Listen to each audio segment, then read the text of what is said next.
the light, daylight. Dawn comes as a surprise. I am so hurt, I see heaven's light. Through the chaos, you're still on my mind.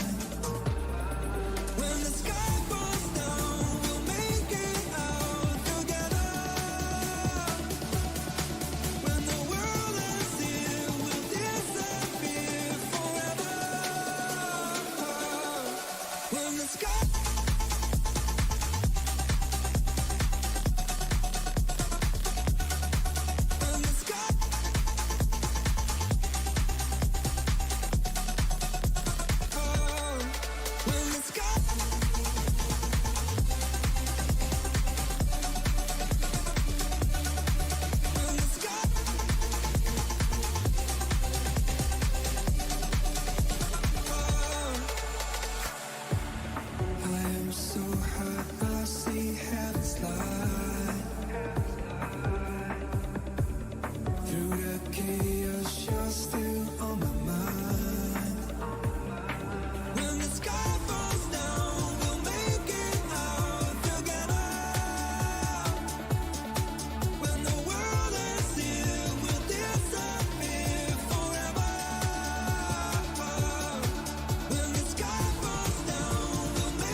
To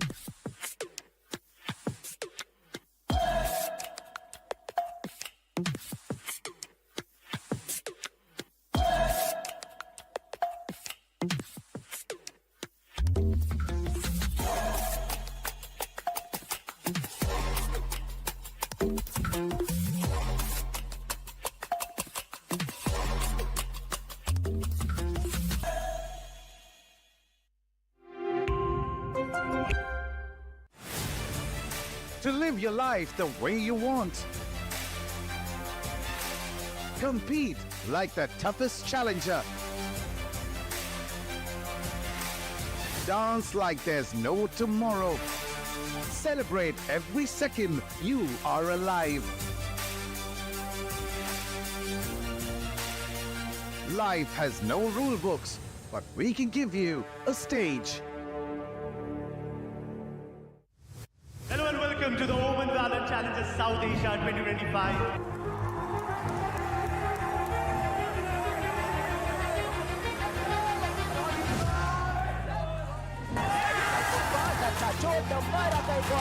That's it!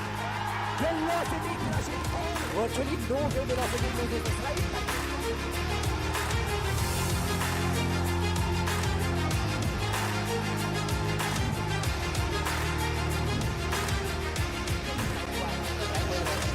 और हाथ में एक शरीफ angle ऐसा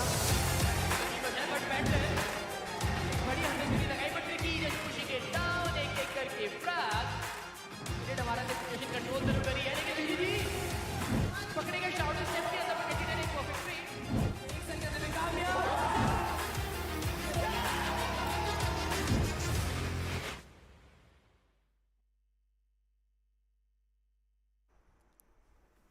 Welcome, ladies and gentlemen. The time is nigh as we now move on to the top 4 of the South Asian Valorant teams. Ladies and gentlemen, you all are watching the OMEN VALORANT Challengers South Asia 2025.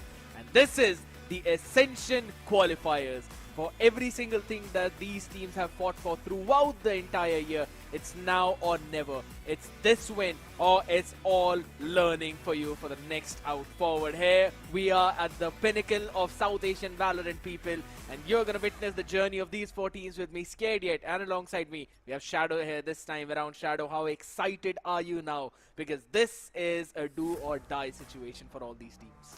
I'm super excited and super nervous as well, Scared, to be very honest, because if you remember what happened in Split 3 was full of astonishing plays coming in from so many different teams. If that continues in the Ascension Qualifiers as well, we are up for surprises for sure. But let's have a look at the circuit points as well. Velocity was on the top because they got lifted the trophy of Split 1 and Split 3 itself. 265 total points. Revenant XSpark on the second spot, the winning team of Split 2 with 220 points. SA12 on the third with 200 total circuit points. Exe Esports on the fourth spot with 165 points. Absolutely fantastic performance of all of these teams out there. And also, Global Esports Academy, you know, they were very close, to be honest, exactly neck and neck with Exe Esports, but 165 points. But I believe their combined positioning overall helped Exe Esports to move a bit more up out there. Reckoning though, the runners-up of Split 2, now this is where the problems began, right? Because of their consistency, how they were struggling a lot out there. But you know what? It's about time for us to focus on the top 4 teams. It's about time to witness the qualifier bracket as VLT will take on .exe and Revenant XSpark will face it against S8QL. This matchup is what I'm waiting for today, Shadow, because this is double eliminations now. And again, you're focusing on these teams. The finals will be the LAN event, and the winner of the Ascension Qualifiers will get their slot in the Ascension South Pacific, or rather, the Pacific Ascension. Exactly, the slot for the Ascension is at the stake, and that is why, even though it is a double elimination bracket, no one wants to go through the lower bracket. Everyone wants to have a complete safe run from the upper brackets. But the first matchup is also going to be between Velocity Gaming and .exe Esports. .exe is also one of those teams which has impressed us a lot in Split 3. But if you look at the last time when these two teams went against each other, it was a complete Velocity Gaming domination in a 2-0 fashion. The second matchup is also going to be between Revenant XSpark and SA12 Esports, a team, SA12 Esports. They impressed me the most in Split 3, to be very honest. I kind of agree, you know, SAQL, because of the consistency and rather their consistent improvement, because we saw them all the way at the 5th spot. They were not even in the top 4 back when Split 1 started, and then slowly and steadily we kept on seeing their growth. They kept on improving a lot, giving some solid competition to even the top teams out there, and even in Split 2 itself, they were almost able to take away the win from Revenant XSpark's side and then move to the land. Unfortunately, they could not actually get that win out there, but when it mattered the most in Split 3, when they needed that win to qualify for the Ascension Qualifiers, they were able to soar through. But it's not the story, or rather it's not the time shadow for their story. Right now it's time for the story of VLT and for .exe. You mentioned how previously VLT were able to 2-0 .exe members, and this roster has been looking absolutely solid. Considering now Damara is back in his form, Madeline is as well performing very solidly, and we have always seen an SK Rossi show. Well, always SK Rossi, especially on the map of Lotus as a chamber, has been so phenomenal. Even Lightning Fast as a controller, I think we have got the best controller out there in the Indian circuit, and that is Lightning Fast. Damara, the best Neon, especially on the map of Haven, and that is why Velocity looks so strong, especially on those maps like Haven and Lotus as well. But even last time, if you notice, Miz also gave a little tough time to the players of Velocity Gaming. And Exe Esports, the Waking Kappa has been stepping up, has been so promising. But Maitland also from the side of Velocity Gaming is also one of those players. As an initiator, he always gets a perfect value. Always tries to find, or rather set his team up for success as well. But it's not just about him, right? Since we're already on that road, I want to talk about Kohli as well. Exe Esports relies so much on this man, and he plays Sova so freaking well. I just always love it whenever he's constantly using those recons out drones, setting his team up for success. With those Hunter's Fury, he's able to answer back as well. There were so many rounds, Shadow, on the map of Haven itself, where we have seen .exe perform so well when they were playing against Asterisk as well, all the way back in Split 3. It went to a very solid OT, 14-12, but it was all because of Kohli that this team was able to make that final cross and move up forward. Otherwise, that series could have also gone in a very different manner, you know. Just one piece here or there, and everything would have changed entirely. But just have to wait and see, because this team has been so very solid. They have also improved a lot now, but I want to see something more from them. If they want to take down the giants like VLT, then they just can't rely on one or two players. They have to play together as a team. And speaking of only few players stepping up, last time if you noticed when .exe came into the finals, RVK was not really feeling himself. So that's one of the main reasons that .exe was a bit struggling against the players of Team Astric as well. So yes, RVK is one of those players where the team entirely relies on him, especially on those eco rounds, because he's so crisp and clear with those sheriff shots. So yes, RVK has to step up, but at the same time, the remaining players also need to be there. They have to make sure that they are getting those crucial frags, because Velocity Gaming is also one of those teams which is very strong. One single mistake and they are going to punish you. That's one of the big things, right? VLT, they do not let you through if you make any kind of mistake. So you mentioned about the sheriff shot points as well for RVK. We have seen a little bit of a stutter in their performance out there whenever they are using those sheriffs, or even on those eco rounds against Global Esports Academy, against SAQL Esports. We saw how they were struggling to convert those two. But it's not just that, right? It's also those rifle rounds. We have constantly seen this team struggle on many of those important rifle rounds too. And some of the times we have seen this team even, you know, struggle in their defensive half itself. Now this is one of the big points that I wanted to discuss, because Velocity is a kind of team that will not let you steal away those eco rounds. They will not let you go unpunished when you're on those pistons. So I think so that's going to be a bit too crucial now, but it also depends on the map, Shadow. Last time these two teams played, they were on the map of Sunset and Lotus, and with the way how things have been going for VLT, specifically that icebox, I remember against SAQL, VLT were thrashed on that map. And .exe like to play on that one. They like to win it. So I really want to see some of those bans coming in out here and there, right? And I want to see some questions being answered, and not just by the teams, but also by the audience, as which team was not a part of OMEN VCSA 2025 Split 1? Was it Asterisk, was it Exe Esports, Global Esports Academy, or Aura? Which of these teams was not a part of Split 1? Quickly scan the QR code and get your answers in, Shadow. I am pretty sure I know that you know this answer. You've been with us since split one, but yeah, you're not allowed to tell that. I won't give the hints. But coming back to the conversation of the map vetoes, so here's the thing. Yes, I do understand that the Icebox is one of the weak map for the players of Velocity Gaming, but that's the only weak map. They can go for an Icebox ban. On the other side, .exe has got a big challenge whether they're going to go for a Haven ban, because against Global Esports Academy, that is a 3-13 affair. Haven is not a strong map for .exe, and it's a pretty solid map for the players of Velocity Gaming. And if they go for a Haven ban, they have to play on the map of Lotus, because Lotus is also one of the strongest map for the players of Velocity Gaming. So I think the entire map veto is more of a problem for the players of .exe, not for the players of Velocity Gaming. They can just go for an Icebox ban. I mean, I'm pretty sure they will probably focus on that as well, because every other map has been looking super solid for VLT. You can put this team on any other map and they'll be ready to take on. And Sunset, Lotus, Ascent, it's almost the same storyline like the last time. We saw exactly this, and it always brings me back to those same scorelines, Shadow. 9-13 on the map of Sunset, 11-13 on the map of Lotus for VLT. I really want to see now as to how they'll be able to change a few things out here. Maybe Sunset is going to be the map where we might see .exe change a few things out. Last time I remember they went in with that Sage composition though, along with, if I'm not wrong, it was RVK on that. So there's a few things I'm going to get that confirmation on. Probably it was Kohli playing onto that Viper too. VLT, they like to go in for their double initiator composition. So I don't think so they're going to change a lot of things there. They're going to keep mostly the things same. But yeah, it's .exe who need to bring something out of the box.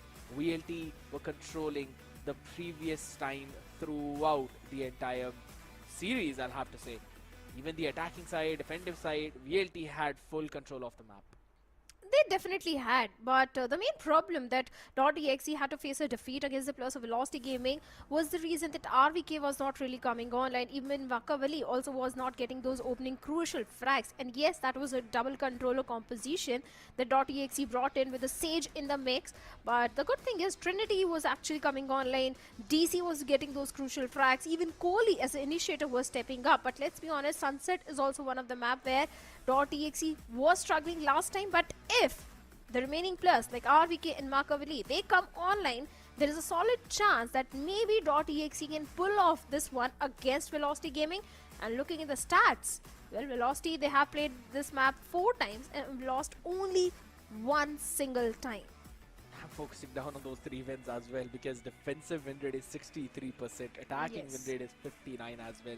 So you know they're getting more than 6 rounds on every single front. While exactly the opposite thing could be said for .exe. Haven't really registered a win on this one. Have been struggling on their attack and defense itself.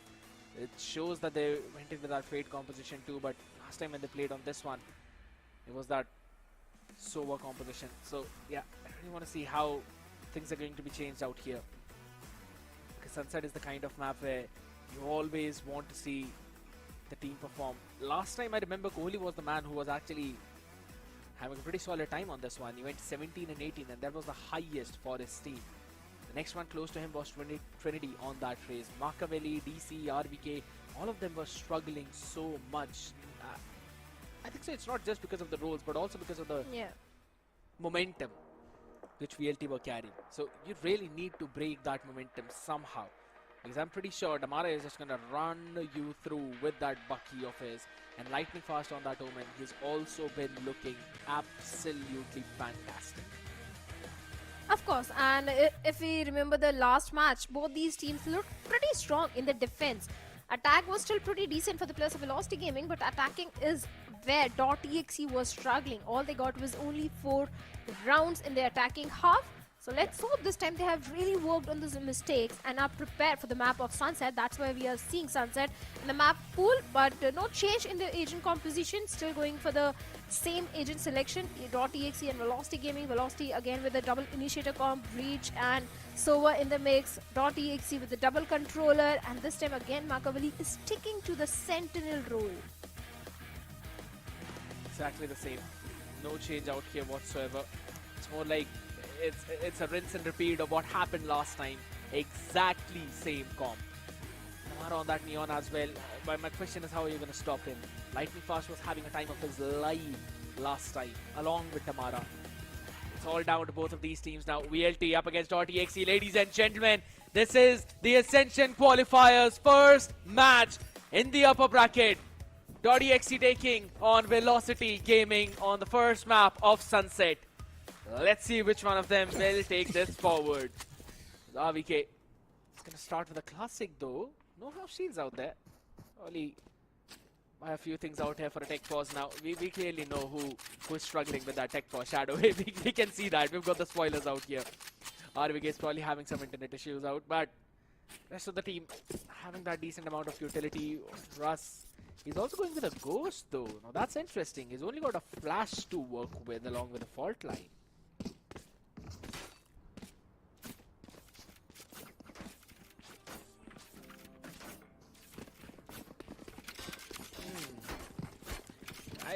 I'm kind of more interested in that too, but at the same time, you know, looking at this setup, this is a bit different from what they used up last time.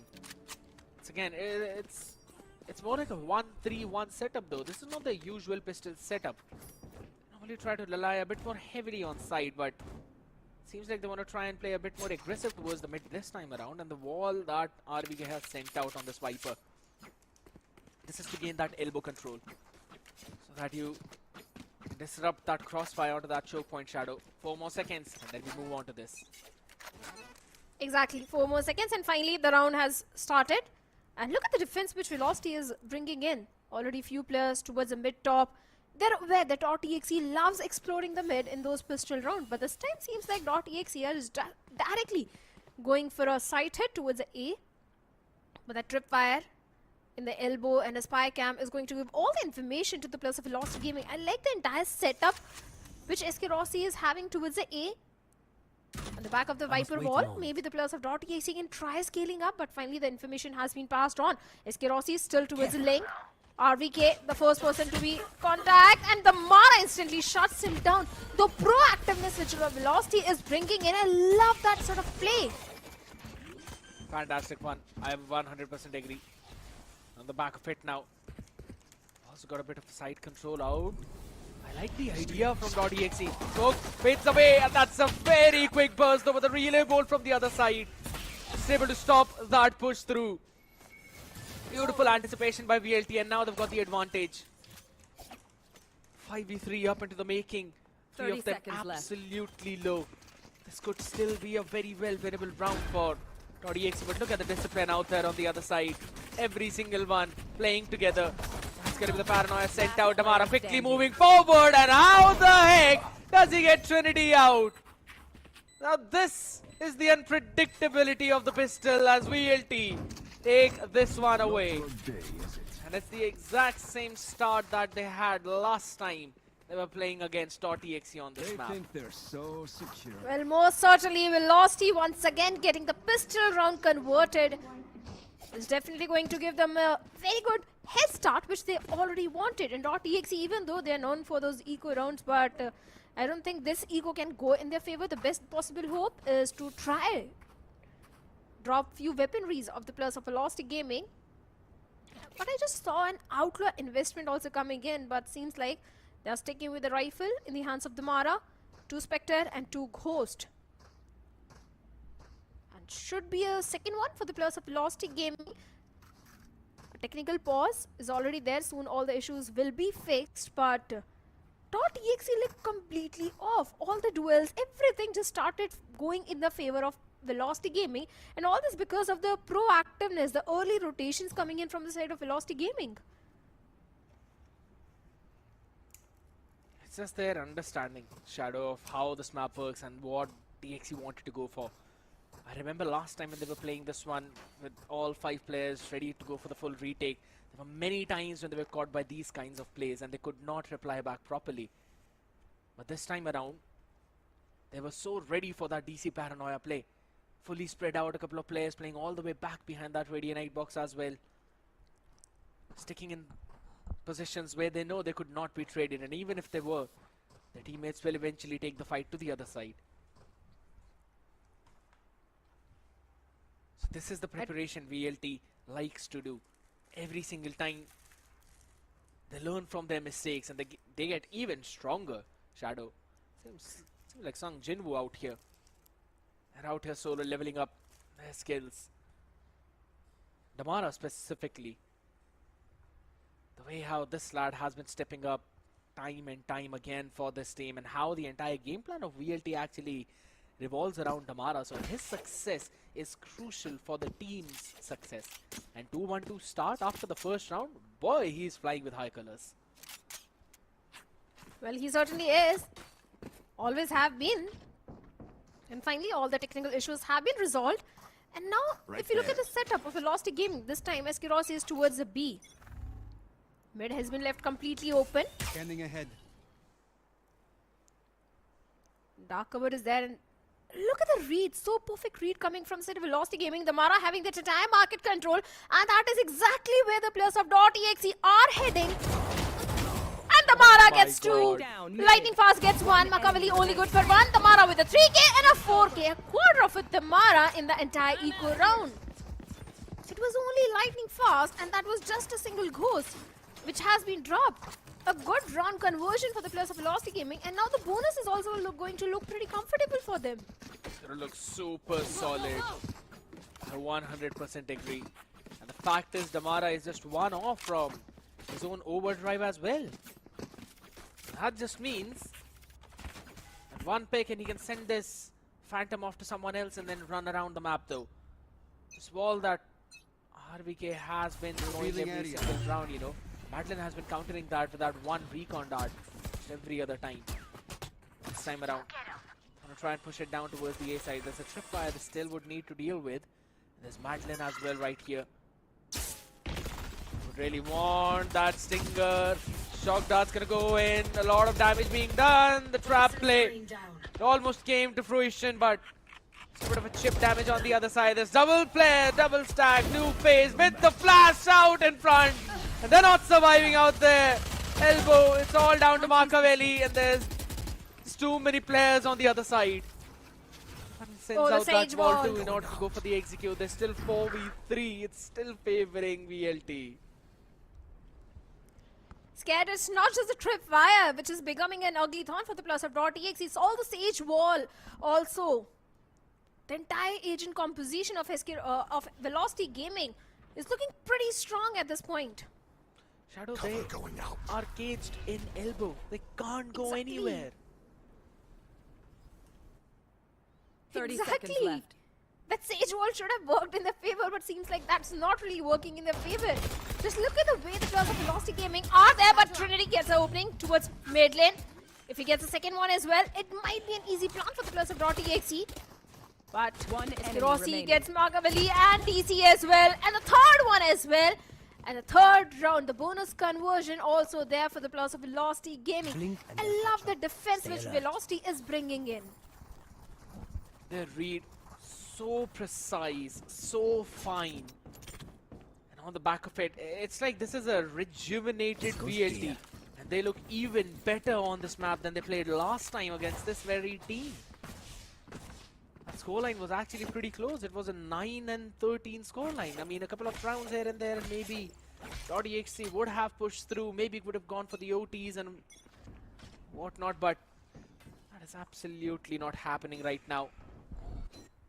This VLT looks entirely different. Another mid push. No weaponry. Yeah. Yep. It's like what happened in round number 2, Shadow. They're so ready for this. He's able to take one though, and hold on a second. Gets a second too now. SK Rossi wants to try and maybe get a few more out there. They finally got the information. The double peak needs to come through. And it absolutely does. A 3k for DC. And the rest of the team just falls like towers. I did not even see the players fall on mid-top. Exactly. The DC, he's the MVP of the previous round. The way this guy was able to get 3 converted with just a sheriff. And that is exactly what Necro and I have been saying time and time again. The .exe is one of those teams which is known for those eco conversions. Every single time, either RBK or DC steps up in those eco rounds, and there's a reason that they convert those eco. But they also need to convert the buy round if they really win against the players of Velocity Gaming. Go, the resurrection. But Damara has got the overdrive, a major ultimate which can go in the favor of Velocity Gaming, and Damara gets the opening flag towards Trinity. Holy gets a trade, a good trade in fact. That overdrive is out of the equation. The win condition for Velocity is already out. Resurrection already being utilized, so Trinity is back in the round. A 5v4 scenario for the players of .exe. There's a unique tripwire setup out there towards the BA side, this time by SK Rossi. First trip could be figured out, but the second one is the main one. Oh my god, that's so much information. And look at how VLT are posted in mid. That's a nasty trap.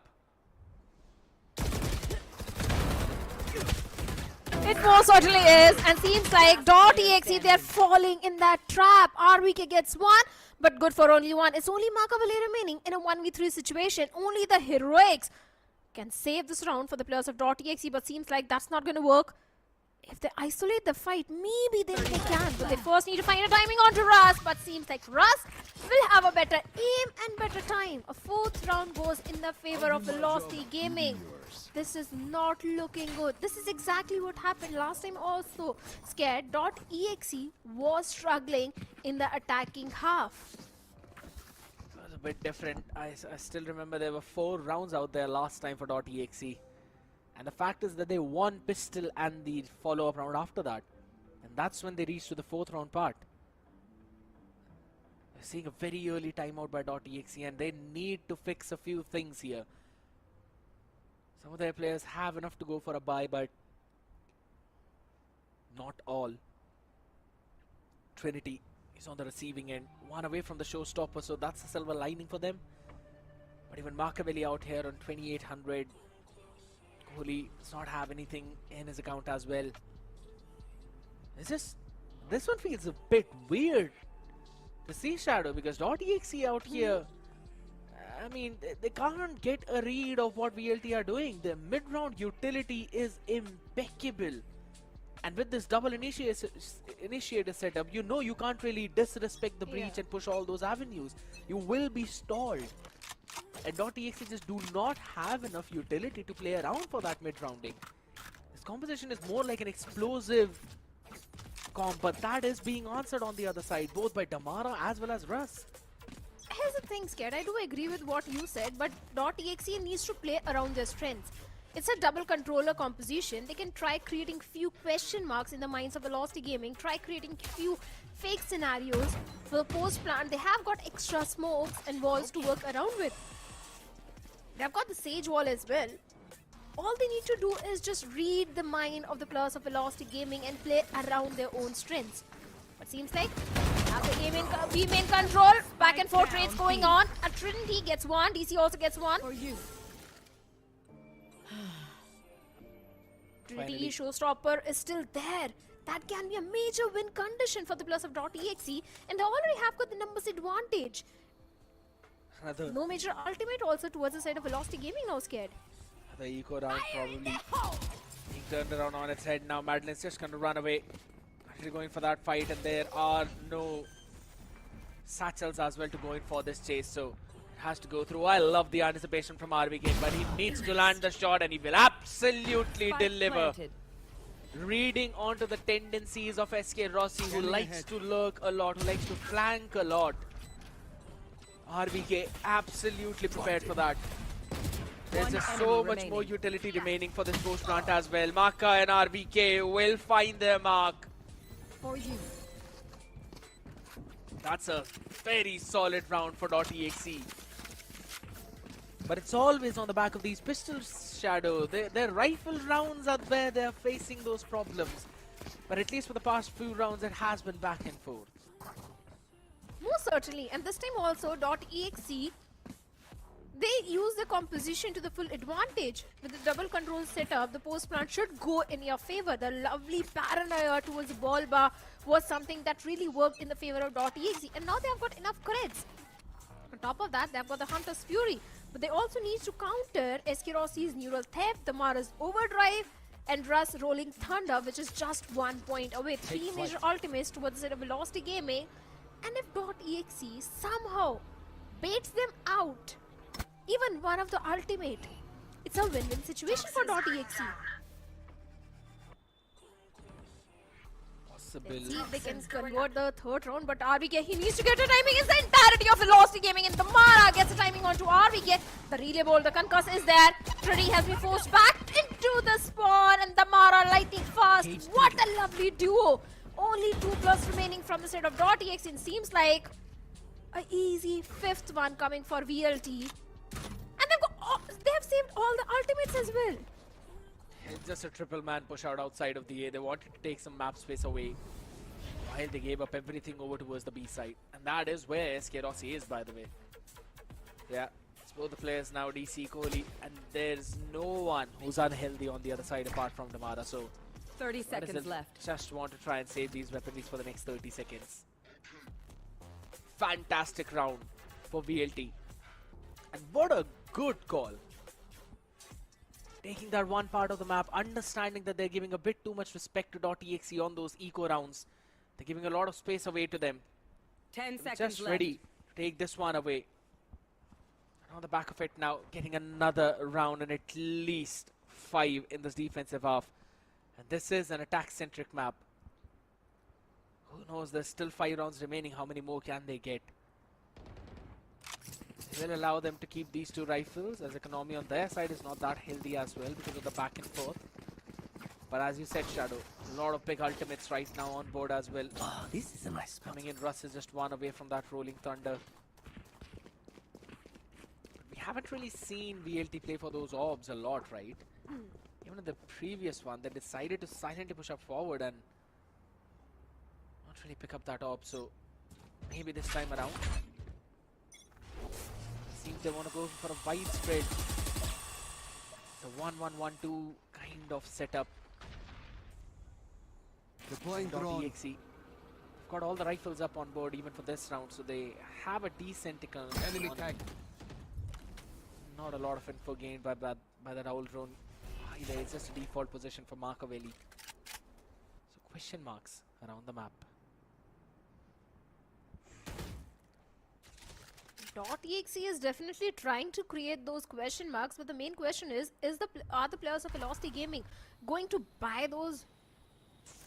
Because they still have that entire mid-top control, especially the Mara is there.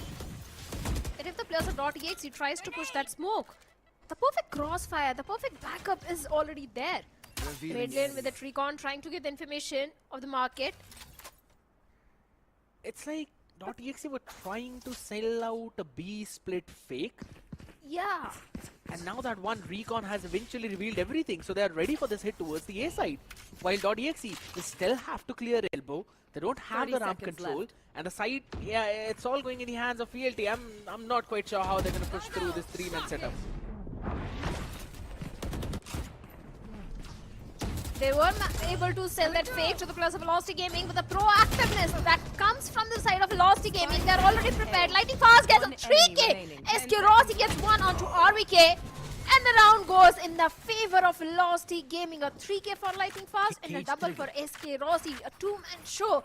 VLT was so quick in those rotations. The moment they realized that mid-top market is completely clear, they immediately went towards the A site, and that is where Lightning Fast started stepping up. And Damara's overdrive is still there. Kohli has got the Hunter's Fury, but he's somewhere 3 in 7. He's not really feeling himself, not really coming online. And this time for Post Plant, they have got a major ultimate. The Viper's Pit is there. But the main problem, Shadow, that they're encountering is the fact that they're not being allowed to go for the plant. Post plant is the later scenario.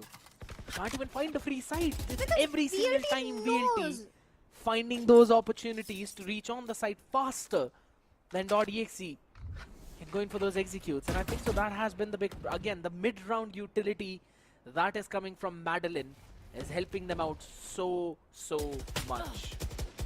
The thing is, Velocity Gaming knows, scared that if .exe is allowed to plant the spike, if they want to play on the retake, post plant is where the entire agent composition of .exe is going to shine the most. So they are denying the site to the players of .exe. They're not letting them go for the post plant. And I love the approach of Velocity Gaming. And once again, the Mara pushing onto the A-main gets a timing onto RVK. Still 2 site anchors are there towards A. The tripwire is also there in the elbow. Have the spike. I don't know, .exe, how they're going to find a way into the defense of Velocity Gaming, especially with Overdrive, Neural Theft being there. And Russell just ran away from the down Rolling A. Thunder as well. 30 What a seconds left. One nasty, enemy remaining. nasty concuss from that tripwire. It's all done. VLT will get the 7th one on board as well. DC, you've got the ultimate, but you've got absolutely nothing apart from that. All 5 players hunting you like a pack of wolves. And it's VLT who are moving to an even better scoreline than last time. Last time they had what, 8 and 4? They've still got 3 more rounds to play, and they are already on 7 Shadow. This is an eco round for the other side, but I'm not quite sure if they'd be able to convert this one as we move on to another timeout. I don't know, man, if the timeout is really going to work in the favor of .exe. It has to. Has to, but will it? Last time they got only 4 rounds in the attacking half, and that also didn't really work in their favor, because the thing is, it's not only the defense which is really strong for Velocity Gaming, it's also the attacking half which is there very strong.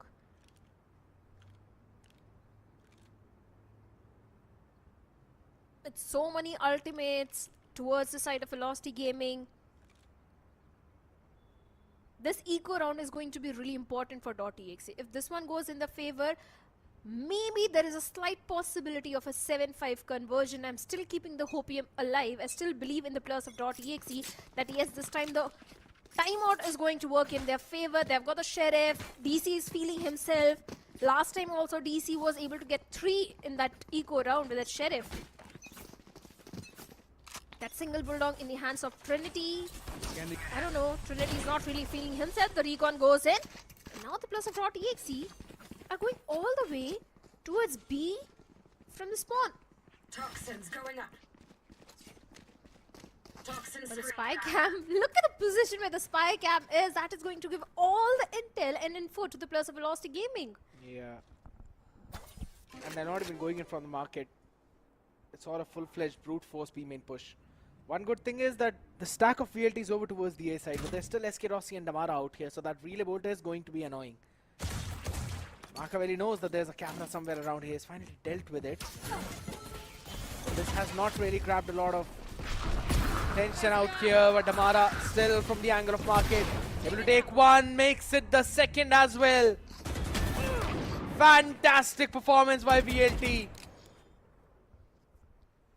And .exe cannot get the site. That has been a story in quite few rounds. 30 seconds left. Not just this round.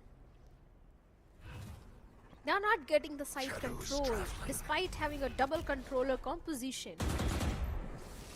The initiative utility of Velocity Game, like you pointed out, has been on point. DZ, wait a minute, he gets 2 once again, shining in that eco round. This guy is built different when it comes to Sheriff.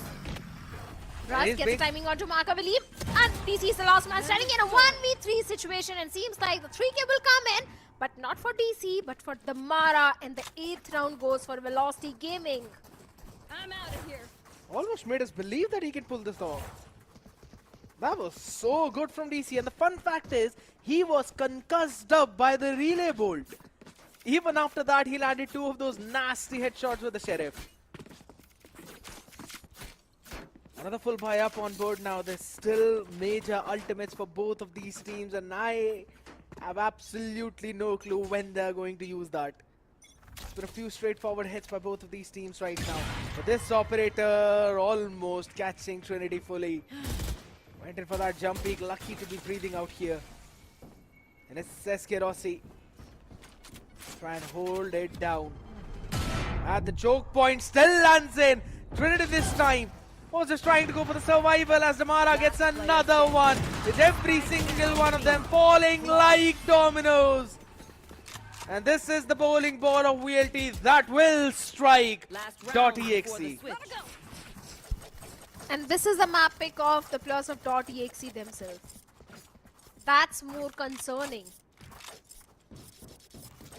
I don't know how they're going to counter the players of Velocity Gaming on the map of Lotus, especially with SK Rossi anchoring that seaside, especially as a chamber. Sunset was really important for the players of .exe. Back-to-back 5 rounds have been converted to the players of Velocity Gaming, and this time they're not even getting those 4 rounds which .exe got the previous time. A recon towards the mid-top, but mid-top was completely empty. It's just only the tripwire of SK Rossi. But now 3 players, not just 1 but 3 players. What a fantastic read. The Outrun is there, gives the information, and Lightning Fast was just ready on the off angle. Gets 1 but gets traded off. The Mara gets 1. Back and forth raids are going on for the players of Velocity Gaming. RVK also gets the timing onto the Mara. If they go for the post plant, they've got the Viper's Pit to play for. Kohli going for the plant. The pit should come in. But Makavali also gets the timing onto SK Rossi towards the market. That was the most crucial pick out there. Makaveli finally getting some breathing space for the team though. Pit is absolutely going to come, but that's not really the best one out there. It still blocks off one of the angles. Alright, there's only one place for them to flood in. I like the idea. They've already walled off. And it's all over right now. .exe getting this crucial round. Switching sides. Makaveli's pick onto SK Rossi was the one that kind of changed the round entirely on its head. Had Rossi won that fight, yeah, this would have been entirely different. Because then the Bulba would have also been open, the market would have also been in control of VLT, and RVK would not have felt very comfortable to put that pit down there. Systematic play, but it took them 12 rounds to finally come forward with that one. As with the 9-3 half now, Shadow, the curse only starts when you take that pistol and the next one. Now, last time .exe got the pistol, but they lost the follow-up round after that. VLT were able to convert a Thrifty for themselves. So the question is, will we see a similar story this time around, or will it be a bit more different? The pistol has to go in the favor of .exe if they really want to win against the players of Velocity Gaming. It's a slow walk up towards the mid-top. SK Rossi outside OMEN. SK Rossi can do so much damage towards the set of .exe, and he certainly do. Gets 1 onto Trinity. The Mara gets 1 onto DC. Look at the rotation which is coming in from set of Velocity Gaming. From mid-top, they're going all the way towards A. And SK Rossi outside OMEN is completely dismantling everyone. I love the approach of Velocity Gaming. The way they went all the way towards A side. Keeping that mid control. Keeping that spawn information. OMEN info was there. Lightning Fast finally deals with the last man. RVK. .exe didn't see this coming at all. This is feeling like a quick workout there for VLT now, as they reach double digits on the back of that pistol. And yes, phenomenal approach from their side. Pushing all the way up from mid. Bringing over towards that A. And if you're .exe, what are you going to do? Because you don't technically have a proper sentinel to provide you some kind of passive information of at least one or the other part of the map. You will have to invest members. There's only one, technically, that can give you some info. Or rather, that can block off some part of the map, and that is the Sage in the hands of Makaveli. Put up the barrier orb. That's also not going to be enough, because it only takes a few seconds away from the other side. Shadows traveling. They've got to play on the back of that contact and rotate on the back of it. Now this wall that goes in by RVK, this is for you to maintain that backside control and do it for that retake. As soon as they go in, it's lightning fast to try and dismantle. Force all of them off. Last player standing. Back and forth fights yet again. Some of the early trades did went in. Or rather, in terms of the HP trades, it was lightning fast and Madeline getting a bit down there, as VLT will get the follow-up round. .exe will have their full buy, Shadow, but this buy of VLT looks absolutely threatening too. Oh, certainly. .exe, just imagine the amount of pressure which they are feeling at this point. They were not able to breach into the defense of Velocity Gaming, and now they don't have any answer to the aggression, to the strategic play which Velocity is bringing in the attacking half. Once again, going for the beam in control, the entire team. But SK Rossi, this guy is always on the lurk, and has to be because he's a Cypher. But wait a second, gets one onto Kohli. With that outlaw, and also have a lot of information on the mid top. Every single time SK Rossi is getting that crucial opening frag in the attacking half. And now since the defense towards the mid is going to be a bit weak, it's only DC. The entire team of Velocity Gaming is going all the way towards the mid. Now actually they're going for a execute. A perfect read coming in. Yeah, because SK Rossi was eventually able to find a pick towards the B site as well. It took DC to finally go in for that trade-off, and now he absolutely does not know where Russ is. As he just goes in for that run and gun, lightning fast picks up the pieces, and it's all down to Trinity. The bonus getting converted again for VLT, and there is no chance left in hell for Trinity to clutch this one down on 46 HP. Rossi is watching.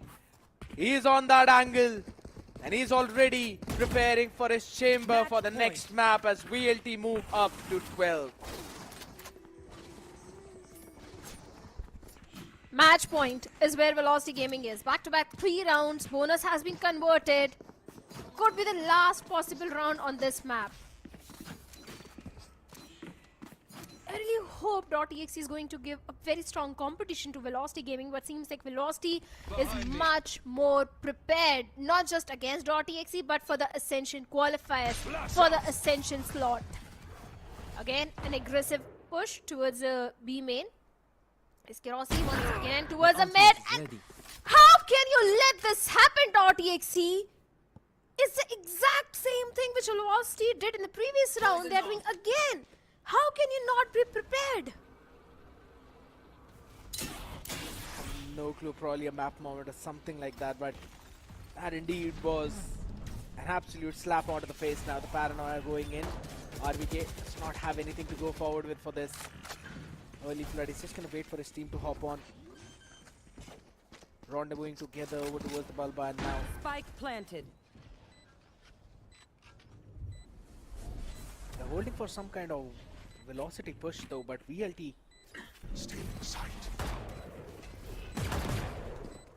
not pushing at all now that we got the real position of lightning fast. Just goes in a bit too left for that reposition.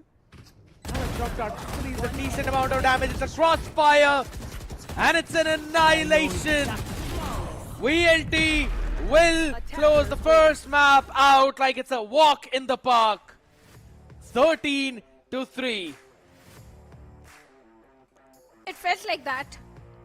The way Velocity played in the map of Sunset, it felt like it was an easy walk in the park. A 13-3 dominating victory for the players of Velocity Gaming. .exe, so many mistakes were there from their side. Especially in the second half, you notice, if Velocity is doing the same thing in back-to-back rounds, you have to bring in some counter in the follow-up round. But that was not really happening from the side of .exe. They were denied sight in the attacking half. In the defensive half, they were not able to stop the aggression which Velocity Gaming was bringing in. So basically, .exe was not just struggling in defensive side, they were struggling in both the halves. It just fell down to that one thing, Shadow, where you can discuss about the preparation of a map, but it falls down to how well you've done your homework. And it seems like VLT just read onto their mistakes what they did last time, because it was a 9-13. So there were still moments when we actually saw .exe have that control, but this time around, if the half was swapped at 9-3, right? Like, and you don't really have a lot to play around with once you lose the pistol and the anti-eco, both of them, to be very specific. And if I'm not wrong, last time out of that 13-9, 3 of those rounds were, a couple of them were pistols, one of them was the round right after the pistol one. So that could very well have been a very different scoreline as well, had things not gone in the way how they did actually. I think so. It's just again VLT having a proper idea of what to do around this map, and it seems like their late rotations have been just so good, and half of that reason has been SK Rossi and the way how he holds one part of the map. Every single time. As a Cypher, I think the way he was maintaining that entire mid control, he was popping heads off with that Outlaw in the second half. This guy has been fantastic. Not just in the second half, I think in the first half also. Along with Lightning Fast, SK Rossi, they both were shining the most in the first half. Yes. Tamara has been really promising with those Outlaws every single time. Even the util usage was on point, which was completely missing from the side of .exe, because if you notice, Madelin's shock darts, be it the tripwires of SK Rossi, every single time, Velocity was getting the perfect value out of those ultimates, and those pairing of our utils and ultimates was completely missing from the side of .exe. I 100% agree, Shadow. And that has been the big play. .exe just many of the times was just losing out of those gun duels as well, which you don't really expect them to lose. There should have been moments when they should have won those. And again, their timings on the back of the peaks as well. A lot of things need to be corrected for .exe now. But Tamara, on the other side, is the man who has been a big thorn for every other team. 7 first kills. Every single thing working out perfectly with the way how VLT was setting him up for success. 21 kills as well overall. This man was having a blast on this map. He is having blast on every single map, except for Icebox. Yeah, they were blasted there. Yes. And yes, Damara has been in the form since we have seen this guy play. 21 kills, 41 ACS. This is kind of now habitual for Damara and the fans as well, seeing Damara as the MVP every single time, or Lightning Fast. The entire team of Velocity Gaming get those strike. What? Get that 16 first kills, 0 first kills for the players of .exe. Now I want to see a dominating performance coming in from the side of .exe on the map of Lotus. I really want to see how much homework they have done on Velocity's strong map.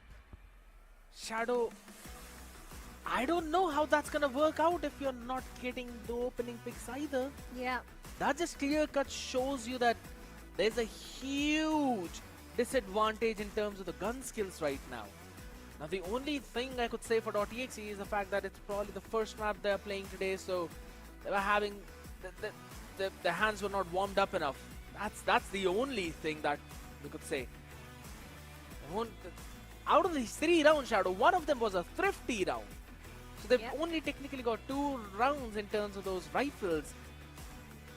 Every single thing just shows a VLT domination, but this 16 first kills to 0 first kills is just bonkers.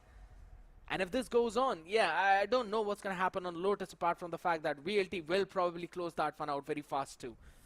But holy heck, I would have never anticipated something like this. The 3 rounds which .exe got, even in those rounds, VLT was the one to get the first frag. 7 first kills towards Zamara. Raz not having too many kills. 6 and 3 is where he is. But at least the initiator utility was there. 8 assists to him, 131 ACS. Good stats from his side as well. But yes, .exe, they need to bounce back. They need to forget whatever happened on the map of Sunset and come back much stronger on the map of Lotus, because Lotus is now their only best possible bet if they really want to move to the decider. They need to forget the map of Sunset from their memory completely. At least for some time, at least for the next 40-50 minutes. It's more like a proper reset. You've got to start from a clean slate right now, and you think you've only got these 2 maps now that you need to win. So we'll just have to see how that eventually pans out, because Lotus last time did go in 11-13. Yeah, that was still a VLT victory, but it was only about 1 round. So it's all gonna fall down to that one map of Lotus, ladies and gentlemen, which we will be breaking you, but right after the short break. Don't go anywhere. Stay tuned. What's this? Let's go!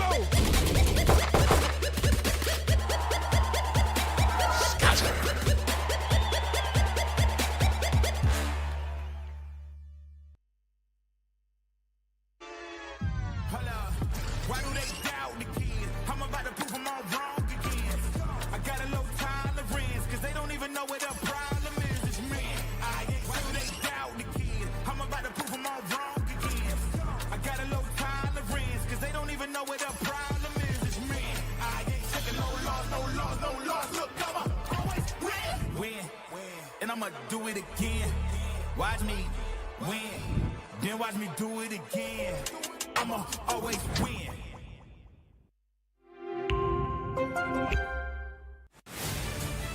To live your life the way you want. Compete like the toughest challenger.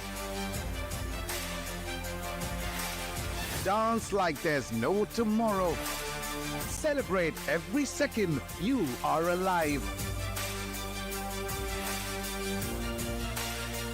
Life has no rule books, but we can give you a stage.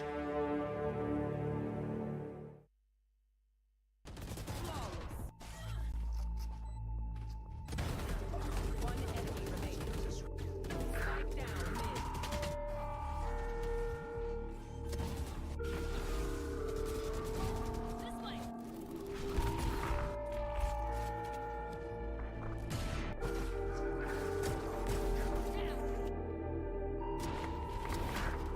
Player standing.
Man, it seems like that VLT are not just on a train, but they are on a jet flight because they do not seem to be stopping. Soaring so high and so fast. 13-3 was the scoreline of the first map, but now we are moving on the map of Lotus. This is going to be the map where we might possibly see .exe make a comeback, because last time they showcased some solid performance, but Shadow, I don't think so things are happening just like the last time. I think so they are just very different, or exactly the opposite of what happened that time. I 100% agree with what you said. Yes, last time it was a 13-11 affair in the favor of Velocity Gaming, but this time Velocity is looking much more prepared for the plus of .exe, and the way .exe got thrashed on the map of Sunset, I'm still keeping the hopium alive, fingers crossed. I really hope .exe shows a comeback on the map of Lotus, and we move on to see the decider map, but that seems highly unlikely because this is a different Velocity which we are witnessing. They are so much more prepared.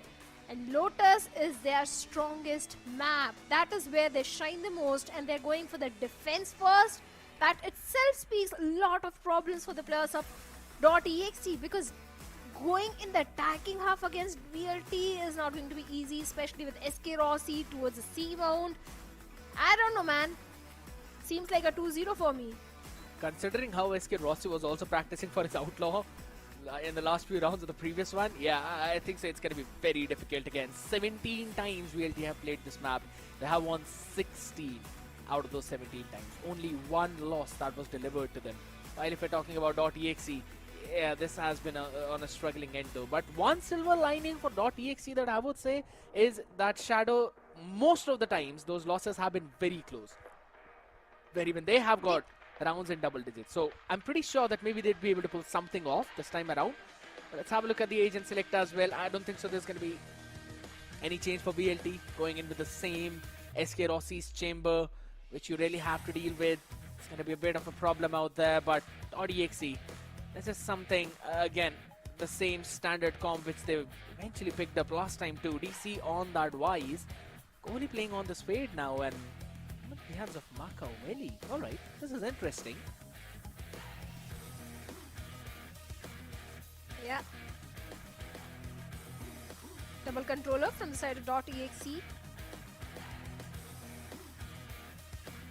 for VLT, they are sticking with the same composition, the double initiator, single controller, and single central composition. But last time things also went in the favor of Velocity Gaming. But the only hope which I have is last time it was a close affair. And if Velocity Gaming allows even a slight chance to the plus of .exe, I'm sure they have done their homework. .exe ought to be much more prepared on this particular map, because you always tend to prepare a bit more on your opponent's strong maps. So there is a strong chance of .exe converting this one in their favor. But let's see. Anything can happen, because it's not just about the map, it's also about the slot for the Ascension, which is at the stake. Absolutely. Big things out there, and in order these big things, you'll have to make sure that you perform even bigger. Skerowski hasn't really been pushed back from that angle, so he will still hold the mount. Now I have absolutely no clue if that Haunt, with the way how it cleared those angles, do they know that Rossi will still hold it? Them down. That's why he's going to be sending out a Prowler though, but it's not really cleared far back enough. Rossi is still here. And the jump peak, I think so, it spotted him. That is one of the reasons why Kohli is eventually moving back. They've got the B main space, haven't really got the mount one. That still is going to be controlled by VLT.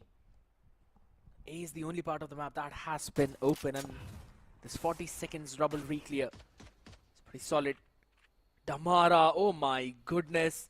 He could have got one freebie out there though, but still a cavalry out here in front of him on the other side. Smoke goes out, push over towards the B. They've opened the door as well now, forcing the members of VLT to go over towards the A side now. The stack has been broken. They've got an opportunity. Here's the reload, RBK, as he wanted to catch a timing. Onto the other side, out there, 1-for-1 trade. Trinity good for one. Russ quickly answering back.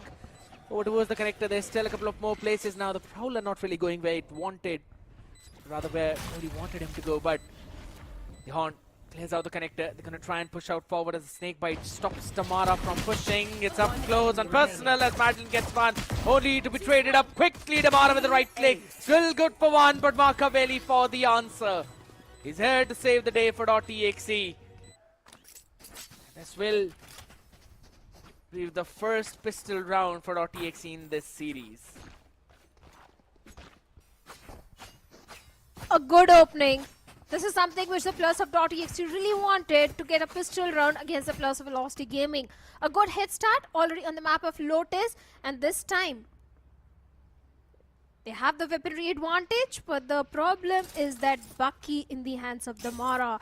Every single time, whenever I have seen the Mara on Bucky in those eco rounds, they always do a lot of eco damage to the players of .exe. Skirossi, that was so close, man. Survived on 1 HP. Forced to TP back into the side. Simone control is already there. The side tankers is something which the players of .exe needs to deal with the Mara. It's lighting fast. The perfect paranoia, the perfect breach util was there. But RVK trying to equalize the numbers. Gets 2, but still it's a 2v3 situation for the players of .exe. And Eskirossi is still there on 1 single HP. The point is, as long as he survives, he can still be a body that can go in for those Player trades. standing. Shot being landed, Rossi, and that is again that 1 HP guy. It's all down to DC with the Outlaw. 3 targets to hit. And he hold it on. He sees the first one. Brings out the ghost though. He's only got 1 more shot remaining out there, and that won't be necessary. As Russ will land in that shot. Thank you. And VLT quickly equalizing the score with another thrifty round. This is just the beginning.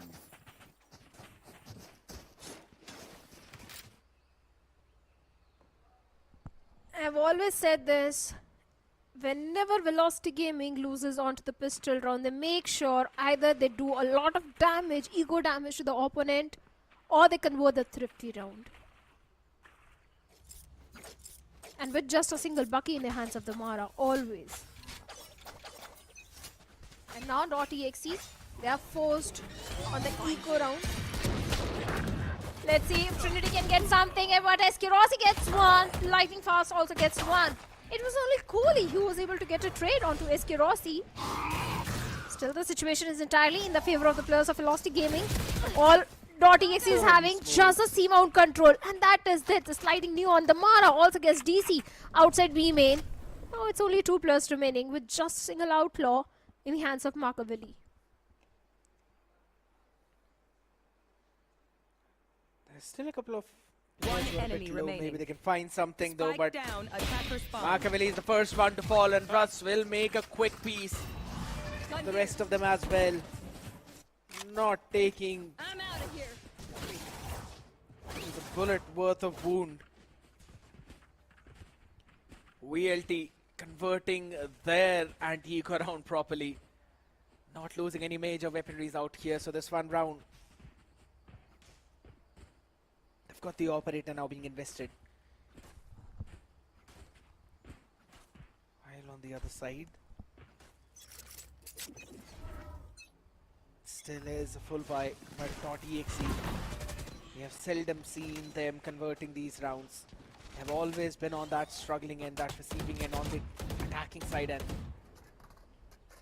Haven't really been able to make a quick piece of it. Now, understanding that they can't really early fight for rubble because of the neon fade breach on the other side, they have kind of given up that space and moved towards the mount. It's SK Rossi though, still finding picks in the middle of it all. It's easy to fall first.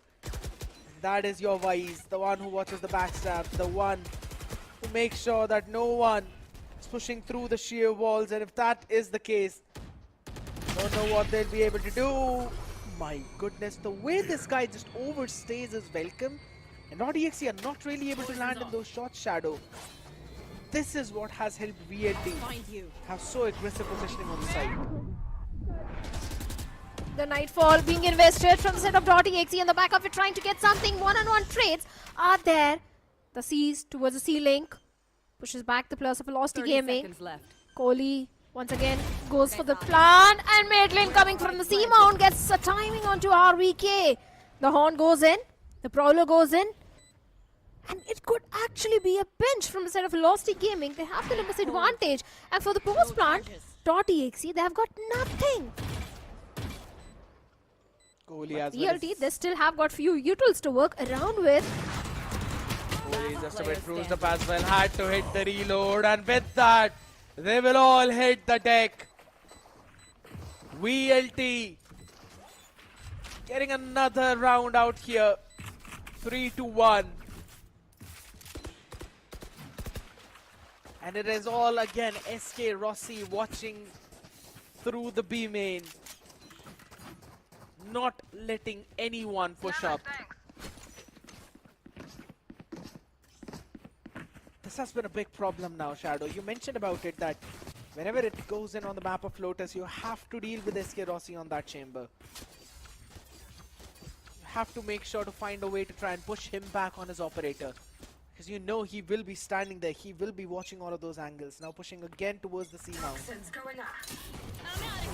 And the rest of the team want to try and fight towards this rubble. Now the big problem, Shadow, is the fact that VLT are not really using any major utils to take rubble. They're only using a horn. Bring them down. And they are sending out a very deep smoke. Not even a fault line. Now if .exe do not force out these wave of utils early in the round, then VLT will have them ready for every other round. Or rather for every other second for this execute. Look at this.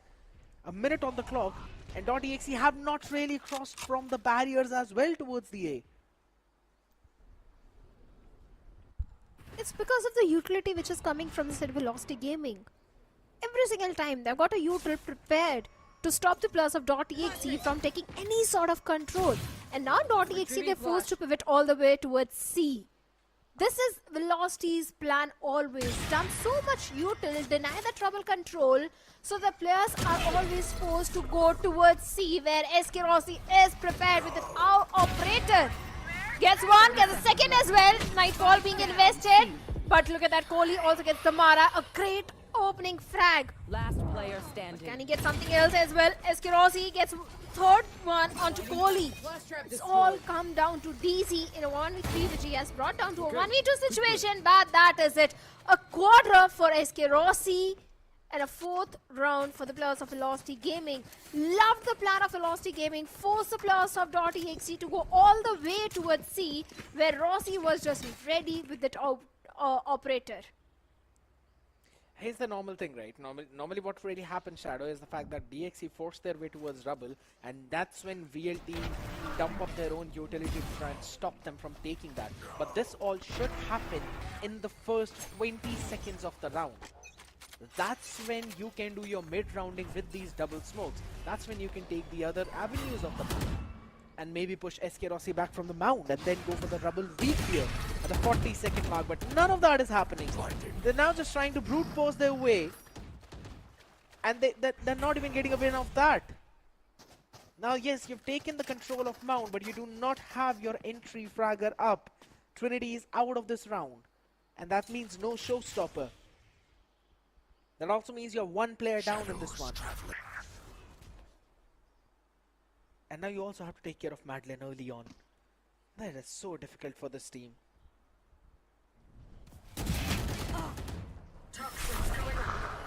That was not just one player down, that was one major win condition down, the showstopper.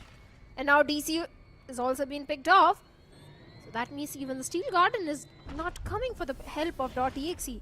The only thing is the Viper's Pit, and that can also only be used for the post plant. But for that, they have to go for the side control, and the way Lightning Fast is there, it seems highly unlikely, but RVK gets a timing onto Lightning Fast. The horn goes in, but look at the position where Kohli is, gets a timing onto Russ. Beautiful frags being converted, but .exe Machiavelli also gets a timing onto the Mara. The pit is already there, the plant goes in, and now it's only SK Rossi in a 1v3 situation. That was a very crucial pick by RVK. Super important indeed. And on the back of it, they were just able to quickly take one player after the other. He got that frag on lightning fast, put the pit out, and then Kohli was just watching his back, knowing that there would be someone who would be pushing out of the connector. That was the timing that Damara should have taken to try and pick Kohli off too, but it just did not happen. They all went one after the other.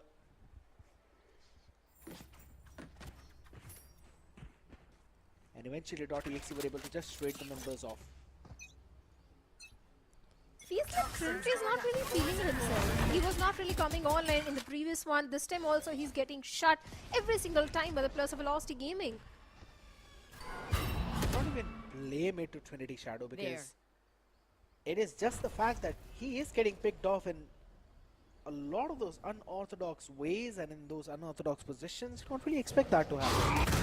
Playing on his ultimate right now. Lightning fast is going to be taken down now. Good use of Prowler. And as soon as they got them, they're moving all the way back now. Damara wants to make an individual play. A bit too far out here and still manages to catch two as Russ is there for the backup.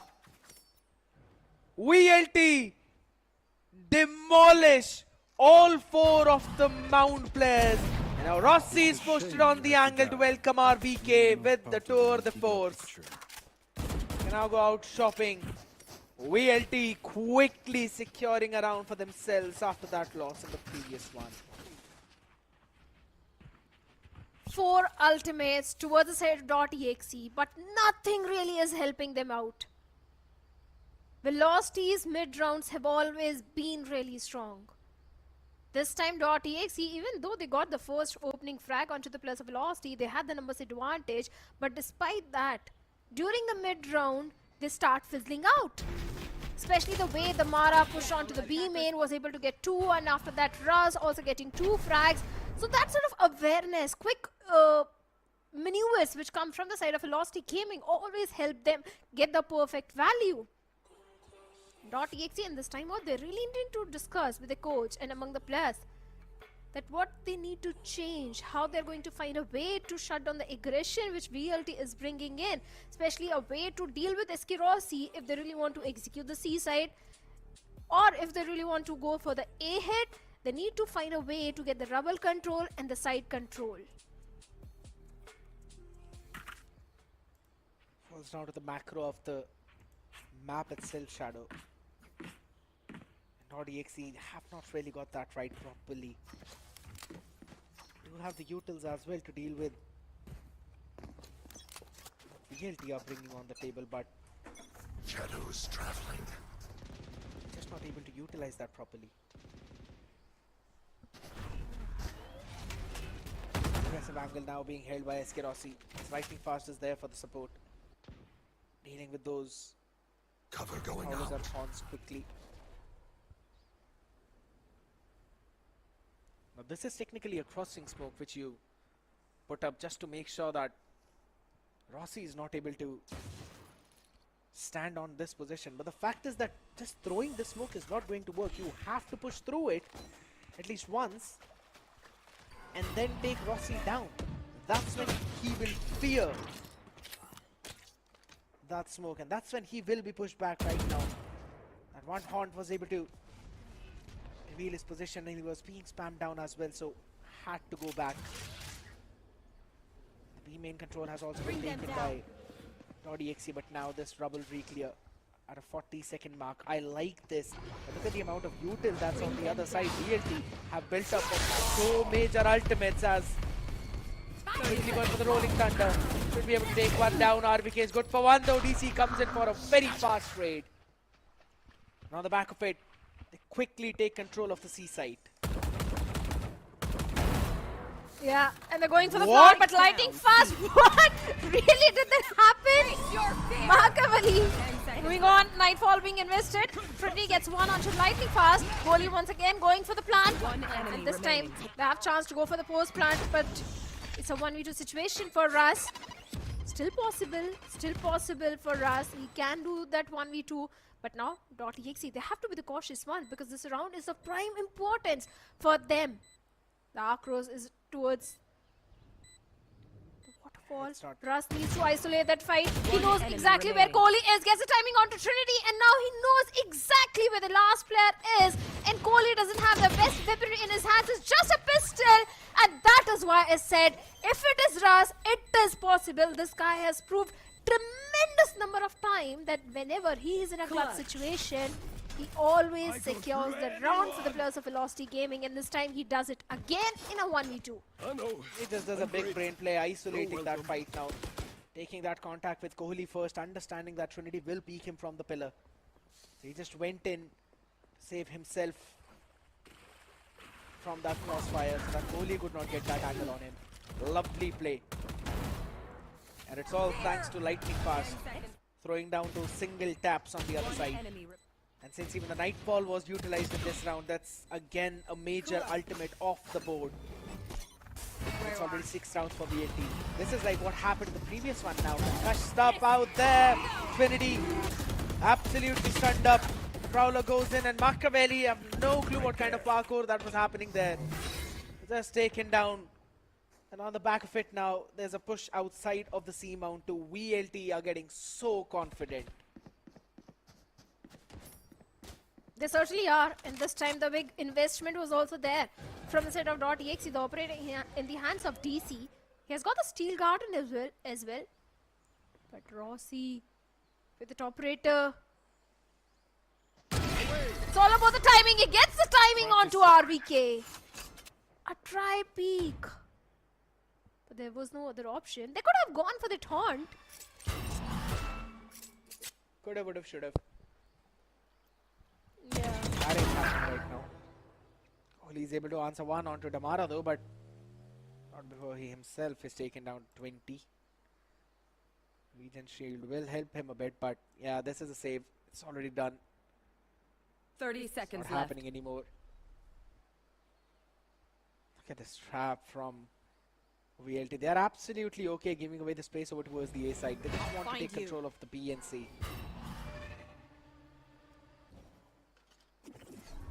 Blast placed. 10 seconds left. Are they really going for the save? They are. But the main question is, will they be allowed? Kohli down to 20 HP. The paranoia hits him perfectly and Lightning Fast shuts him down. And now DC trying to save the operator. The fault link connects perfectly towards him. And seems like a lot of whiff is happening. And finally, Russ will shut him down. God. He was just bunny hopping around trying to save himself. That was a very nice movement, I'll have to say. Almost got all the shots being whiffed from the side of VLT, but yeah, Russ saves the day for the team again.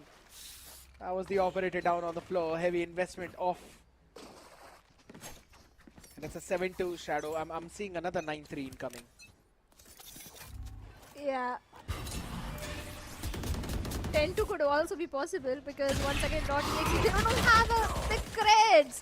But Machiavelli, wait a second. Got offended, I feel. He heard what I said. Gets one with a stinger onto Lightning Fast. And the advantage is, now Velocity Gaming, they don't have those smokes, those paranoias to work around with. Nightfall being invested, but gets nothing. And now the entire team of .exe is going all the way towards A. A was left completely open. But once again, proactiveness coming in from the side of VLT. The Viper Roll is there. On the back of it, trying to scale up, gets the tree control. The Razor Vines already stopping the players of Velocity Gaming. But the Mara is still there. The Concurs, the relay ball goes in. I love the approach of VLT. They have every single thing to try and deny this push, Shadow, and this is what I always talk about, that you've got to bait out these mutants early on, as Damara now simply goes in for a try peek onto DC, is able to catch him off as well. It's falling down on the other side. Got a couple of stingers with Trinity having a rifle in the hand, but can you make it work is the question. Machiavelli not being able to land those shots, but RBK has something else to say. Still two players out here answering in unison as Trinity gets not one, but rather two. Planted. And .exe looking primed to convert this round for themselves. Thrifty. And They a perfect thrifty conversion coming that for the too. players of .exe. A much needed round for the players of .exe. If they convert the next 2 rounds, a 7-5 is still a good possible swap for the players of .exe. But they have to convert the next 2 rounds. That itself looks a bit difficult, especially with that overdrive in the hands of Damara and that operator in the hands of SK Rossi.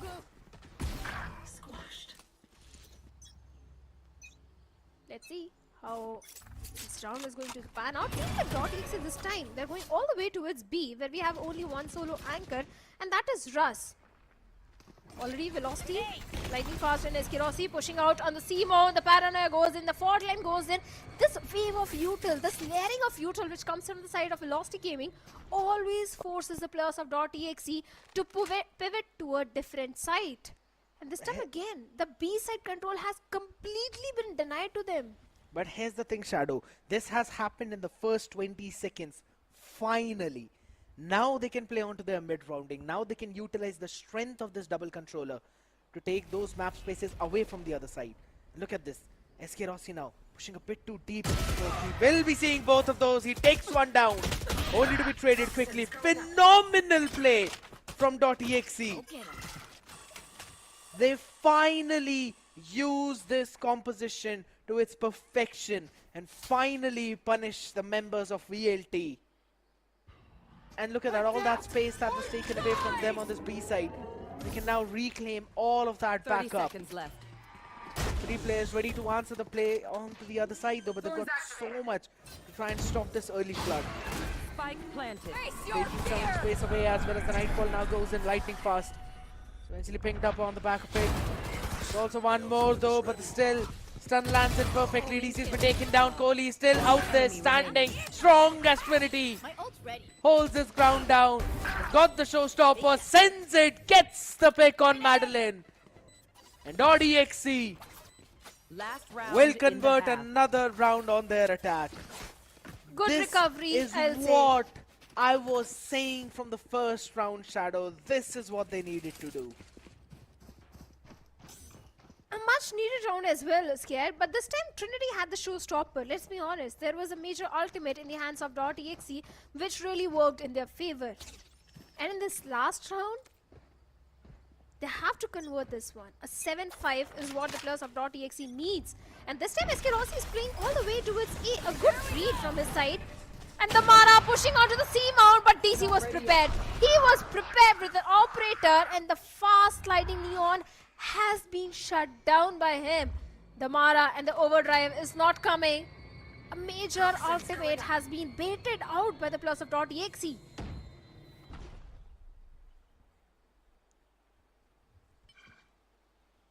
Having that advantage now, this always going to give the information. If RBK gets the plan down, the flash went in there, but Kohli was just so ready for SK Rossi. Able to quickly get him down. Now lightning fast alone is left out there in tree, and the rest of the players will be holding down the space towards the B. Madeline still got a Prowler up, still got a Haunt up. This is a 1v1 fight against Trinity. Hold on. Has not really checked in onto that close contact out there. So we're gonna be leaving that space. The lightning fast holds the smoke down. He's able to get 2 on the back of it. Now it's all down to Trinity. He needs to catch the timing on Russ as he is able to catch 1, but he finally trades him off 2.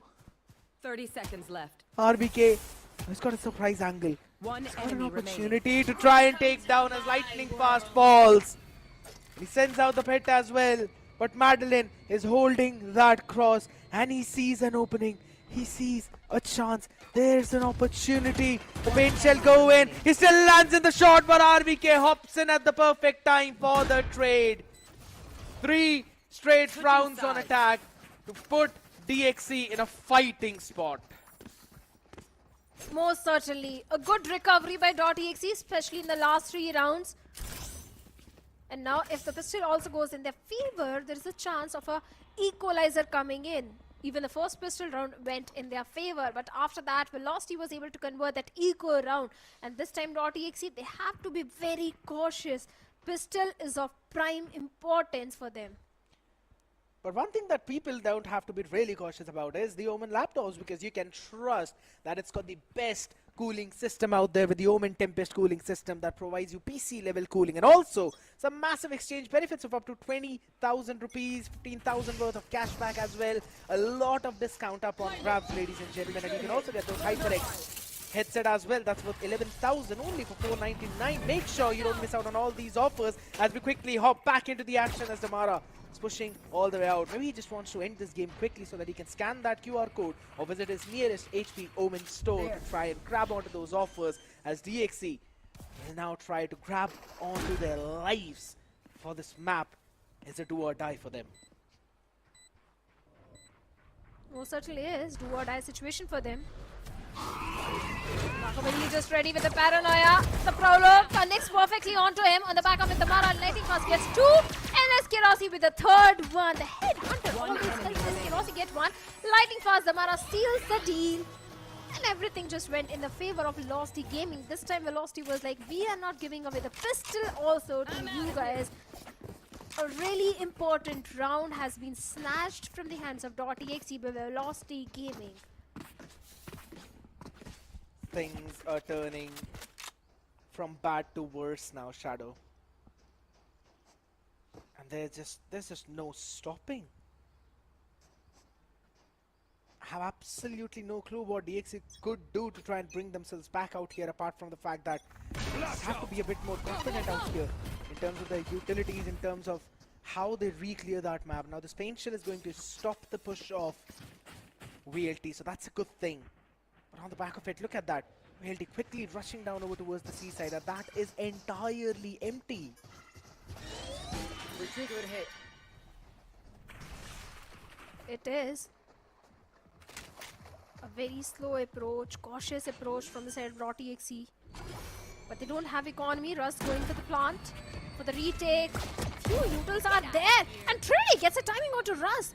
Major opening frag on the back of that initiative utility. A 5v4 situation, but time is of the essence. Time is the biggest enemy for the players of .exe, especially the way SK Rossi is just ready with it. Marshall towards the C-Link. From there on, 2 players are trying for the retake. Lightning Fast also catches Trinity. SK Rossi gets Markoveli, and seems like this round won't go in the favor of .exe, as Maidel is going to seal the deal, and the last player goes down, all thanks to SK Rossi. A 9th one towards Velocity Gaming. Another solid approach coming in from their side, and again, they have also prepared something for the bonus round too, Shadow. They have enough to go in for another nasty buy. A couple of rifles in their hands, a couple of Spectres, and we've seen the run and gun from Russ and Madeline. And Rossi is playing with the Bucky. Not quite sure how that's going to work out on their attacking side though, but this becomes a very important round for .exe. They need to win this, otherwise VLT will snowball out of control. They will reach the double digits though. RBK is good for one, but only for one. It's also Lightning Fast is now filling the shoes of what Tamara was supposed to do out there, pushing towards the spawn and taking so much space away. Spike has gone down already. Lightning Fast is already going all around the world to try and hop in from connector. This could be so difficult, as the Bucky will help them out a bit as DC answers back. Maybe saving the day for his team. But look at Lightning Fast. Look at his timing. He sees everyone. He knows everything. Smoke out in front of him, and he gets Markoveli as well. A bonus conversion at one of the most crucial moments. VLT are soaring higher than they ever did.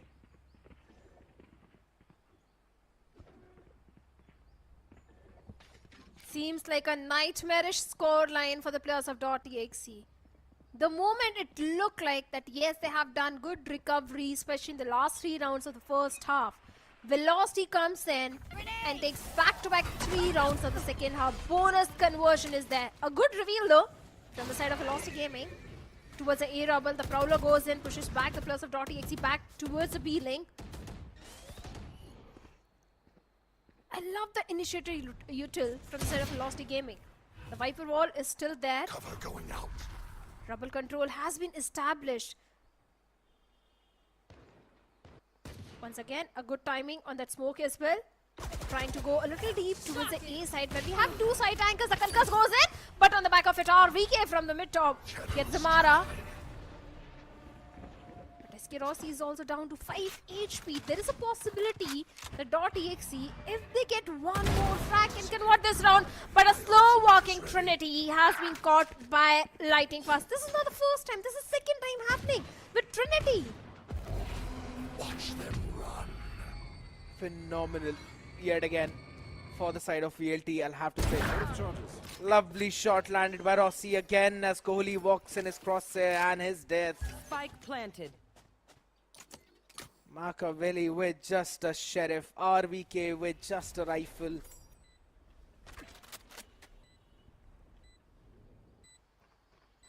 This is turning from bad to worse, Shadow. The paranoia used up as well all the player way standing. towards the city as Lightning Fast lands in a shot. There's nothing to move him from that angle. And there's nothing to stop VLT. Yet another solid round from their side. And they look better than ever. Just 2 rounds away right now, and .exe finally call for their final timeout, Shadow. This is their last chance. It's now or never. Let's be honest and practical. Scared. It's 11-5. They are 6 rounds deficit, and the way the entire momentum is in the favor of the players of Velocity Gaming, I don't know if the timeout is really going to work in their favor. I'm still hoping it does. I'm still supporting and rooting for the players of .exe that yes, they come back stronger after this timeout and get back-to-back 6 rounds. But keeping the hope alive doesn't deny the fact that yes, .exe is struggling. They're struggling really bad, especially in the second half, in their defensive half. And Velocity is just 1 round away from the series point. That adds up an extra pressure onto the shoulders of the players of .exe.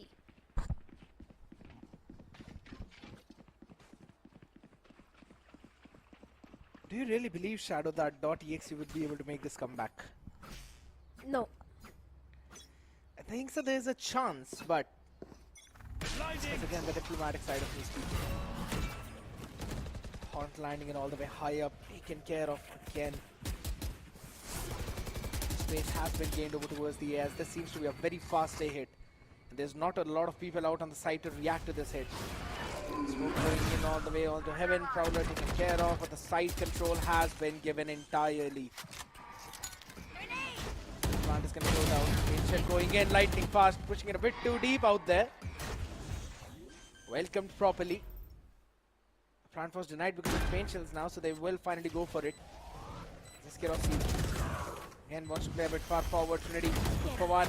Oh my goodness, Rossi finds the timing. He's able to catch one now, and he's still in the position of his rendezvous. Still in that range. Can eventually take that one, but is a bit too far forward now. Spent out Madeline in a 1v 3DC with the peak. Unexpected on that angle. And will manage to win the round for the team. Important one. Seems like the press are being heard. .exe, they really needed this one. Now they've got the 3 major ultimates. They've got the Viper's Pit, they've got the Showstopper, and they've got the Steel Garden as well. I don't want to jinx anything, but I'm still keeping my fingers crossed that .exe, can they really pull this one off?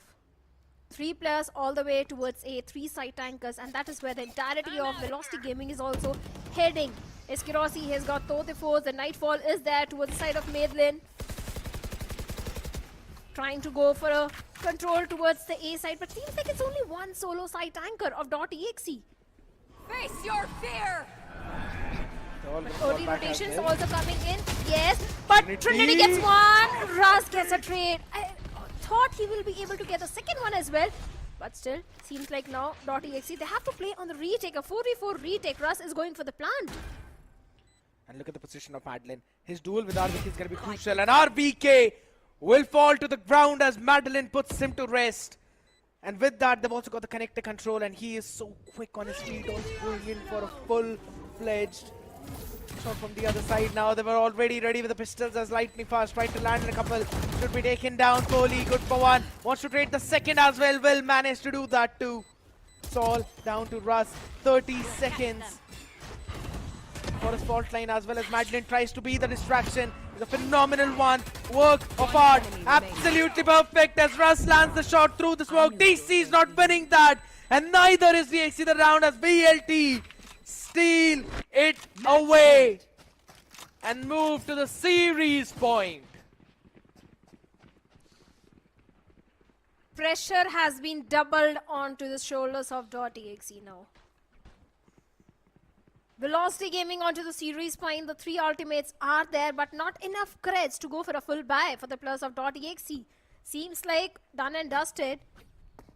They can get 1 or 2 rounds more, but not more than that. They can't deny 6 rounds to the players of Velocity Gaming. Let's play. That seems highly unlikely, and especially the way the Mara is going super aggressive, just 1 point away from that overdrive. Eskerosi this time going for the C-mount control, and even the players of .exe are not even aware about the plan of Velocity Gaming. It's only one solo anchor. Finally, they do realize. Oh, it's RVK also towards the waterfall. Yes, for the Viper's Pit. If used to the perfection, they can actually deny the entire side control to the players of Velocity, but that is not going to happen. As Zamara deals with DC, the overdrive is there, and he's pushing back towards the spawn. Makavali, you need to be very careful, and so do RVK. He gets RVK, but Makavali gets a trade onto him, but seems like it's done. It's done and dusted now. Seems to be it right now. The showstopper sent out, lightning taken care of, but there's still 3 more people on side with SK Rossi having the tour de force and the outlaw in his hand. So that's going to be a bit more crucial as Makaveli sends out the paranoia. That's going to force out the rendezvous.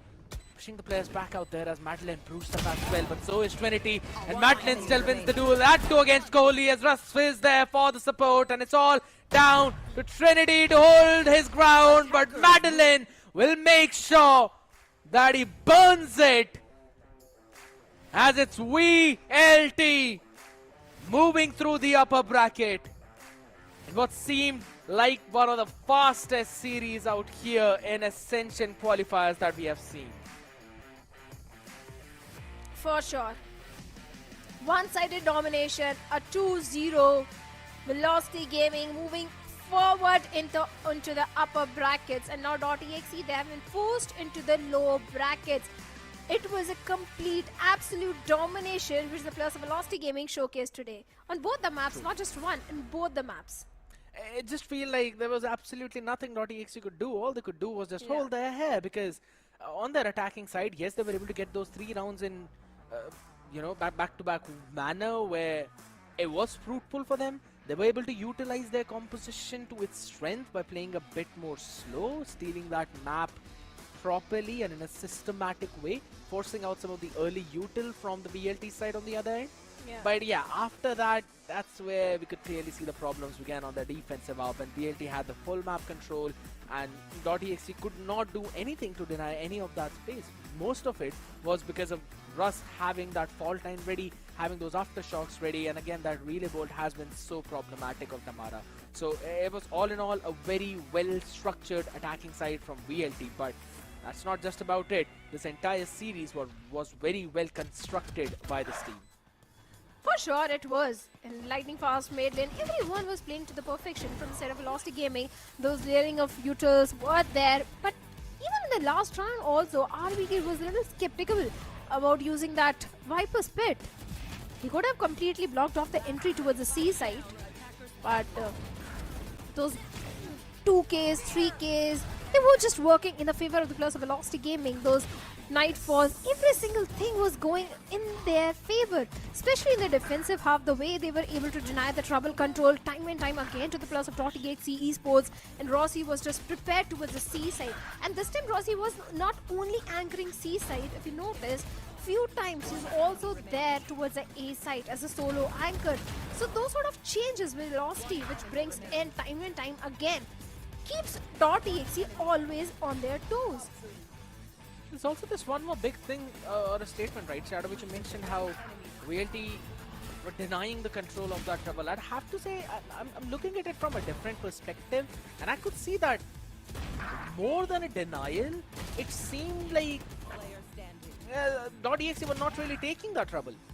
Just because, again, there's an early wave of utility which you're supposed to force Yeah. out from the other side. And if you're not really pushing rubble, then the other team will slowly and steadily stop using those utils to try and take that space. And considering, or rather understanding that they're not really fighting for that space, so they don't need to fight either. They can just walk off in front and secure all of that for themselves. Phenomenal map for Lightning Fast this time around. 19 kills that he's got and 42.9% headshot percentage. It's absolutely ludicrous that he's been allowed to do that. What's the highest till now in the entire VCSA? 50% if I'm not wrong, right? And that also was from the side of one of the player of Velocity Gaming, right? Yep. It's Seems always like- been them. Seems like Velocity is the one breaking down the records of Velocity Gaming. Always following up with that.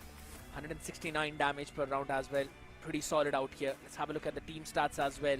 This time around, we did see a few first bloods from the side of .exe, so at least that's one part where they have improved, and a lot, to be honest. They had 11 first bloods this time around, Shadow, but still only 6 round conversion. That clearly showcases the ability of VLT to bring themselves back from a disadvantaged state. And I think so this map could have gone a bit more longer. This should have gone a bit more long in at least DXE's favor, because they were doing a decent job out here. Yeah. But yeah, when they went on to their defensive side, that's where things started to fall apart. Trinity was performing pretty solid this time around, 275 ACS with 4 first bloods, but the rest of the team as well, apart from RBK, they were on that receiving end. They certainly were. And looking at the player stats, I think Velocity, everyone was coming online, everyone was stepping, even Madeline with 13 and 10, 7 assists, 195 total ACS, but from the side of .exe Makaveli with 6 and 17.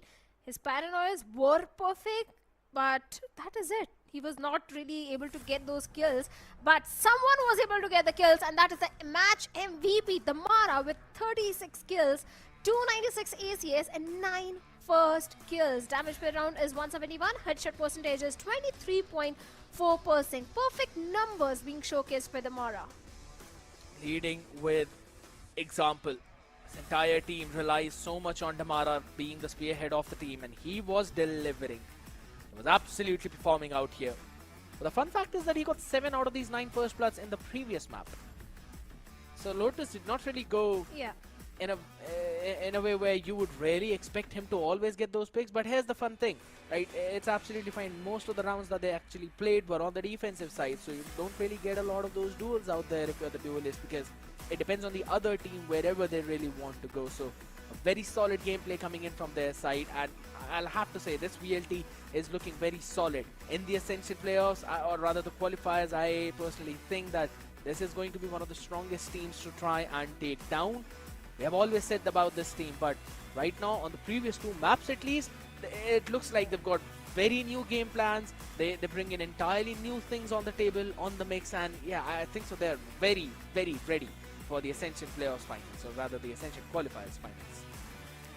For sure, they are definitely ready. The preparation did itself begin in the Split 3, where we saw Velocity Gaming and Revenant XSpark enter into that experimentation phase, where Velocity was trying that force buy in the eco rounds, and also going for the save round when they used to lose those force buy rounds. Yes, Velocity was had started preparing already in the Split 3 itself, and now they're looking much more prepared for the grand finals of Ascension Qualifiers, and if they really want, they will move into the Ascension, but still have got one big challenge, and those are the players of Revenant XSpark. I mean, or it could be SATUL as well, depending on Yeah. which one of the team actually takes the game in the next one, as that has always, apart from Split 1, gone for a third mapper. Every single time we have seen both of these teams take on each other, and ladies and gentlemen, I know everyone is ready for that series, but that will be brought to you after the short break. Don't go anywhere, we'll be right back. What's this? Let's go!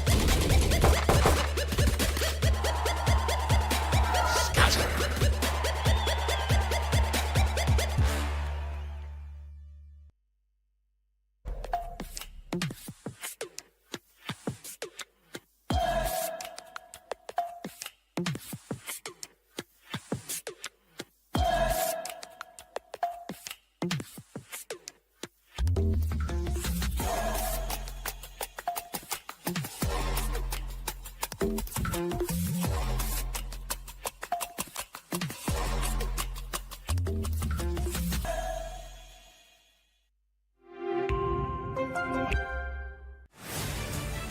live your life the way you want. Compete like the toughest challenger. Dance like there's no tomorrow. Celebrate every second you are alive. Life has no rule books, but we can give you a stage.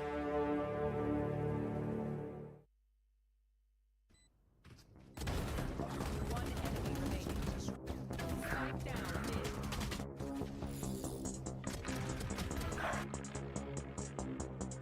One enemy remaining. Strike down. Renegade, let's go. Got them all blood, but I can't come. I don't wanna pedal with an old 3 kid, room, boom, up 400, that's roll. Got to see 100 the end move. Get lifted, body do big cool. Let's do flat over your head. Body got another on me, oh, that one. Telephone cut that right. Shout out my son for the rain, though. I don't want cut my leg. Running fist fires, get no rest.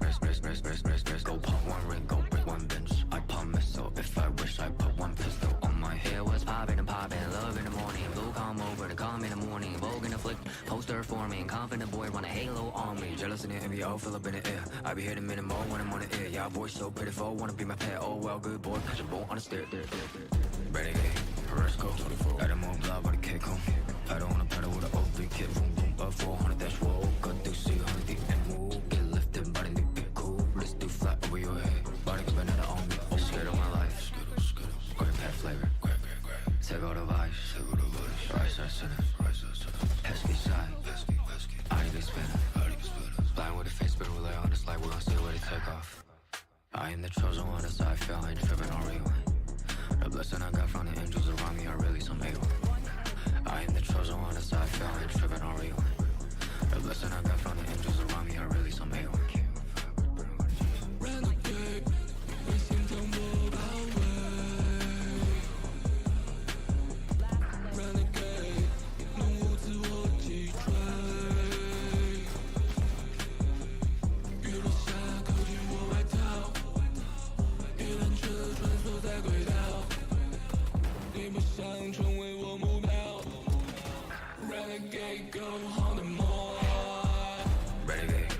go. Got them all blood, but I can't come. I don't wanna pedal with an old 3 kid, room, boom, up 400, that's roll. Got to see 100 the end move. Get lifted, body do big cool. Let's do flat over your head. Body got another on me, oh, that one.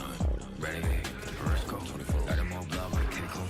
I don't wanna pedal with an old 3 kid, room, boom, up 400, that's roll. Got to see 100 the end move. Get lifted, body do big cool. Let's do flat over your head. Body got another on me, oh, that one.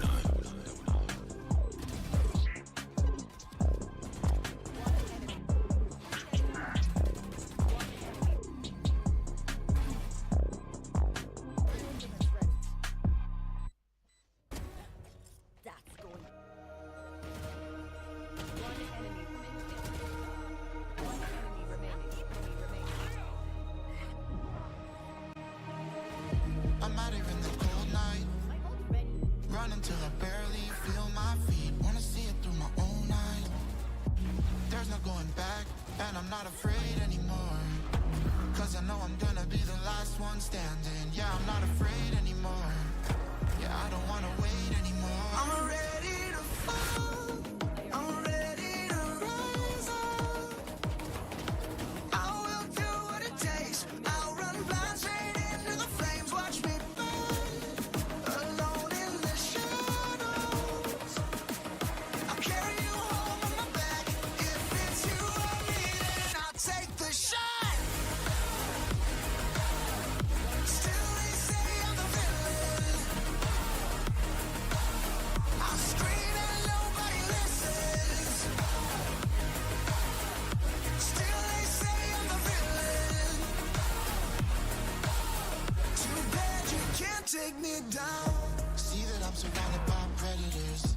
It's critical, they got me in my element. It's dirty how you trying to keep it elegant. Keep my eyes open wide when everyone around me is an enemy. See my life cross my eyes. I'm ready to fall.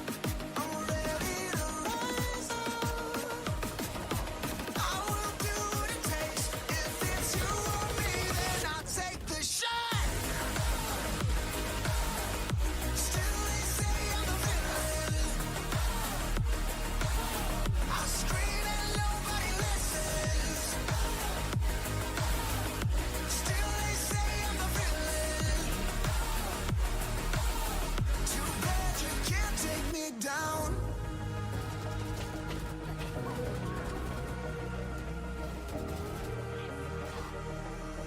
Too bad you can't take me down. You can't take me down. I'm ready to fall. I'm ready to rise up.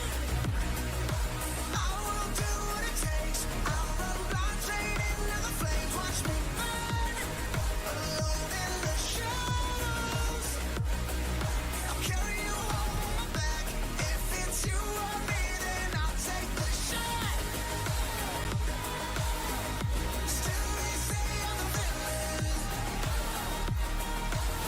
I scream and nobody listens. Still they say I'm the villain. Too bad you can't take me down.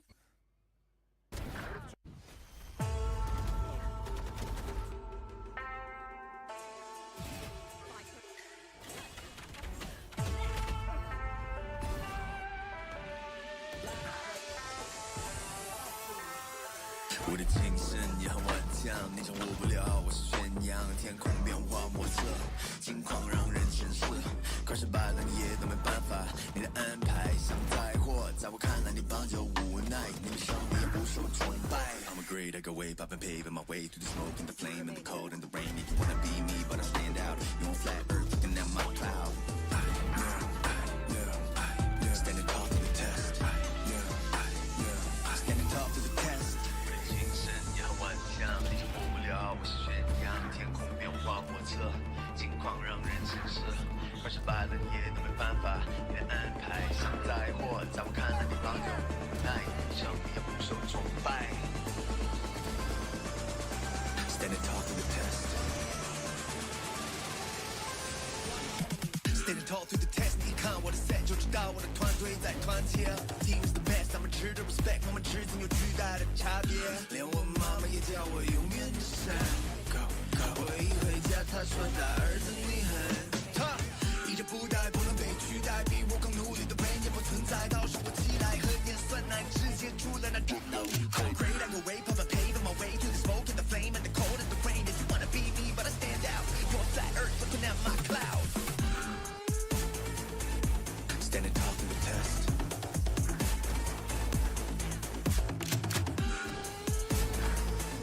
Standing tall to the test. Standing tall to the test.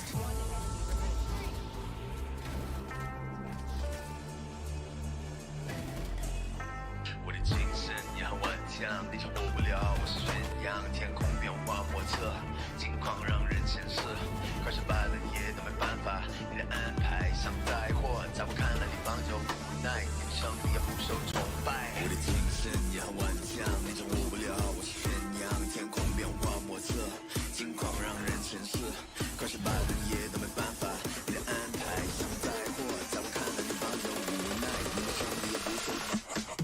Standing tall to the test. I'm a true to respect. Standing tall to the test. I'm a true to respect.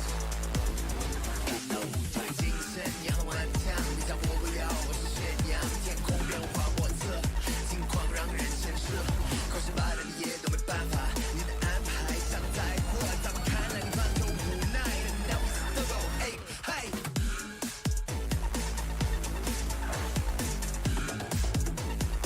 Standing tall to the test.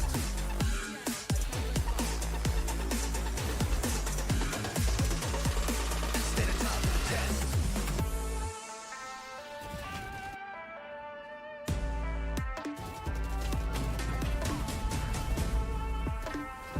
Cause I'm a true to respect. Standing tall to the test.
remaining. Enemy remaining.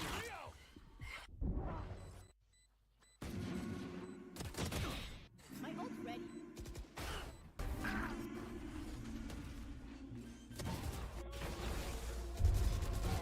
This way.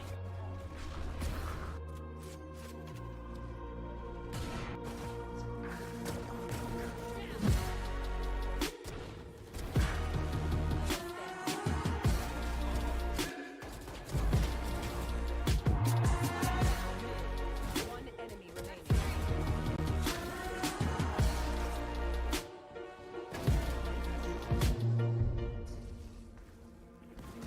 Visions in my head of this. You don't know the half of it. Spike down I A. got dreams of looking up, eyes I can get, but nothing feels like how it feels. To know these things I don't know yet, the weight of everything, and everything's just straight. Sometimes I'm trapped inside and I don't know what I'm gonna do. But to take on the world is the only thing that we know how to do.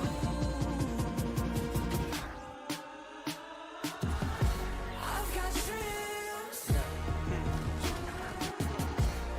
of finding out what all of this is for. It's you and me,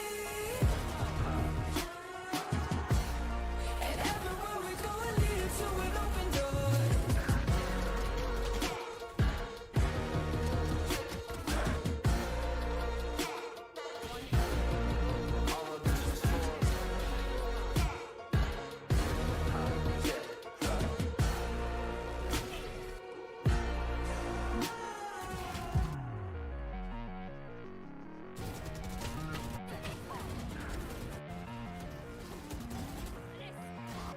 We made our mistakes, the good and bad days, but nothing really breaks. If I got you, look at the sky when you go outside, and oh, there is nothing to keep me back.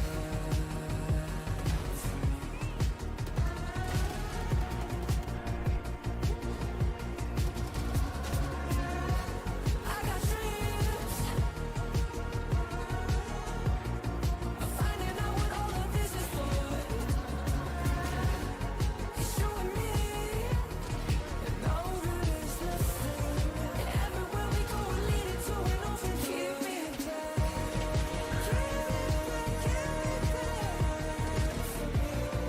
Keep me back,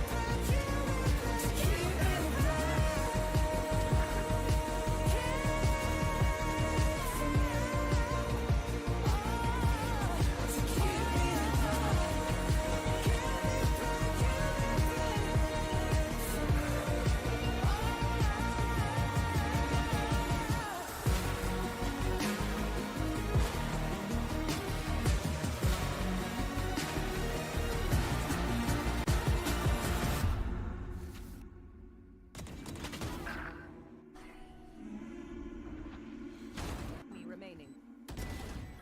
I would apologize.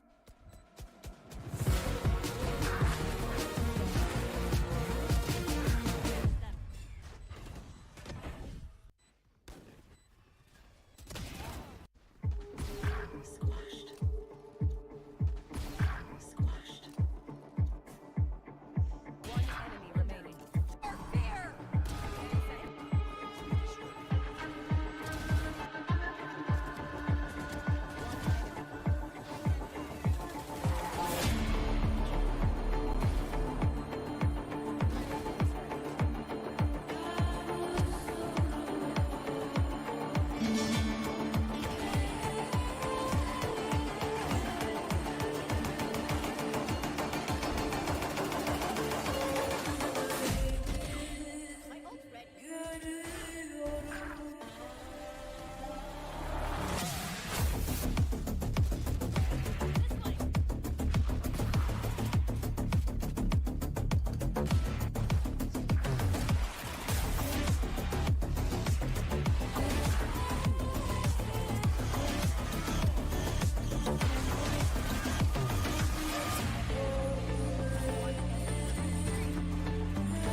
remaining. Spike down, attacker spawn.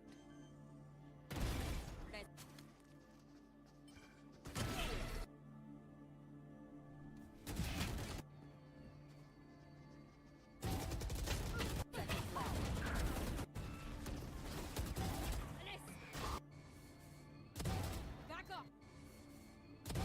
Back up!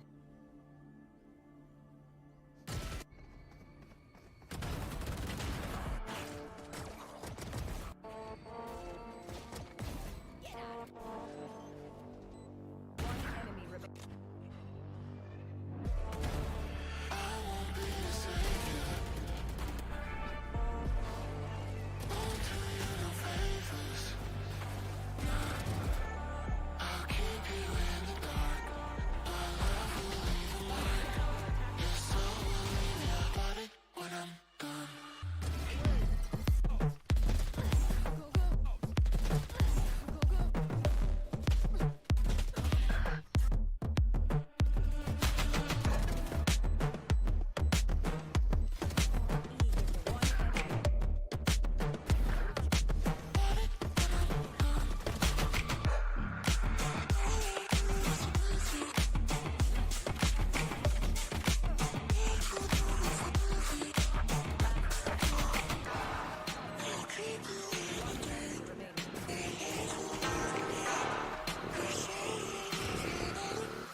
Dawn comes as a surprise. I am so hurt, I see heaven's light. Through the chaos, you're still on my mind. When the sky falls down, we'll make it out together. When the world ends here, we'll disappear forever. When the sky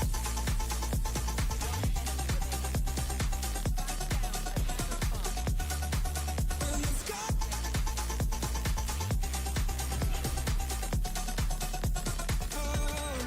when the sky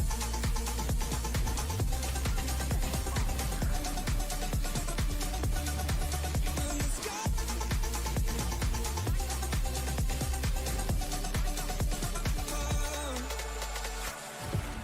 I am so hurt, I see heaven's light. Through the chaos, you're still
We're halfway through day number 1, and boy, the energy keeps on rising, ladies and gentlemen, as we're back again with the second best of 3 of the evening. You all are watching the OMEN VALORANT Challengers South Asia 2025 Ascension Qualifiers. The top 4 teams who have been playing throughout this entire season and have gained the maximum circuit points are now fighting it out, duking it out against each other in this double elimination format to try and find out which one team will qualify for Ascensions. Right now, VLT seem to be in prime position as they won 2-0 against .exe, but now we're going to find who will face VLT in that upper bracket finals. Will it be SATUL or will it be Revenant XSpark?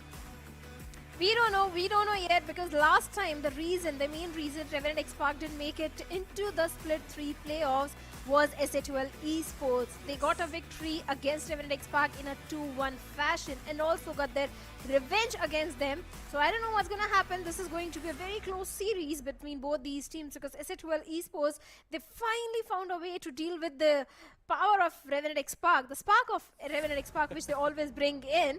And let's see if they can do it again, or if Revenant XSpark, they actually have a counter for SATUL this time. For a second, I thought you were about to say a power of friendship there, though, because that is what this team has been having. Rafuel, Wenka, Aziz. Holy smokes! Wait a second. Shadow, am I seeing the right thing? We are not seeing Antidote play. Yeah. We're seeing Deathmaker play today.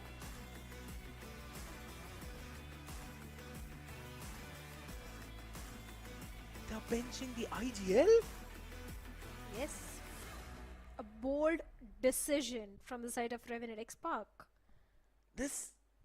Who will lead the team? That is the question.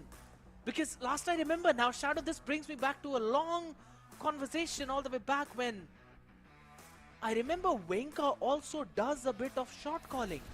And I know this does not make sense, but I'm pretty sure I remember that he has mentioned that again. Or rather, maybe we'll just get a check onto that as to who will be the main caller of the team, because till now it used to be Antidote. He would always be there for the team to lead the team. He would always give out those calls, and that's when his team would find that success. But this time around, now he'll take the back seat. Now this means the firepower of this team will be out of this room. I think this is the best possible time where Revenant XSpark could have tried for this, because even if things don't go their way, they still have the low bracket chance. So yes, I think, yeah, a big decision, but I think at the right nick of the time, because this is the only best possible time where Revenant XSpark could have tried something different. But looking at the lineup of SATUL Esports, well, you have got Helef, King Kappa. Kappa has always been fantastic in the entire lineup of SATUL Esports. Hawks as an initiator, always stepping up. Techno is there to save the day so many times. But Miz also, as a duelist, has been really strong, especially on the map like Sunset. Miz with those shorty plays, with those charge plays. Every single time this guy gets a perfect value. Always been on top for the team, one that leads. And that too, again, as we talk about this team spearhead, that definitely goes in the hands of Miz. Techno as well, he's always there on point, waiting. The trigger discipline moments have been pretty solid for the man himself. He has been struggling in terms of that aim a bit, Shadow. I'll have to mention that, and that struggle has been continuing all the way back from Split 1 itself. And he also realized that even in Split 2, he mentioned about the same things, how right now there's a bit of a down phase for him that's been going on. Yeah. He said that by Split 3 he'd be fine. We did see some of the jitters early on, but eventually he was able to pull himself up. But yes, as we talk about the two main pillars who lead this team, Miz in terms of that duelist, always there. King Kappa on the other side in his aim is absolutely phenomenal. Techno, Hawks, Helef. Yes, there have been moments when some of them have been on, sometimes they've been off as well. But today seems to be the day where they have to pull their socks up regardless of what they decide to do. Because if that does not happen, then Revenant XSpark will steal this game. There is a solid chance of SATUL also stealing a map or two, maybe. That could also be possible. But for sure, it is going to go till the decider map. But looking at the map veto, well, SATUL, they're gone for the Sunset pick, and Revenant XSpark going for that Haven pick, and Ascent is going to be the decider. I like the decision of SATUL going for a Pearl ban, because that has been their very strong map. It is an interesting one out there, Shadow, because I'll have to say Sunset is a map which did not really look very good for the side of SATUL, and this time they have decided to pick it up. Now that is interesting to me. Normally we have seen SATUL ban out Sunset as well against some of the teams. They've always been a bit more picky whenever it comes down to this map veto. But yeah, just have to wait and see. Haven, Ascent, both of these maps have looked really solid for both Revenant XSpark and for SATUL as well. Ascent has basically been 1-1 for both of these teams. Haven on the other side is not something that we normally see in the series of both of these teams themselves, right? We have seen Revenant XSpark individually on that map, not so much though, only sometimes. Now, last time when we saw that map, it all the way came back when they were playing against VLT themselves. Yeah. And they were able to close that one out with a 14-12, but that was a time when they went with the Teho lineup. Not sure what they will pull off today though, but on this map of Sunset, ladies and gentlemen, SATUL bringing the same double initiator composition along with Revenant XSpark. It's more or less like a mirror composition, apart from the fact that Aziz will play on the Raze while Miz will be on the Neon. Yeah, just only the duelist that's different from both the sides. Otherwise, exact same composition coming in from SATUL Esports and Revenant XSpark. SATUL Esports also, the last they played on the map of Sunset was against the players of Velocity Gaming, and that was an 8-13 affair in the favor of VLT. So yes, they did give a tough competition to the players of Velocity Gaming, but against the players of Revenant XSpark, this is the first time they're going on this particular map. And SATUL was decent in their defensive half. Attack is where they were struggling the most against Velocity Gaming. So it is going to be of prime importance that SATUL Esports, they have rectified the mistakes and they've worked on their attacking half, because they are starting on the attack. So the first half itself is going to decide in whose favor actually the Sunset is going to go. It's a big thing, because this map is basically direct if the series is going for the third mapper or if this will go for a 2-0. Because we have seen SATUL on this map, we have seen Revenant XSpark as well on this map, but not without Antidote. That's the big thing. Who is giving out the calls? Who is the one who's making those decisions? Aziz is the man who is playing on that Raze. Again, the team is going to set him up as Raw Fuel and Deathmaker stick together as well on those initiator roles. Ladies and gentlemen, this is the second best of 3 of the Ascension Qualifiers in VCSA 2025 right now, as Aziz kicks things off on this map of Sunset, opening the skull up for Helef, and that's almost the IGL of the other side down. But we have known SATUL to be led by Hoax. We have known this man to bring out those calls for the team, and the first one is to push all the way out in mid-top. Taking all the space up out there. 3 players, or rather 4 of them together out there this time, as Hoax will be taken down all the way up in A main. It's going to be pushed all the way up. Georgie's holding down towards mid, while rest of the 2 players now will need to clear in the side, but they do not know about Raw Fuel. He tries to fire in a few shots, but that's the whip, and one of the biggest that we have seen.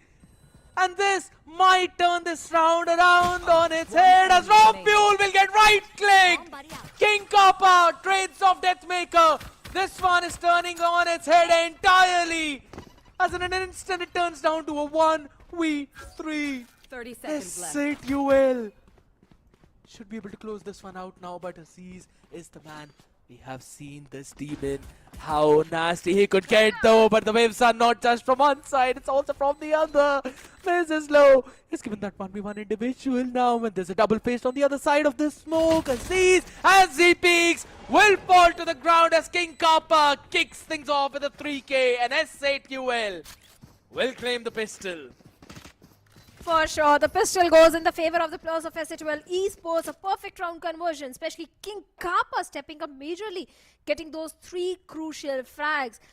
I love how Kappa is improving every single day. This guy always is there to save the day and the round for the players of SATUL Esports, and already a good head start. That too in the attacking half, where SATUL Esports was struggling against the players of Velocity Gaming. So yes, seems like they have worked on their mistakes, and this time, because of the weaponry advantage, should be an easy one for SATUL, as they're going all the way towards B. But it is a stacked up site. All the 5 players of RNTX are towards B. those classic, those right clicks can be so deadly if connected perfectly. The front leg goes in, on the back of it, Kappa gets one, Deathmaker gets one. Back and forth trades are going in, a 3v3 situation. But Venka and Raw Fuel steps up majorly, makes it a 2v2 scenario. Few utils available both the sides. The shock darts goes in. Hawks with that recon and shock dart trying to do something. Venka down to only 30 HP. Last player And standing. 21 is where Hawks is, but Hellef also gets a timing onto Raw Fuel. A great opening. That leaves only Venka in a 30 HP. He's got a Paranoia, he's got a Dark Cover. If he isolates those fight, it can go in the favor of RNTX. If that's the big Weaponry thing, though. recovered, but that fault line and aftershock towards the side of 30 Hellef seconds can left. change things. But alright, Hawks now finally picks up the Vandal as well. I was about to mention that this man does not really have a lot of HP as Venka peeks in and Hellef welcomes him back. S8QL going on to that stack side shadow. It looked a bit bleak, but they still were able to pull themselves back up all the way thanks to Hellef getting that individual duel. Picking off Venka as well over towards the end. Worked out phenomenally well for them. Even though some of the things were not looking good for their side, but it's absolutely fine. They've basically carried forward both of their main rifles for this round as well, so they can do some damage. Can being the keyword. Once again going for a B execute. That is where we have Georgie along with Aziz. The tripwires are already there and a perfect reveal, but King Kappa was there to get a trade onto Georgie. A great opening frag once again by Kappa. Hellef going for the plants. The first wave of utils is already there, but for the retake, RNTX still has got a lot of utils available. They've got the entire kit of Deathmaker. Even the Outrun is also there. Venka has got the Paranoia, the Dark Cover, everything is there, but a good reveal towards Bolba. Also with the information to the plus of Exe Esports that yes, the retake is happening all the way from the side of Bolba. Kappa gets one more miss with the judge gets one, and Kappa with a 3k will seal the deal. The bonus has been converted by the plus of Exe Esports. Seems like this time S8QL have prepared for RNTX. A fantastic round conversion from their side. And Shadow, this is the decisiveness that S8QL were technically lacking when they were playing against VLT, where they were struggling in terms of being decisive as to where they need to go, what they really need to do. This time, S8QL are looking so very confident in taking these fights, and this Revenant XSpark right now without their IGL, or rather with a new IGL, it's looking a bit on the struggling end out here. Since the bonus was converted, now Raw Fuel is going to be falling down as well onto his knees as Aziz will push up all the way with Georgie, trying to take some of that space away all the way towards mid. Now this is bold, but this bold decision making is what they really need to try and maybe steal this eco round away, maybe get a thrifty. It's going to be executed now. King Kappa falling up on the back of that drone as well through the smoke. No one's going to be pushing out with the aftershock being there. Alright, Aziz is going to be pushing all the way up now. He's jumped all the way through the fire. But Hawks anticipates that? What? How did they even know about it? My goodness! Oh, the Paranoia to delay things. Lots of utils are there on the back of it. Hawks gets one onto Aziz. So that leaves Georgie all by himself, but he also gets a timing onto Hawks with the Sheriff. Kappa once again there for the trade. It's only 2+ remaining, and Deathmaker gets onto a miss. 2v4 converted to a 2v3 situation, but time is of the essence for the players of RNTX at this point. And Hellef also deals with Venka. That means Deathmaker, the last man standing. It seems like there is no time left. A 4th one coming for the players of S8QL. And that's what really happens, or should happen, when you get a 3-0 start. You're supposed to convert the next round as well on the back of it. Now they have managed to do that. Picture perfect from the side of S8QL. The question is, How far forward can they go now with this? Full rifle round coming in from both of these sides. Now major ultimates up, almost ready for a SQL. Miz is just one away from his overdrive as well. King Kappa already has his neural theft up, probably from the past couple of rounds. And this time, RNTX have decided to change the pace. We have seen their classic approach when they need some map space, they need some map control. They just post Aziz up on some of the nasty angles. They push him all the way up so that he can take that space. There. And now look at that, Shadow. The owl drone that was normally used on side was used up so early outside B main to make sure that Aziz is not holding any angle up close and personal. LF has also used up his fault time. So they can't really go for any kind of fast execute. And they will have to move on the other part of the map to try and take some space away. But I like that one trip fire outside the B main, so that if anyone from RNTX decide to take that space again, they will know, they will have an idea that someone is pushing up.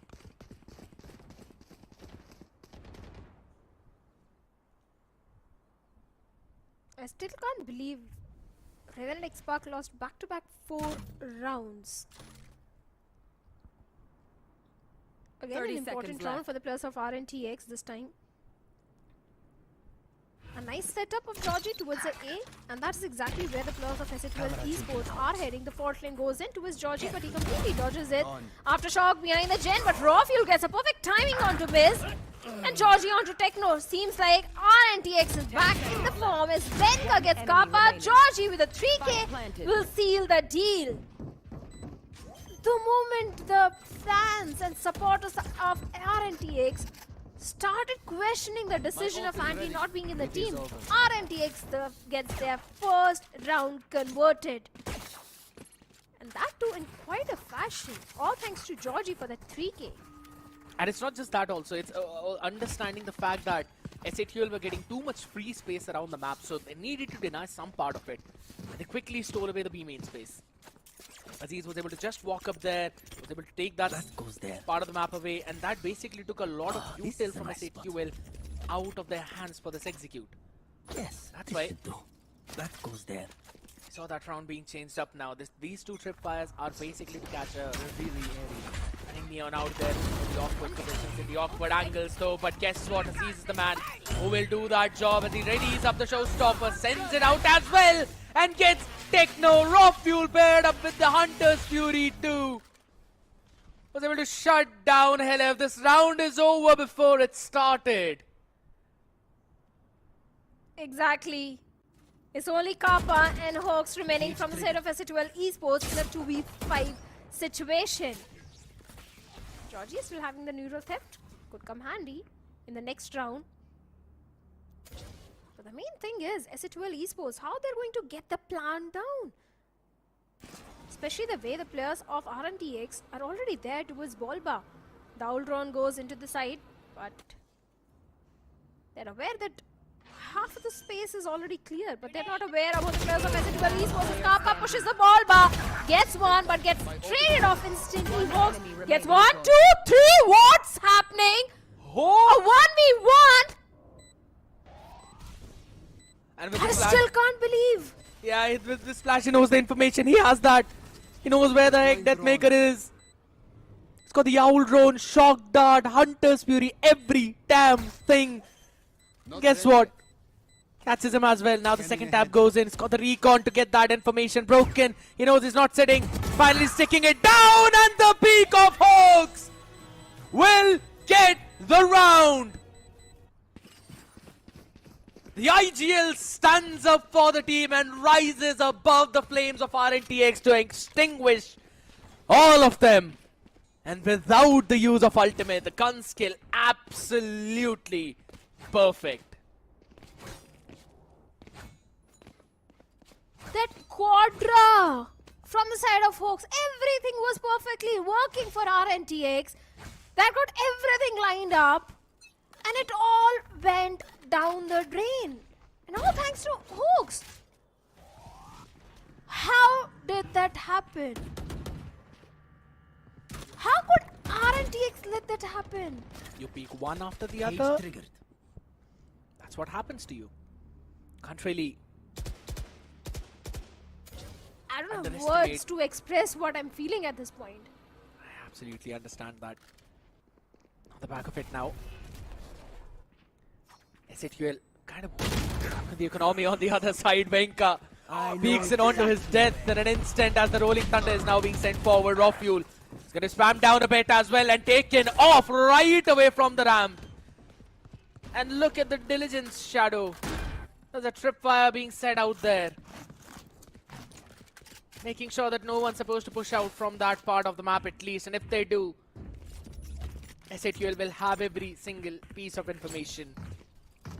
Now, the answer that Revenant XSpark had for SATUL's early pushes was the fact that they are going to push themselves to one part of the map. But SATUL realized that. They knew that B-main is being pushed by Aziz. They quickly took that space away. And King Kappa in the early round as well, he had a camera placed there, realizing that they need this thing to at least have the mid-round information. As soon as they had that, they quickly pushed all the way towards the A. Once Aziz dealt with that camera, they took the space towards the A side, closely walking up, taking the A main, and then just an execute with the Rolling Thunder. So pretty. They've already got half a dozen rounds on board. If you know, you know. I'm going to just let that slip away. But yes, 6 rounds being converted by the players of SATUL Esports. A timeout has to be there for the players of RNTX, but I don't know if they can really rectify those mistakes which they did in the previous round, where Hawks was able to get a 4K. 3 ultimates already towards the side of SATUL Esports, Hunter's Fury being one of them. Miz already with the overdrive. RNTX, they have to find a way to deal with SATUL Esports. Only 5 rounds left in the first half, and RNTX, they have to make sure to convert at least 3 out of them. If they get more than 3, it's a best deal, but at least 3 more rounds is what RNTX needs at this point. How will they get it? This is the big question now. They've used up the first time out, so This is a nice spot. Gobs will be talking with the players, but they don't really have the prettiest spy Shadow out there. Still with the half shields up and a few bulldogs out there. Utilities being brought in. They don't have major ultimates. That's the main thing. Miz still has got his overdrive available. Hawks with the Hunter's Fury. Ended up ready for past 2 rounds out there. The recon goes in. Deathmaker is able to take down the first one. The Hunter's Fury now goes in as well, though. Flushes Deathmaker in a position where Techno is able to take him down. Beautiful round coming in from their side as of now. The Raw Fuel feed visible, but it's Venka to shut Techno out. And in an instant, this now turns into a 4v3. And all 3 players over towards the A side. They will have left for the information now. Kind of a fake being sent out there as 3 people pushing all the way down in mid. Now that is interesting. I don't think so. Oh, LF will know any of that though, but he's still being diligent about it. Oh my goodness. Yeah, Hooks now. He's not winning that one. Taken down instantly now. He's got the information that there's someone pushed out mid. LF will clear out that place, but Aziz is fast on his feet. He's able to take all of them down. A crouch coming out there. Venka is going to be taken down. King Kappa doubles it up as well. And Raw Fuel is a bit low in that HP, so he decides not to peek on it and double up with Georgie. This is winnable.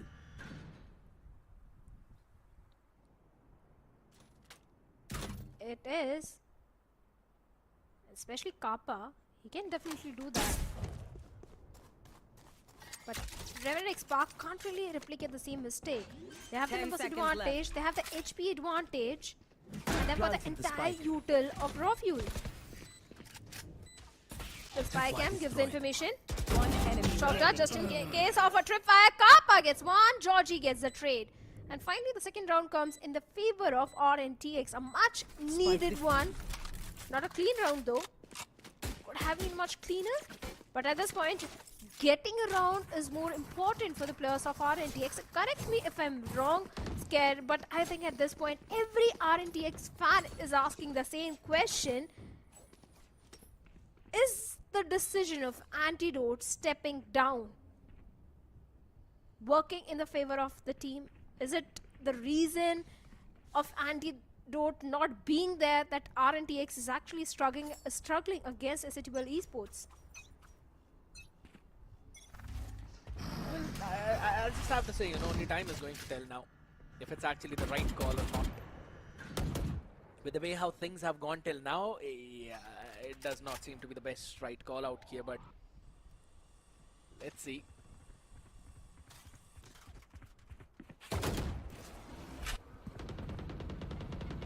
Only time will tell, like you said. But for now, the question remains the same. RNTX, they have to make sure to get at least 2 more rounds converted. Fuel is going to be pushed back. Can't really take that space away from the other side, so Techno has been posted up in that angle now. There's a lot of question marks out there in mid at least, but look at the amount of space RNTX have taken. They're constantly doing these 3-man pushes from different parts of the map. And Hook should be the first one to be taken down though, but that's the first pick. Miss getting taken down. Hooks is able to answer back, and he's ready for Venka as well. He doubles up. Another big time play from the team. And they also know where Aziz 30 is. seconds left.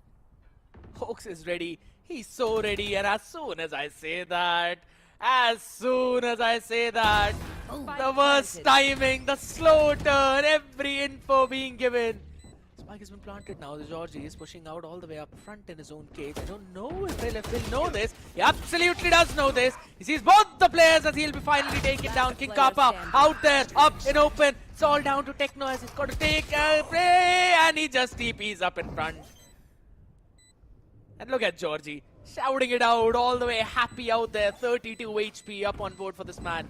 As RNTX are now halfway there.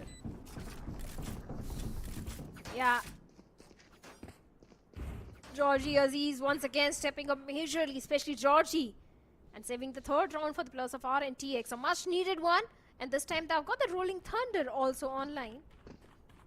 Even the Showstopper is also just 2 points away. But towards the side of Exe Esports, I don't see any major ultimate except for the Neural Theft in the hands of King Kappa. Aziz also getting a perfect timing. Those shock dart lineup with the back of it. Georgie getting to the perfect timing onto Helef and Kappa and getting that side control. Everything just worked in the favor of RNTX. There was a bit of a fumble at the start, but seems like finally RNTX after the timeout has finally been able to find the feet in the map of Sunset. Once again, Ascension Esports going for that meme in control, but few of the players are towards the mid, and mid has been left completely open. It's only Raw Fuel towards the mid top. Venka still having that market control, and a very slow approach this time from the side of Ascension Esports for all the good reasons, because the last 2 rounds didn't go entirely in their favor. Outrun to get some information. Techno still maintaining that mid control. Pulls it down for a few more seconds. There's a couple of players in front of him, rather 3 in total now, and Aziz, he was visible there, but King Kappa doubles it up as well, sends out the Neural Theft at the last second while Raw Fuel was taking him down, only to be picked off by Miz on the other side. That's Deathmaker and Raw Fuel both out of the mix. And it's all down to Georgie. Jump peeks in, does not realize where Miz is. And how the heck does he still have a relay bolt in now? Hooks is ready to welcome the man in his open arms. There's no damn place for Georgie to run and hide. It's Georgie, man. He has done in the past. He has done a 1v3, but seems like this time it seems highly unlikely. A 7th one for the players of Ascension Esports. The slower approach this time did work in their favor. They were able to annihilate the entire team of RNTX towards the market. That entire plan of RNTX didn't really work in their favor. This time Ascension was prepared that RNTX is going to maintain that market control. They're going to keep an eye on onto the mid, and that is where Ascension shined the most. One weaponry carried forward by the players of RNTX, but they need more rounds scared. Especially the next 2 rounds. Out of 2, at least bare minimum One more they need in their favor. And they've got the Showstopper and the Rolling Thunder. Two major ultimates to have at least one more round in their favor. But the thing is that they have been shut down constantly, and I have to say, one of the big key for this team has been King Kappa. 16 and 6. This guy has been absolutely nightmaric for the other side. Paranoia being sent out every single damn piece of utility, apart from the kitchen sink out there. And King Kappa still survives through all of that, and as soon as they heard all of that, they're quickly ready to take this place over towards the other part of the map as Kappa ready is not just for one but for two. Aziz was there for the trade. He was supposed to take down King Kappa, but guess what? He's gonna be falling down on his knees as well as Techno sends Deathmaker back to his maker. And it's all down to 4v2. Shadow, there goes the showstopper out in drain. Yeah. Seems even more difficult for them to just make it do with the Rolling Thunder now. They will not have enough crits for the full buy. They will have to work with the half buy. And if SAT will read the economy correctly, they should buy an outlaw in the next round for neutralized.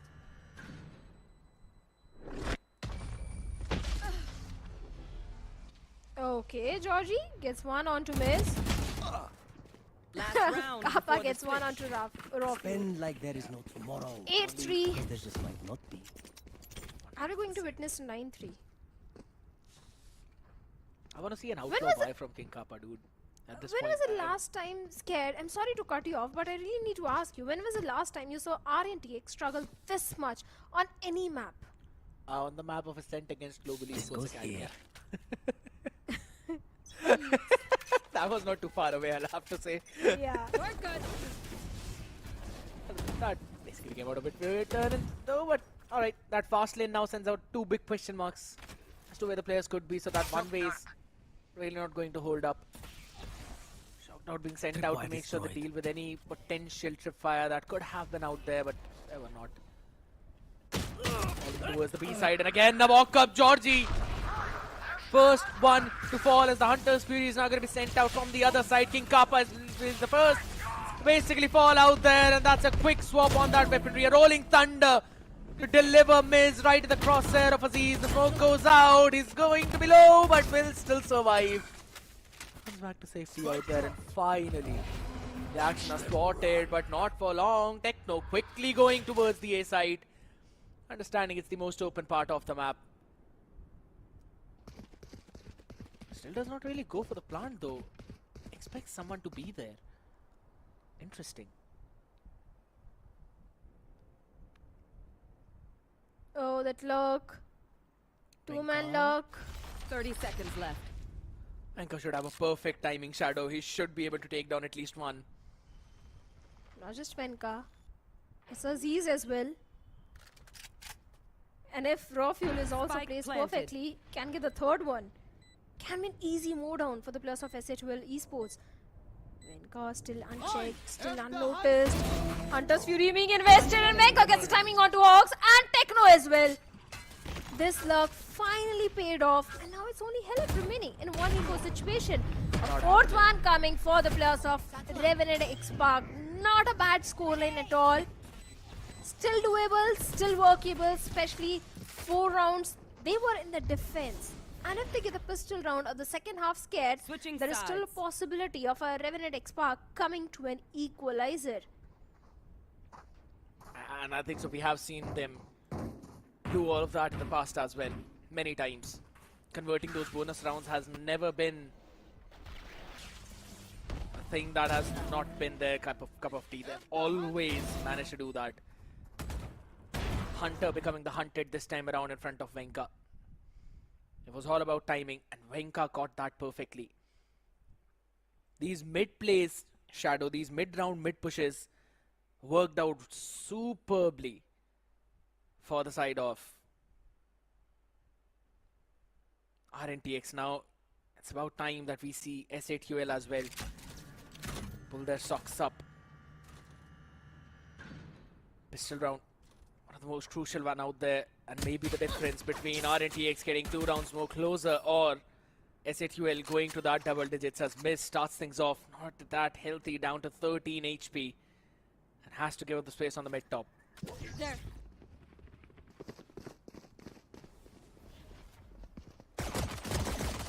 Oh, Techno gets one. Deathmaker gets a trade onto Techno. Everything just going in the favor of Revenant XSpark as Georgie maintaining this numbers advantage. Gets a timing onto Helif as well. Miz down to only 13 HP. And now the entire side control is in the hands of the players of RNTX. They've got few good utils to work for the post plant as well. Miz, can he get one? He knows where exactly raw fuel is. Behind the gen. The problem is how this retake is going to go because SHL they don't have any util. What? And Georgie, this beauty, a 3K being converted. This guy shines the most so many times. He has stepped up and now raw fuel with the last frag towards Miz. A fifth one, the most crucial round of the second half. The pistol round goes in the favor of RNTX. Fantastic in that approach. Slow and steady. Pushing all the way up towards the mid top. Exactly what SATUL did in their own pistol round opening. And then look at Georgie. Phenomenal pick. First on hooks and then turns around to take the counterpart on that Cypher out as well. It's basically been a Cypher map for both of these teams. The better Cypher will eventually lead the team to victory. That seems to be the case. It has been King Kappa till now though, but slowly Georgie is also stepping up. We've known him to be a pistol demon, but that's mostly been on Reyna. Seeing him perform on the Cypher as well, it's got a nice breeze to it.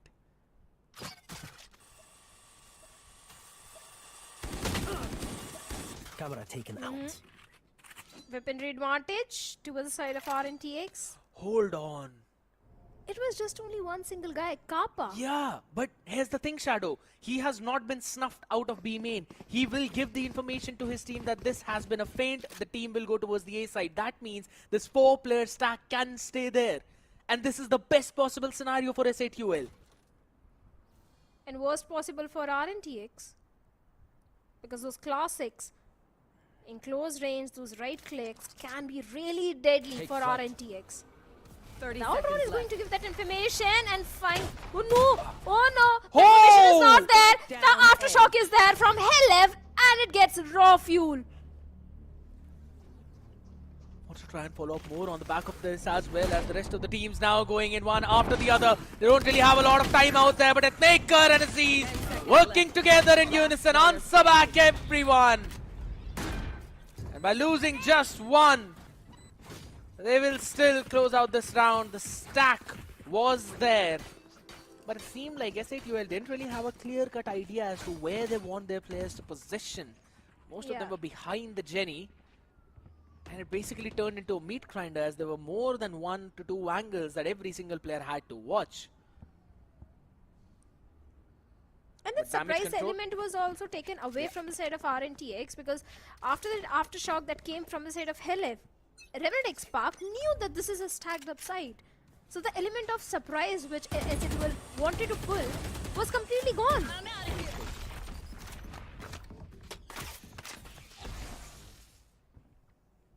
Bit of a util now being thrown out towards the B. Faking out for an aggressive play out there, but again moving all the way back. That is always Revenant XSpark's way. Doesn't seem like Antidote is entirely out of the mix, because the calling that has been brought in till now has been similar. Not a major difference out there.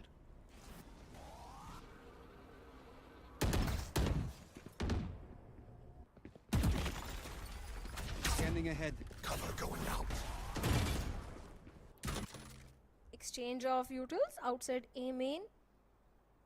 But the entire plan of RNTX is to go all the way towards B. They wanted to pull off rotations from the B so that they can move towards the side and go for the plan. The spy cam is going to give all the information away, and King Kappa, the way this guy is entering down the side, is not going to be easy. The fault line is there. On the back of it, Kappa gets one onto Aziz. The paranoia completely dodged by Miz. And Techno gets one onto Georgie. Kappa gets one on Venka. Back and forth trades going on. A 2v2 situation where Kappa doesn't have much HP to work around with, but still gets a third one onto Deathmaker. 10 That means seconds Raw left. is the last man standing. Scanning A ahead. 1v2 situation. The recon goes in. Remaining. Kappa gets taken down. A 1v1 scenario going for the plant. Planted. Techno has got the paranoia. He comes from the back and takes down Raw Fuel as well. A 9th one for the players of SA12. But Shadow, this was a bonus round for RNTX. And all SATUL managed was to carry one rifle, and look at the bank account. For the Revenant XSpark boys, they can fully buy, fully invest onto this round. And on the other side, still managed to get in something, apart from just the fact that Miz is going to use the Judge and Helef is going to carry a Guardian. And both of these players have been struggling in terms of their aim right now. It's only been King Kappa and his show by the team. And now that is starting to hurt them back, as RNTX slowly trying to close in that gap.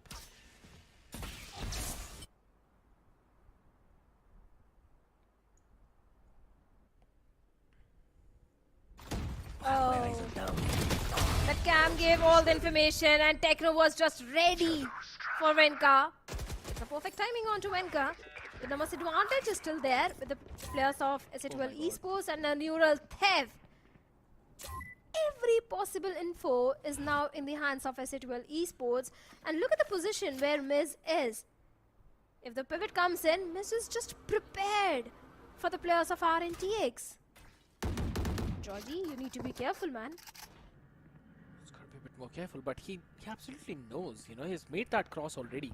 If anything, he is waiting for Miss to push up far forward for this lurk potentially. Info should be there. This is going to be a B split out there. Oh my goodness, the timing. Could it have been worse, Miss? What are you doing? 30 seconds left. Shoving his face up out there at that box. Not the best thing to do. Spike And the neural theft gives out every single piece of information. The paranoia being sent out there. Up in the open, that smoke a bit deep. A bit shallow, I'll have to say. Aziz, up close, personal. How are you going to push that man off of that angle though, as Raw Fuel also answers back. Helef on the other side. King Kappa quick on that trade. Techno moves in. Aziz's position noted as the Hunter's Fury comes into the place as well. The rifle being shown. Visible hooks, answers back. Shock dart, both Sova versus Sova. And that recon should eventually give out some information, and the big one has that. 17 HP for King Kappa. He's got to stick it down to defuse the spike, and he's got no time. Beautifully played out by RNTX. If you're not being shot at, you're doing something. Still They breathing, break. still fighting. They break the backbone of SATUL now.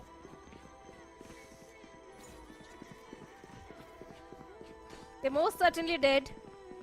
9-7. And if you notice in the second half, RNTX is looking much confident in the attacking half because only one round has been given to the players of SHL in the defense. And now they don't have enough courage to go for a buy. It's just a single Bucky and a Sheriff towards Kappa. And that is it. Should be easy 8th one for the players of RNTX now.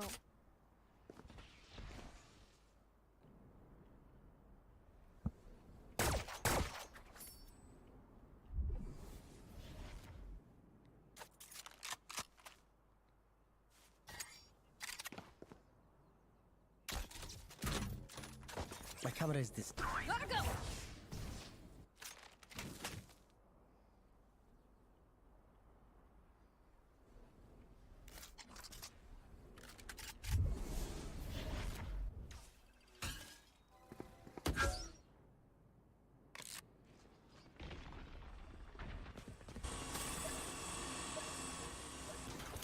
Grenade.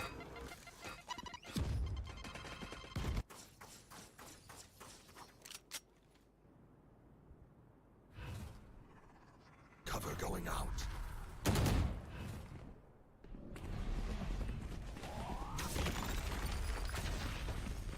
Thirty seconds left.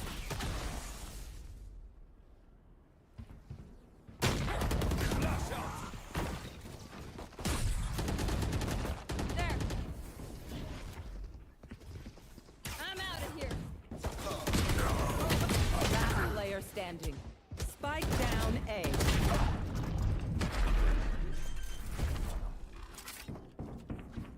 My, oh my. What a round out here. RNTX absolutely demolishing S8QL. And this now forces the timeout, Shadow, of S8QL side, because this is the most pivotal round for their side for this map entirely. Yeah. But seems like the defensive half is not really working in the favor of the players of S8QL Esports. They do have a major ultimate for the next round, and that is going to be the overdrive. But on the other side, RNTX is also having the rolling thunder. They need to find a way to counter that rolling thunder and get the perfect value out of that overdrive in the hands of Miz. But here's the thing, Scared. Miz is not really feeling himself. He's not really coming online. So let's hope he gets something with that overdrive so that S8QL can really go for the 10th one. On the other side, RNTX is looking pretty confident in their attacking side. Especially the way Georgie is stepping up. This guy has saved so many rounds for the players of RNTX. Be it the pistol round or the eco rounds, every single time Georgie makes sure that he gets some good value out of it. 16 in 8 is where he is, but Kappa is actually top fragging the entire server. 25 frags. Aziz Showstopper just 1 point away. This time RNTX just waiting outside.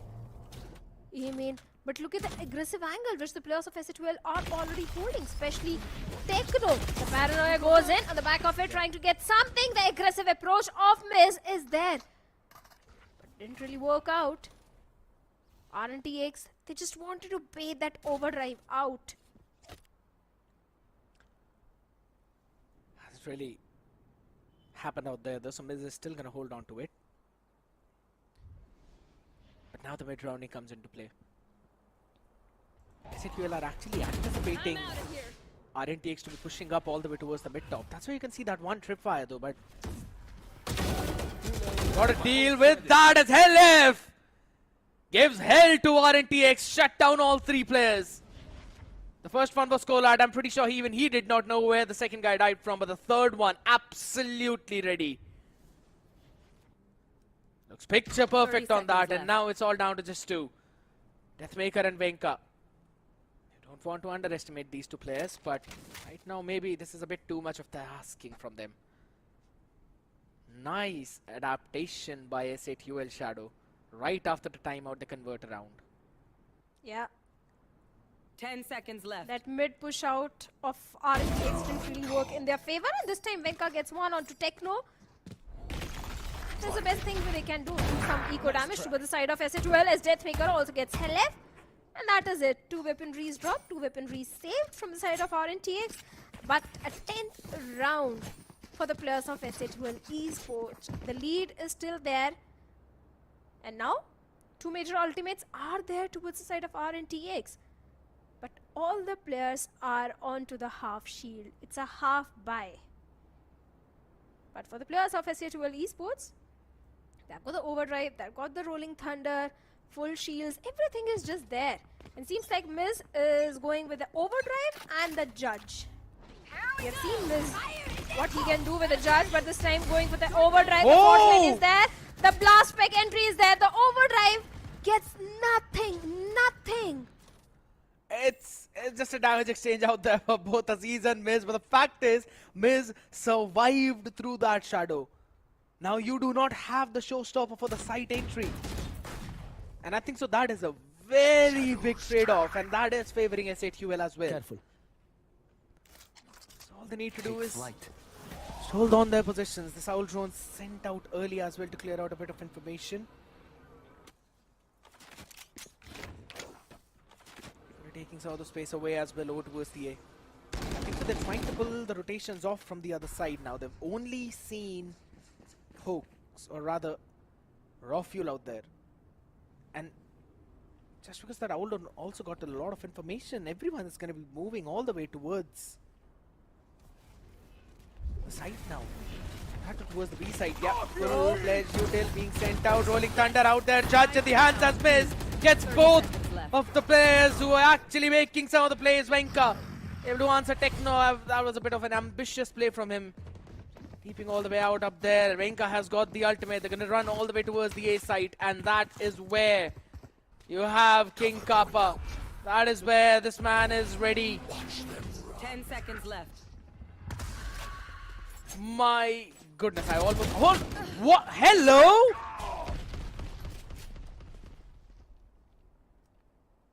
That...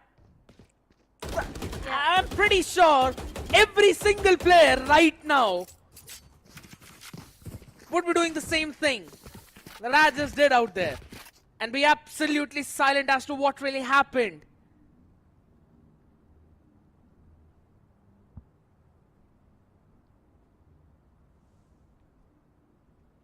Yeah, that definitely deserves a timeout, Shadow. That Yeah, deserves much needed, a much timeout needed. from Gobs. It's not even much needed. It's like you have to pull a timeout at that point because that was probably one of the biggest mess-ups of RNTX in this entire map.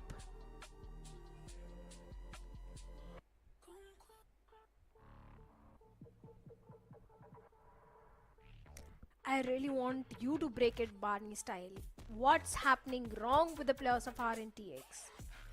I understand this is a map pick for the players of SA12 and SA12 is going to dominate.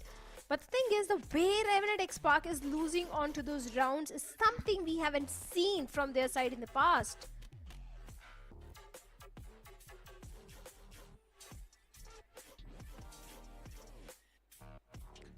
You know, I personally think that the real plan was to fake the footsteps out towards the A side, making SA12 think that maybe RNTX want to end A because Venka has got the ultimate, so they can pick up the spike whenever they want. And then to fake those footsteps towards A and then run back towards B, because eventually the B side should be empty. And that's why we were seeing both the players run towards the B side as well. And Venka was supposed to just use the ultimate and stay on site. I think so he misstabbed X and did not realize how much time was left on the clock. That's why they lost that. That's a bit of a problem out there though with Venka. He wants to try bring it back for his team. Maybe undo some of the damage that was done out there in the previous one, and it absolutely will be undone. These open things up though. Hunter's Fury, big catch, absolutely fantastic catch by Hawks. He's got two out there and has made it doable for King Kappa on site. He's got a tripwire out there, and the information is given. Seen both the players. They know every damn thing. Careful. They have every single util available, and so does Deathmaker. Georgie still re-wraps around on the other side, but King Kappa does that same thing. The shock dart goes in, and Deathmaker falls on the ground with util in hand. It's all down to Georgie. There's all individuals up being given to him, but it's not happening today. King Kappa will close it out. SA12 are one round away from claiming their own map. King Kappa is actually playing like a king of the sunset. The way this guy is stepping up. From the very first round itself, this guy has been showing the heroics. 27 in 12. This guy is top fragging the entire server right now. Just 1 point away from his neural theft. And like you said, SA12 now on the map point. They just need one more to seal the deal against RNTX. The recon goes in, a Fox, but no information has been passed. They have an awareness that someone is there. Aziz going for a very slow walk up. But I like the crossfire setup which King Kappa is having with Hawks. Hunter's Fury being invested. Sport line on the back of it. Hawks gets one, Kappa gets one. The way this guy anchored the entire elbow. But Georgie and RNTX Venka answers back by getting two from the side of SA12. Neural theft being invested. In the side gets two. Georgie shuts him down. Goes for the neural theft. Still a 1v2 situation for him. I love the discipline from SA12. Not giving in the individual peaks now, both the players playing together.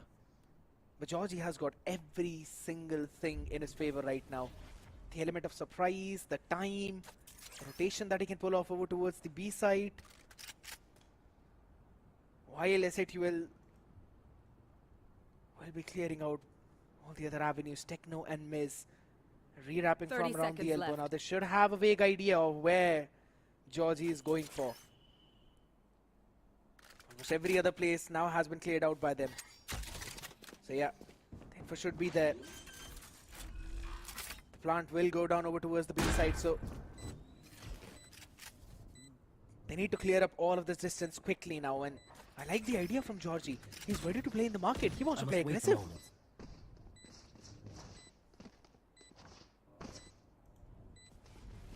Georgie, he can pull this off. He certainly can. The entire wraparound. The players are not even aware. He gets one onto Miz. Can he get one onto the last player, Techno? Down to 87 HP. The HP advantage is there. Dark cover. And Georgie sticks to Shorty and a 4K for him. 9-1 coming for RNTX. Seems like both the ciphers are saving the day for their teams. I love what Techno tried to do there, I'll have to say, you know. We have seen Forsaken do something similar on this map of Sunset when they were playing against Sentinel, wherein he did not really smoke the spike, but rather threw out a couple of layers of smoke so that John Cutie would have to run at least through 4 layers of smokes to move forward. And he would not have any idea where to actually spam out. Techno kind of tried to do a similar thing here. He threw out the first smoke on the spike though, but threw out the second one just a bit ahead so that Georgie would have to cross at least 3 layers of smoke. But instead of sticking down the defuse, he decided to push forward with the Shorty, and that's when Georgie got the timing of it. A crucial round for RNTX now. On the back of it, kind of semi-broken the by Visual on the other side, and they want to push all the way from the market though. First shot being missed out. King Kappa is going to be taken down though, so no Cypher for you on the B side, no anchor left. But Techno wants to fill those shoes, ready with the Guardian. Takes one down only to be picked off instantly by Raw Fuel. Spike planted. Lovely shot from Miz, the ball bang lands perfectly on Deathmaker. Brings it down to a doable position now, but the spike has been planted, so the time is ticking. It most certainly is. 3v3 situation. Aziz, 28 HP, but still can get Miz. He certainly gets Miz. A slow walking Miz. Completely off guard. But Hawks is still playing inside the side. Outrun being sent. The information has been passed on to RNTX, but time is not there. That's the main problem, Helef. Big tap onto the spike, but there is no time left. Ascension Esports. Last player standing. Oh, Venka gets Hawks as well, and a 10th one for the players of RNTX. They got enough time to go for the 10th one. Ascension Esports still on the match point, but RNTX, they are finally giving tough competition to the players of Ascension Esports. I was expecting a timeout. It's 12-10 now. The economy is a bit broken out there, bruised up. So the question is going to be, do you want to force buy into this one, or maybe just save for this one and buy in the next?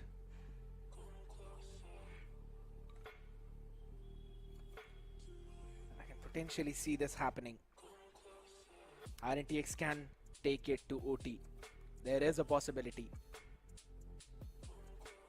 I want to have a look at their ultimates as well, because last I saw they were building onto a couple of crucial ones too.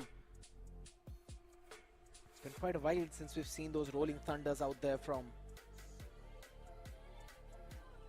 Deathmaker. Maybe Venka is ready with Zone from the shadows as well.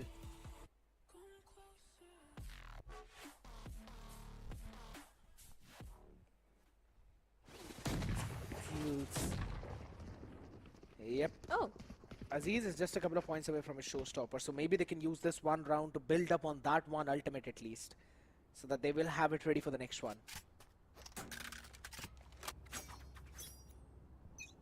Gotta go.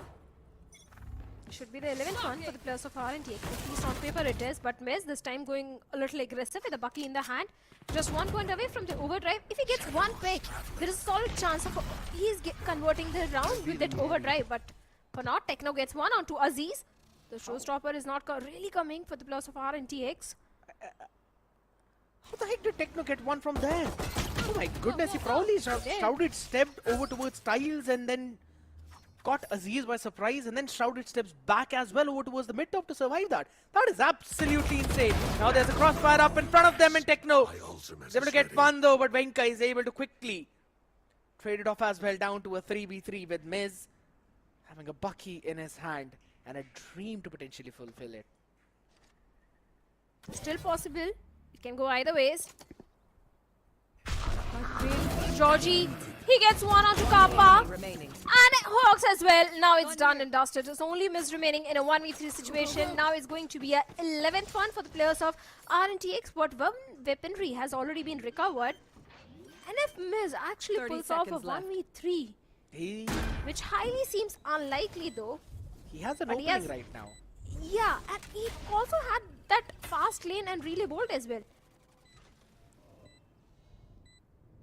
Waiting Paired out up that with the recon. utility, he can try to do something at least.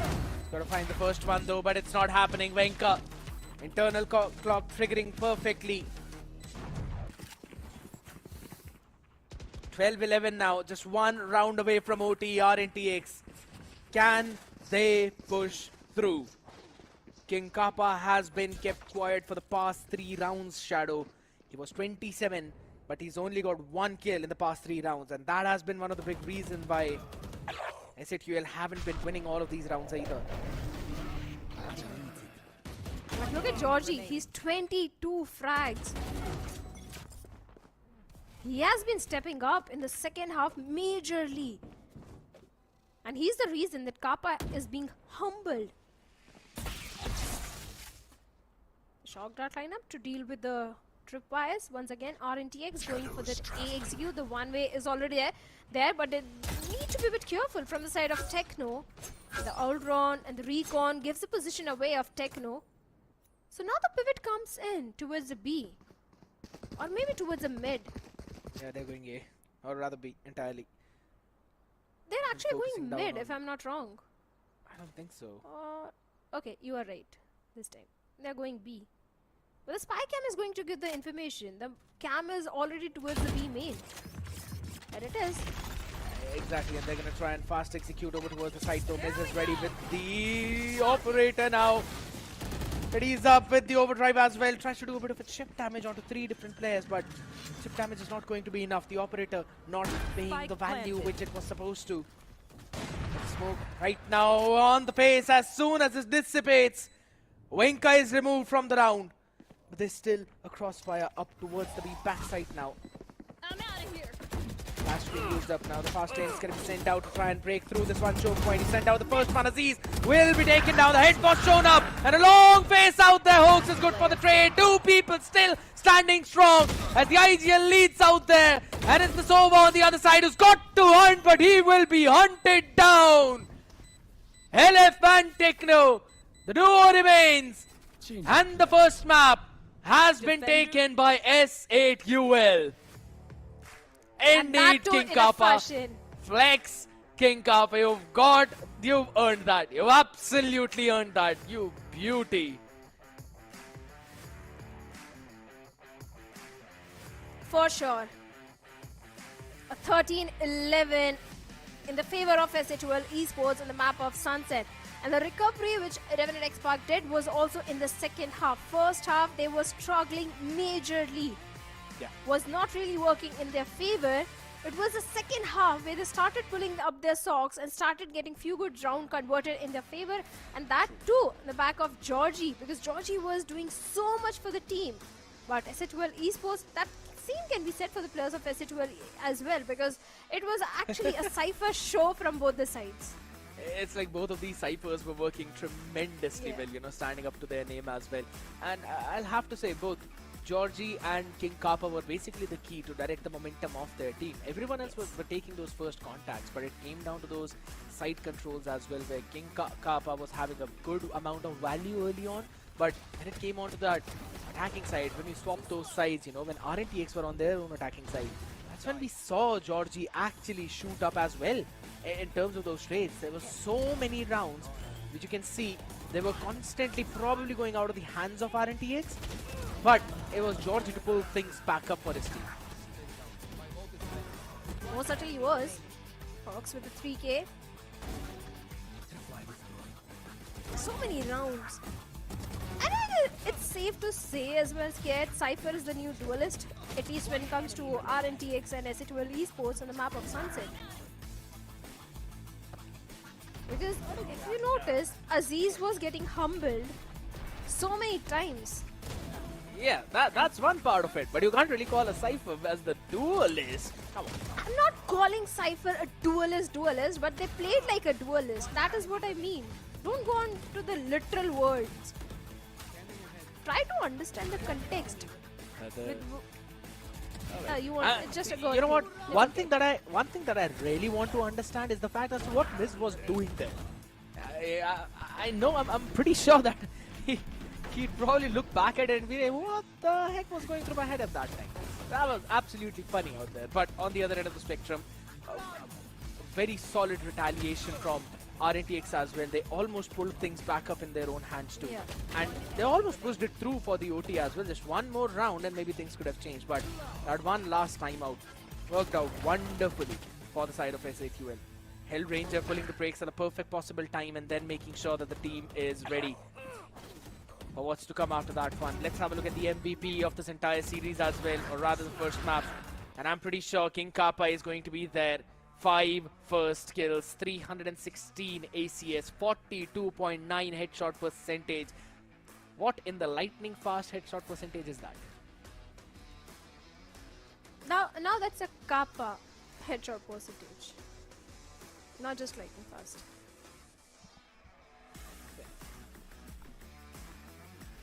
Give the man the due credit. He deserves it. He was top fragging the entire server. The way this guy was playing, be it the pistol round. Earlier, it was usually the pistols and the sheriffs where King Kappa used to shine the most. So is Georgie. Every single time, Georgie used to step up majorly in those pistol rounds, getting those 3Ks. But now seems like King Kappa and Georgie, they do get the first frag also. Especially King Kappa, so many rounds were there which were converted in the favor of Exe Esports only because of this guy. The way this guy was getting those multiple frags, 16 first kills is where Exe is, and 8 almost double first kills of Exe Esports. Absolutely. Picture perfect play from their side. Because I still remember last time when these two teams were playing, you know, SAQL was struggling in terms of those first kill departments, and that's where Revenant XSpark would have that advantage, would have that lead. And this time around though, working in that department too, setting things up perfectly for the team, and King Kappa just being an absolute maniac out there, all were able to do wonderfully well as compared to what we eventually saw in that previous series too. And SAQL, again, having such a solid play on this map of Sunset. Any of the rounds, some of the rounds were close as well though, but here's the thing, Shadow. Apart from King Kappa, everyone else was really on that struggling end, so that's not really telling the best of the best stories out there. I like the way how you sung the entire sentence. Thank you. Helef on 11 and 16, yes, he was struggling. Techno 13 and 17, but that's the same story. When only two guys from each team are top fragging, there isn't much left for the remaining players to do. 28 is where King Kappa is, 22 is where Georgie is, so I think the frags are equally distributed for the remaining 4 teammates, so it's nothing to complain about. The initiative utilities from both the sides were there, at least in the second half were there for the players of RNTX. So I don't have much complaints from the remaining players. I think everyone played their part equally well. I kind of agree as well.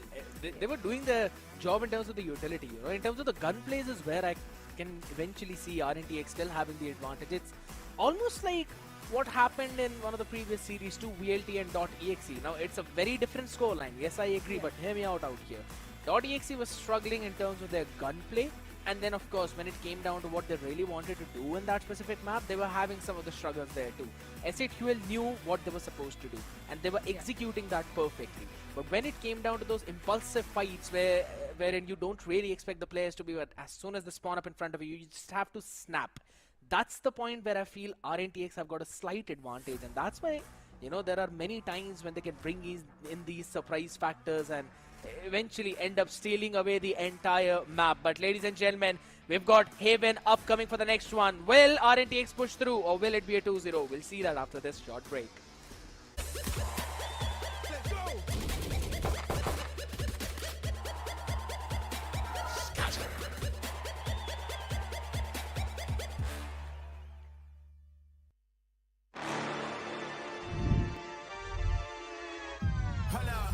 Why do they doubt the kid? I'm about to prove them all wrong again. I got a low tolerance, cause they don't even know what the problem is. It's me. Why do they doubt the kid? I'm about to prove them all wrong again.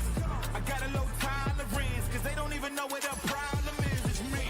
I ain't taking no loss, no loss, no loss. Look, I'ma always win.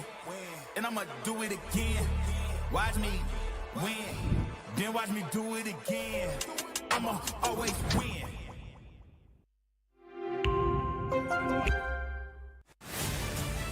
To live your life the way you want. Compete like the toughest challenger. Dance like there's no tomorrow. Celebrate every second you are alive. Life has no rule books, but we can give you a stage.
Welcome everyone right after a very short break to OMEN VALORANT Challenges Ascension Qualifiers. The decider is going to happen today because RNTX against SATUL. The battle of the Goliaths is tilting towards side of SATUL where they lead the charge on their own map pick 1-0. But Shadow, do you think RNTX have a chance to make a comeback, or this is another series where we'll see another 2-0 the opponents?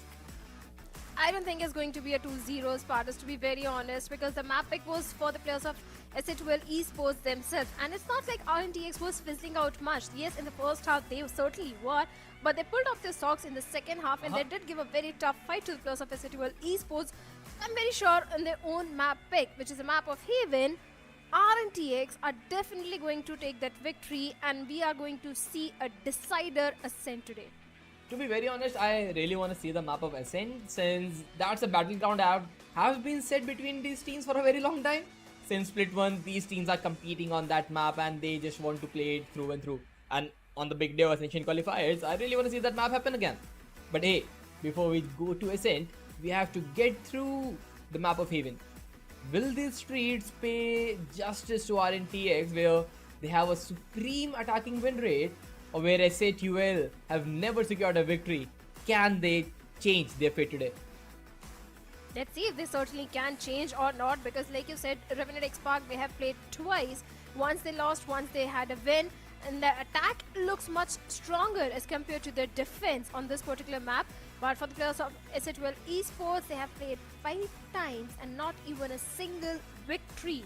So the odds are definitely in the favor of RNTX, but SATUL Esports is known for their adjustments, known for their learning curve, because as compared to Split 1 and Split 2, they are looking very strong in Split 3. And the way they played on the previous map of Sunset, they have definitely improved and improvised. They have started reading onto the opponents, and if that is going to happen in the map of Haven as well, I'm sure we are up for a very close scoreline. You're talking about improvement and learning, and I think that's a big learning for RNTX on the basis that they don't have their IGL today, and they will not have him in the future as well as the IGL, because without Antidote, this team looks a lot lackluster than it should be. Just one player getting off the team from the playing 5 should not make that big of a difference, but we have to keep in mind that we are talking about Antidote. The guy retired and now he is with the coaching staff. His replacement, Deathmaker, most likely could be the IGL on the way. He is learning, but the thing is, he is learning on the very big stage. Ascension Qualifiers for a learning platform, it's too much of a task to start things off. And we all know RNTX were the favorites to play the LAN Grand Finale against Velocity at the first place. But with the performance they're delivering today, it looks like RNTX might lose a shot to that big stage.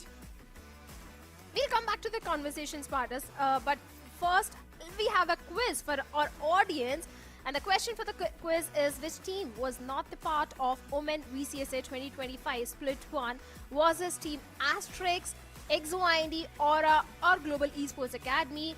All you have to do is just scan the QR code to answer the question, and you can earn something by watching VCSA and answering the quiz question as well. But coming back to the conversation, Antidote stepping down at such a crucial point of time. Yes, I do understand that this was the guy who was able to lead RNTX to victory in Split 2, but I'm still going to give some benefit of doubt, although I do agree with you completely that this was not the perfect time for Antidote to step down. But maybe in the first map, it could have been the early game jitters because a new member is coming in, someone else is leading the team, it's not Antidote. There could have been some communication gaps or issues, at least in the first half, but quick adaptations were also there in the second half. So I'm still going to give some benefit of doubt to the players of RNTX that maybe they can still do much better. They're going to adapt to the synergy according to Deathmaker, and maybe they can replicate the same performance which they did with Antidote. Well, they definitely want to do that, but also we have to keep one more thing in mind, is that Deathmaker's addition brings a lot more firepower to the team. We have to address a big elephant in the room, and that is the firepower RNTX is carrying on today's playing 5. With Antidote, they had 4 firepower players and 1 Giga Mind.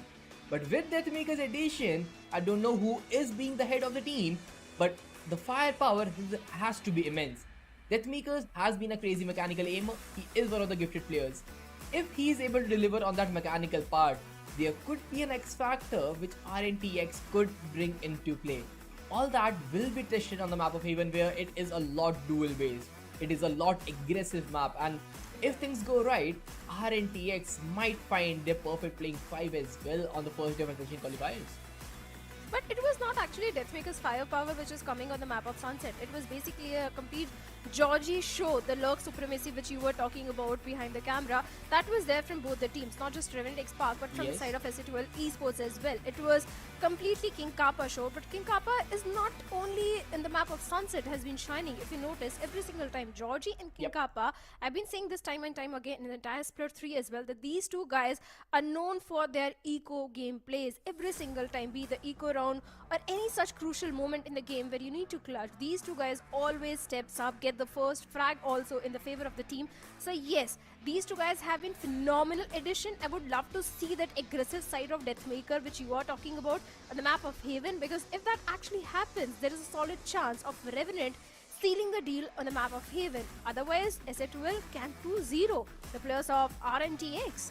Well, that is very true, but how the match will go, how things will turn out from Deathmaker's side, how will Venka step up, because on the map of Haven things have to be very different. A lot more questions to answer, but we'll answer all of them right after a very short break.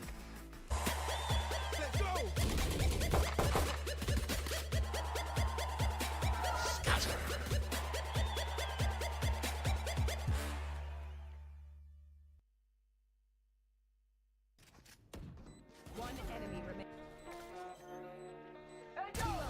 Bienvenidos a Madrid. Eso no. We are here.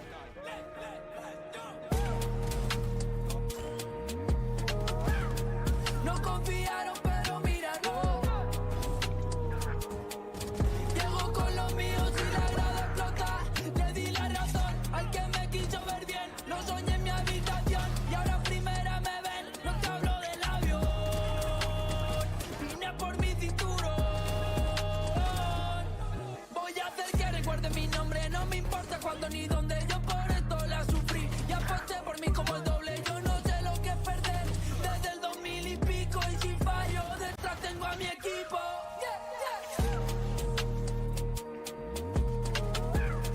No confiaron, pero mira, no. Llego con los míos y la grada explota.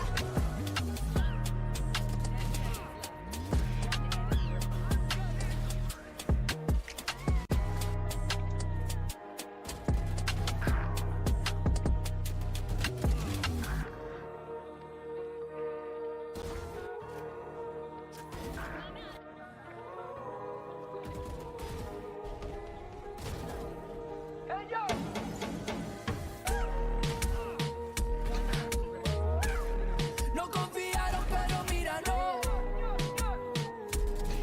Llego con los míos y la grada explota. No confiaron, pero mira, no. Llego con los míos y la grada explota.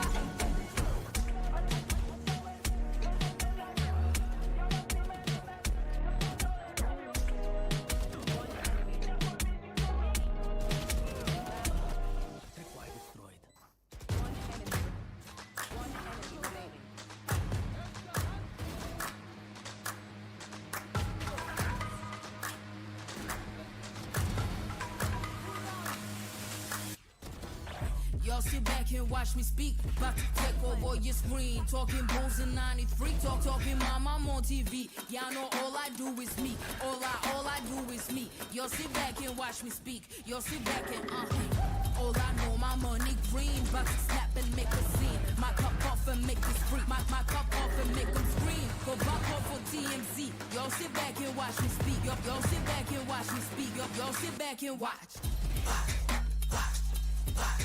Watch me.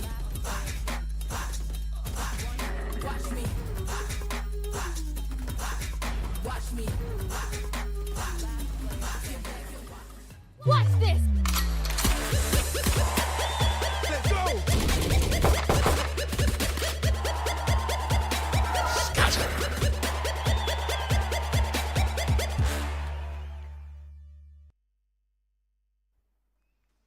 welcome back everyone. Right on the very short break. I hope the players are ready because this match has to deliver a lot more than everybody could expect. It is RNTX on their map pick of Haven taking on SATUL in the revenge matchup. If they lose today, they will go to the lower bracket where they have to face DXE. But they win this map, they will stand a chance to face each other on the map of Ascent. Let's see how things work out from here. Let's see how things are going to work out from here, but let's have a look at the agent composition. Exe Esports are sticking to the double initiator comp, which is that Breach SOA comp and RNTX for the double controller. That Omen Viper, Venka on Neon, Raw Fuel on Killjoy. Hold up. Aziz is on SOA. Yeah. When this happened? Well, were I asleep? Where did we went where Aziz played SOA? Deathmaker Omen, yes, understandable. Venka Neon, yeah, a duelist in nature, duelist by heart. Will work things around. Raw being a flex player, has played Sentinels like Cypher and Killjoy in the past. All good and glory, but Aziz on that SOA. What is RNTX cooking today? New IGL, new composition, I guess. Not even the composition at this point. I'm okay with the Viper and Omen, with the Neon, Killjoy, SOA part. This has worked in the past for Global Esports Academy, have tried it. Internationally, this composition is tried and tested with the slow defaults. But the thing is, I've never seen Aziz play an initiator. He had tried KO in the past on the map of Ascent where he swapped roles with Raw Fuel, where Raw Fuel was given the jet and Aziz took his KO role, and that was just for fun, where Aziz just wanted to have fun with the jet, or rather KO at that point. But on a decider game, where if you lose out, you will move to the lower bracket, this experiment speaks volumes of what is going on in the team since Antida's retirement. Let's see if RNTX is actually going to cook something, or they will get cooked by the players of SA12, because these sort of changes, either they are a hit or a miss. And Revenant XSpark, I don't know if I'm going to repeat the sentence again. Do I really believe that, or do I need to take my statement back? This is the perfect time for the players of RNTX to go for any sort of experimentation, because in the grand finals they definitely can't. Even if they lose today, they still have one more chance in the lower bracket. But at such a crucial stage, trying to... They could have gone for the experimentation in the split 3 itself. Exactly. If this they was could the have brought idea... in Deathmaker toward split 3. Not sure what is the mindset of the players right now, but I just hope the best for them. Whatever they're trying, I just want to witness some crazy Valorant today. Seeing Venka on that Neon will be a thing of beauty for sure. And Aziz, how is he gonna adapt to that SOA role? We have seen something on the international scene where he plays for PaperX and he's the one who plays Jet and the Yoru and a SOA at the same time. So this is something where Aziz is trying to pull the same thing in South Asian circuit. Let's see how much capable this guy is. Let's see. But for now, SA12 on the defensive side, where we have Miz along with that hill left towards the A side. We have seen these sort of plays where Breach goes for the fault line towards the A shot to catch something. The recon goes in. A good reveal though onto the players of RNTX, but Venka gets a timing onto Miz. They were kind of expecting Miz. Already the numbers advantage is there towards the side of RNTX. A good head start. Aziz going all the way towards B. A double stack that side where Hellef gets one. And Raw Fuel is there to get the trade onto Hellef. He gets one more. Aziz onto Hawks. Only 2 players remaining from the side of SA12. Oh, the timing. The retake, they don't have much util, but Kappa is there to save the day. Gets one, but good for only one, as Aziz also shuts down Techno, and the pistol goes in the favor of RNTX. A good start on their own map pick. Very well done. Aziz with a double in the opening sequences, and the way the game started. A good reveal from the side of Hooks there, but didn't give much information. Mez just losing out his shots, and at the end RNTX just hitting the B side, completely taking control of it, having good duels with the sheriffs and crossfires all across. There could be an unfortunate timing that could have worked the way if Georgia has been eliminated, but didn't work out. Now, if you look at things, RNTX with the proper buy, Venka already on that Vandal, 2 Bulldogs and 2 Pistols. And I love this buy from RNTX. This buy is basically you are making sure that you are winning this round for sure with 2 bodies being dropped down. And by the time you move to the bonus round, you will have sufficient weaponry and creds to get a full buy in the next round as well. Indeed. Let's see. For now, Seaside was completely left open for the plus of RNTX, and seems like SATL they want to play on the retake. The smokes are already there. Maker going for the plant. Paranoia is being exchanged, and Kappa gets an opening frag, but good for only one. And Aziz gets 2. Helef good for only 1. Deathmaker once again getting 2k converted, and the second round also goes for the players of RNTX, and it was obvious they had the weaponry advantage, but this is going to be a really important one since only 2 weaponries are being carried forward. RNTX onto the bonus round, but a full buy round for the players of SA2L. Did they pick up the rifle last round? Because I really don't think so. Maybe because that bonus round had... Yeah, they didn't. An extra rifle has been bought by the crowd. Yeah.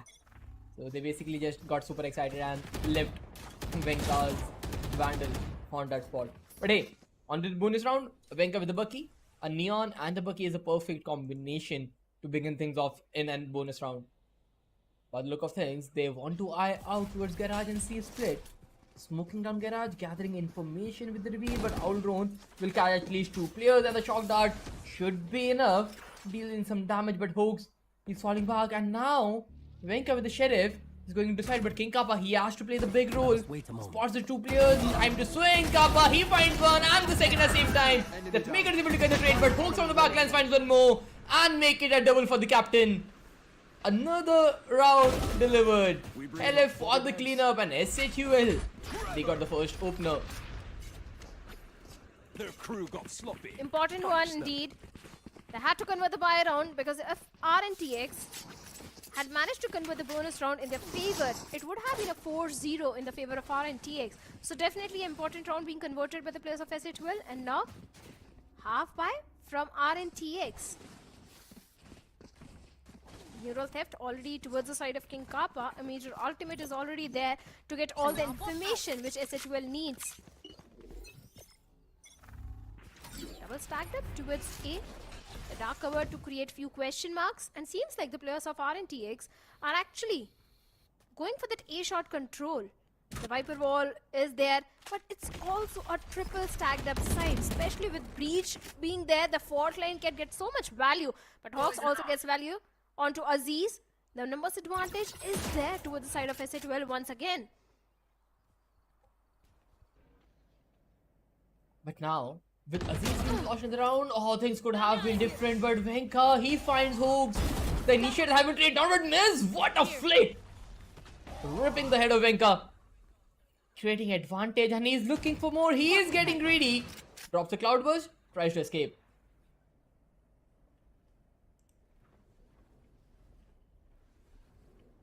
Georgie Smoke a onto little the bit side. cautious. But now Raw Fuel is just walking towards same area where they lost players. Oh, Miz has been spotted. Another Cloudburst deployed, but now they have a fault line to clear things up if they want to. And 30 Helef, seconds left. he's being pressured from both sides. Raw Fuel in such a tricky spot at this point. Like you also mentioned, and Helef gets the timing onto Georgie, but Raw Fuel gets missed in the trade. A good trade. Deathmaker, a 2k coming for him. Might be able to save the round for the players of RNTX. As Raw Fuel is going for the plant, it's only King Kappa remaining in a 1v2 situation. This guy is capable of pulling off a 1v2. Isolates it perfectly, gets timing onto Deathmaker, and on Raw Fuel as well. The second one goes for the players of SA2L. King Kappa's heroics are still continuing on the map of Haven. Equalizer has been established now. That's... Oh, what a round that is from both the players, man. At a certain point, Deathmaker getting that double was looking like this could have been a game-settling round. You win this round for sure. You cannot lose this from Deathmaker's heroics. A 1v2 that remains. But then King Kappa catching Deathmaker completely on the verge of retreating and then being the perfect crosshair placement to take down Rafuel at the same time. 2 in 2. Have a better buy now. And Miz with the Outlaw taking C long. Standing ahead. Unfortunately, nobody is coming in this contact.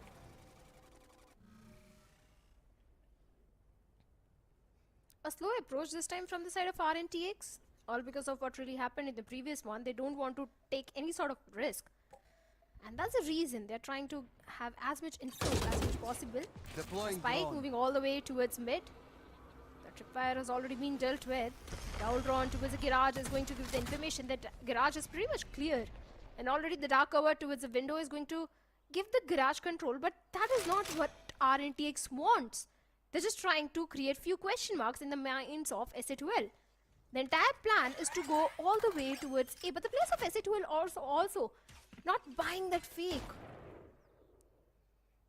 A stacked up site is what A site is, and that is exactly where RNTX is going for. That A split having that A shot control, but the tripwire outside the A shot and the position where King Kappa is so deadly for the players of RNTX. They have to be very cautious. Nox gets a timing on Georgie and Venka, and even as these goes down, entire plan of RNTX goes all the way down in the drain. Impeccable kill. Rafuel is still there getting the lurk down. He gets one. He has called the teammate, but the thing is Deathmaker has the ultimate, so he's getting it. But now the three-player starts. Can they hold it off? Yes, they can. Yes, they surely can. They have did their homework, and I am so glad to witness this in South Asian circuit. This is for the very first time that an Omen ult has been properly cancelled out. For the reference, if you don't know, the thing is, Spike is a triangular piece. It has 3 exit points, and Omen ult works that similar way. To block a Spike off from the Omen ult, you need 3 players standing on the Spike. Not 2, not 1, they cannot block the Omen picking up the Spike from the shadows. But if 3 players stand on the Spike, the Omen has no chance picking it up. SA12 knows this very well. They have seen the international scene where players have made this counter. Implementing this at the very right time. I'm so glad SA12 is so prepped. Here. They most certainly are, and that's what we have been saying since Split 3. That SA12 is one of those teams which has improved tremendously, and if Miz keeps landing such outlaw shots, getting a 2K converted, we have to appreciate SA12 Esports. They're demanding it at this point. Here. Already not such good weaponries in the hands of RNTX, and losing on to Aziz and Venka. That overdrive was a major win condition for RNTX in this one, but seems like everything is being denied. Techno also getting a 2K. That means Rafi, the last man standing in a 1v5 situation, whiffing a lot of shots, and Techno with the 3K will seal the deal. And the lead has been doubled up by the players of SA12 Esports. And look at the ultimate progression. They have got Neural Theft, they've got Hunter's Fury, and also Rolling Thunder. Even the Blade Storm of Miz is just 1 point away. This looks like a cave where SA12 is just running away with the defensive half. They have bigger ultimates to convert the round if things go haywire. 1 point away for both Techno and Miz to get their ultimates online if they want to utilize them.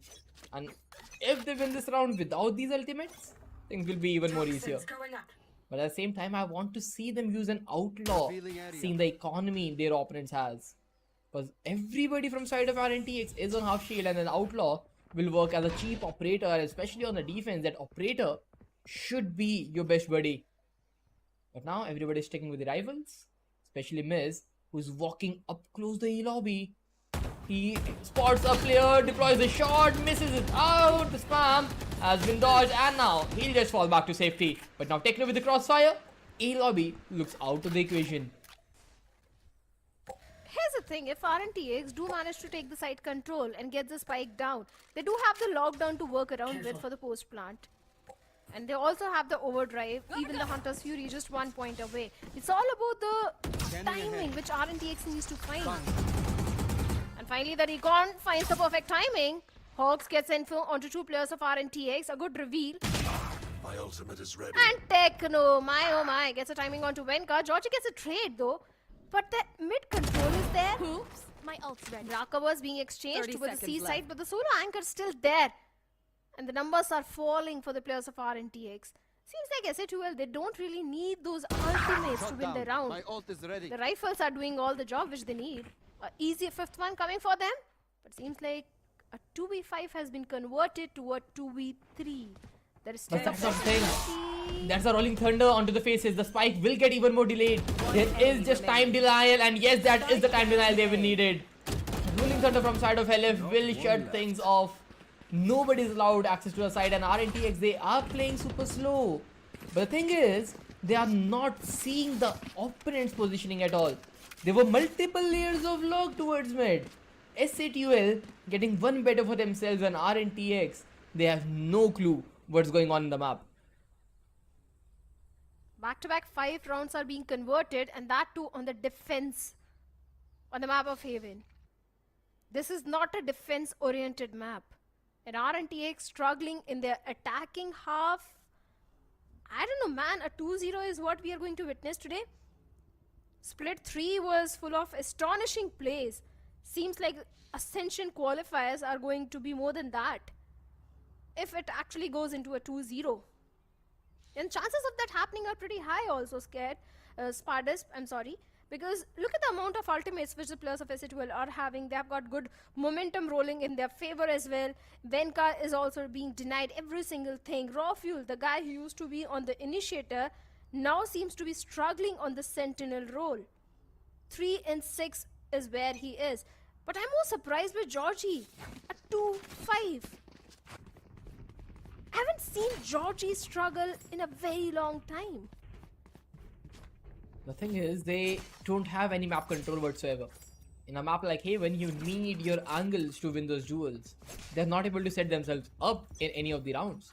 They're just going in for the individual brilliances, and SA2L is welcoming them in multi-peak, but this time around, oh, a trap play, but Miz, he tried to make a big play with the fault line, but this time around, he was just punished.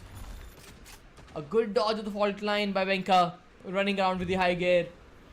And Miz necessarily didn't need to make it, but yeah, maybe something for the clips, maybe something to catch the entire RNTX off guard. But now an early owl drone from Aziz spots nothing, and this is a crossfire in the A shot, and Saber, this has to be there. He finds one, but nah, that Maker and Raw Fuel, very diligent, very careful with those areas, gets both the players down, and RNTX right off the timeout, they are going in for the third round. Spike For planted. sure are. The spike goes down. For the retake, SA2L, they don't have much. Yes, they do have the Hunter's Fury, the fault line, but seems like the decision has been made to go for the save, I guess. Maybe Hawks is still trying. He actually is. They've got enough creds in their backpack. So that means there is no need to actually go for the save. Or maybe they're just trying to do some eco damage towards the side of RNTX. Last player And yes, standing. they are certainly trying to do that. Hawks gets one, but get traded off instantly. The recon is going to do the information of Helef. Even he gets one onto Aziz. They wanted to do some eco damage towards RNTX, and they did manage to do so also. The third one goes for the players of RNTX. A 5-3 in the favor of SA2L. The only silver lining is RNTX did manage to break the momentum of the players of SA2L. But again, this round was on the back of a play which SA2L tried, and it didn't work out. But SA2L, I just want to see an operator in the hands of Miz and how he will position himself for that. By the look of things, looks like a top Jenny B op. Just watching the cross. Peeks down window, finds nothing as well. Because RNTX, they are not peeking anywhere. They are just holding the ground, but so is Techno. He is standing right next to Georgie, and Techno, he might get cleared up, but he is better with the crosshair placement. Finds the frag on Georgie. The Viper is out of the play. And Techno, with the first duel one, has made a lot more pressure on RNTX, because now they have lost the A control. They don't have any B control. They have to hit C. And B side, or the C side, is for the Cypher, and the Cypher's side is never easy to hit. Pair that up with the Hawk's ultimate, and King Kappa is still standing strong in the side. Finds one. The ultimate has been deployed. Will relay enough information to the entirety of the team.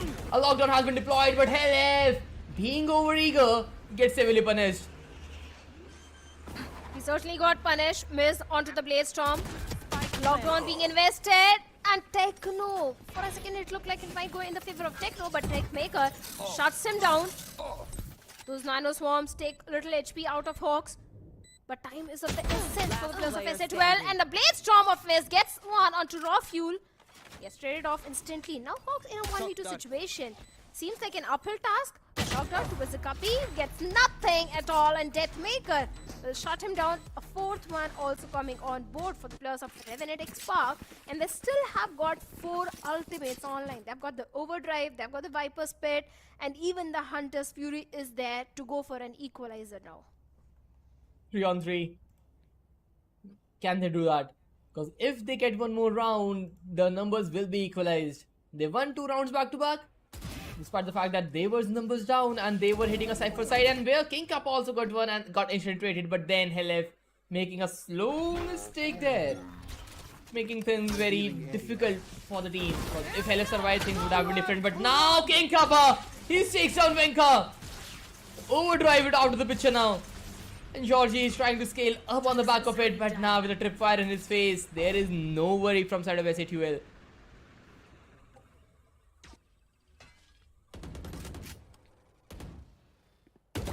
A major advantage towards the side of SA12. They completely baited out that Overdrive. Like you mentioned, gave no value to it.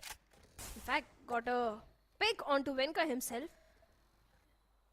The only win condition which now Revenant XSpark is having is a Viper's Pit, but that is also going to come handy in the post plant. But before that, they need to have the control of the site. For now, seems like going for that garage control. And after that, can go for a C execute, as Helef is the only guy towards the spawn.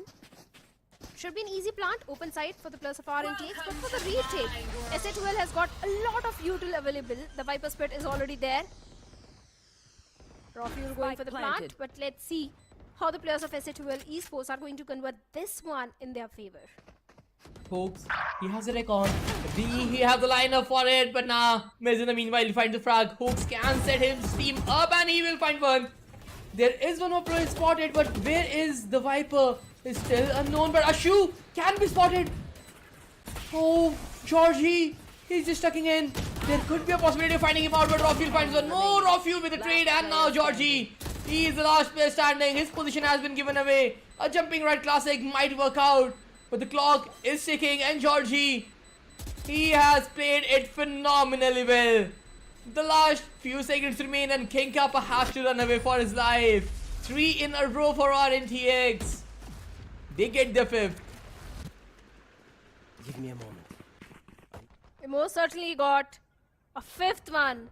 It looked like this is going to go in the favor of RNTX the moment the pit was used. But SA12 Esports were able to do some damage toward the side of RNTX, but not enough to deny that round to them. And now, only 2 last rounds remaining in the first half. A good recovery by RNTX. 3 back-to-back rounds were being converted from their side. I just need a prediction from your side, Spardas. Do you think is it going to be a 6-6 or a 7-1? Looks like a 6-6 to me. There is definitely a possibility of SA12 getting one more round in this half, especially when they have called a timeout, and then Hellranger will definitely do wonders. Because Hellranger, being one of those players himself and now a coach who knows the value of a timeout. He has did it in the past, and SA2's timeout to round conversion has been pretty phenomenal as well. Let's see if Hellranger can still keep up to the hype he has created around himself.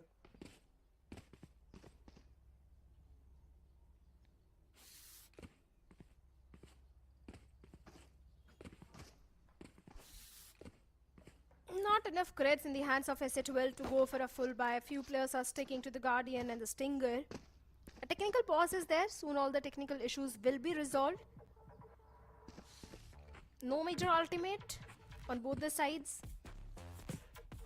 So they have to rely only on their aim and the strategy. But Sparta, since you are the big brain of Valorant, please break it down for me. What's really happening wrong with the players of RNTX? Well, it is getting difficult for them to adapt to what SA2L is doing. But since their opponent is running a very default composition, and the type of composition which RNTX is running looks like they aren't aware of how to use it to perfection. Especially with Georgie. He does not know the Viper lurk timings, or where the Viper should be, or where the util should be utilized. All that thing for Georgie is not working out. And Deathmaker, just look at him. He's been the most vocal players right now. Looks like he is the one taking in charge.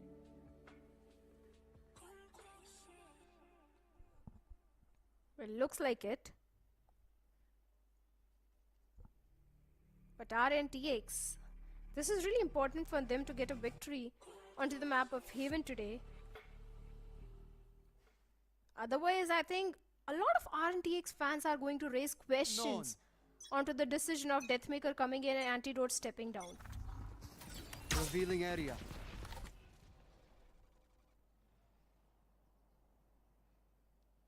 This time, a very slow approach from the side of RNTX. But look at the players of Exe Esports, especially Miz. And along with that, King Kappa, how aggressive angle they are holding towards the C. Having that entire cubby control, trying to take down the players of RNTX by surprise. But this time RNTX, they are moving all the way towards A. They're not actually going for a C hit. And that is where the defense is the weakest for the players of Exe Esports. A good read from the side of RNTX now. All they have to do is just deal with Hawks. For now, no information has been passed on to Exe, but finally the info is there by using the fast lane, trying to take the site control. Venka shuts down the only site anchor. The smokes are already there. Aziz going for the plant, but hell if what just happened through the smoke with the Sheriff finds the timing onto Venka. Well, there has to be one of those frags very needed, but Techno, he's in a perfect spot. Dropped a flash. Hell, nah, he cannot deliver the shot. Maybe the paranoia just missed it out. He was supposedly making a good play, but the frag didn't come.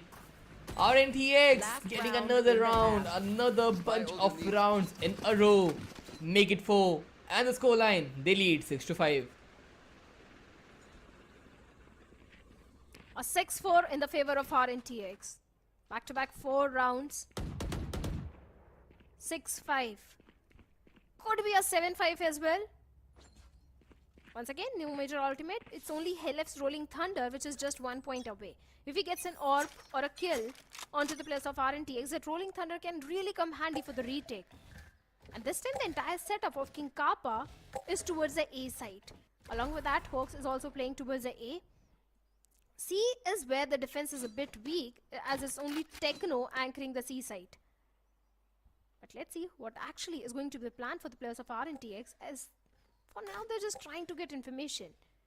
And the way the pins are coming in, maybe they are eyeing for that mid control. Maybe. Because right now what they're doing is just running a default, and by the look of things, Georgie is the one who is holding the A-shot angle with an alarm board just in case if required, with an outlaw in his hand, but a double swing coming in and Hawks missing out all his shots, but miss. He does not miss that usual. He runs away with a good frag and making the numbers even better for the team. It is Techno who delivers a good blow outside garage, runs back immediately, and now with the 3v2 in the favor of SHUL. Looks like the 6-1 is on the board, since the site RNTX wants to hit is the site which is being controlled by Techno as Miz. 30 seconds left. The perfect crossfire is between Techno and Miz. Like you pointed out, it's not going to be easy for the players of RNTX to go for the plant. They do have a shock dart, take by it, but nothing is going to work in their favor. The quadra for Miz and a 6-1 for the players of SA2L. Seems like your prediction is coming true. A 6-6 first half swap is what we are having at this point. I really thought so that would happen, since that's the nature of the game, I believe. But hey, there is something even more beautiful than this, and they are the OMEN Max 16 laptops, a completely game changer for your gaming experience. with Core i9 processors, 16 GB of NVIDIA GeForce RTX 5080, OMEN Tempest Cooling Pro, and a lot more on your way. If you want to check out these laptops, make sure to visit the nearest HP World store or scan the QR code for even more information.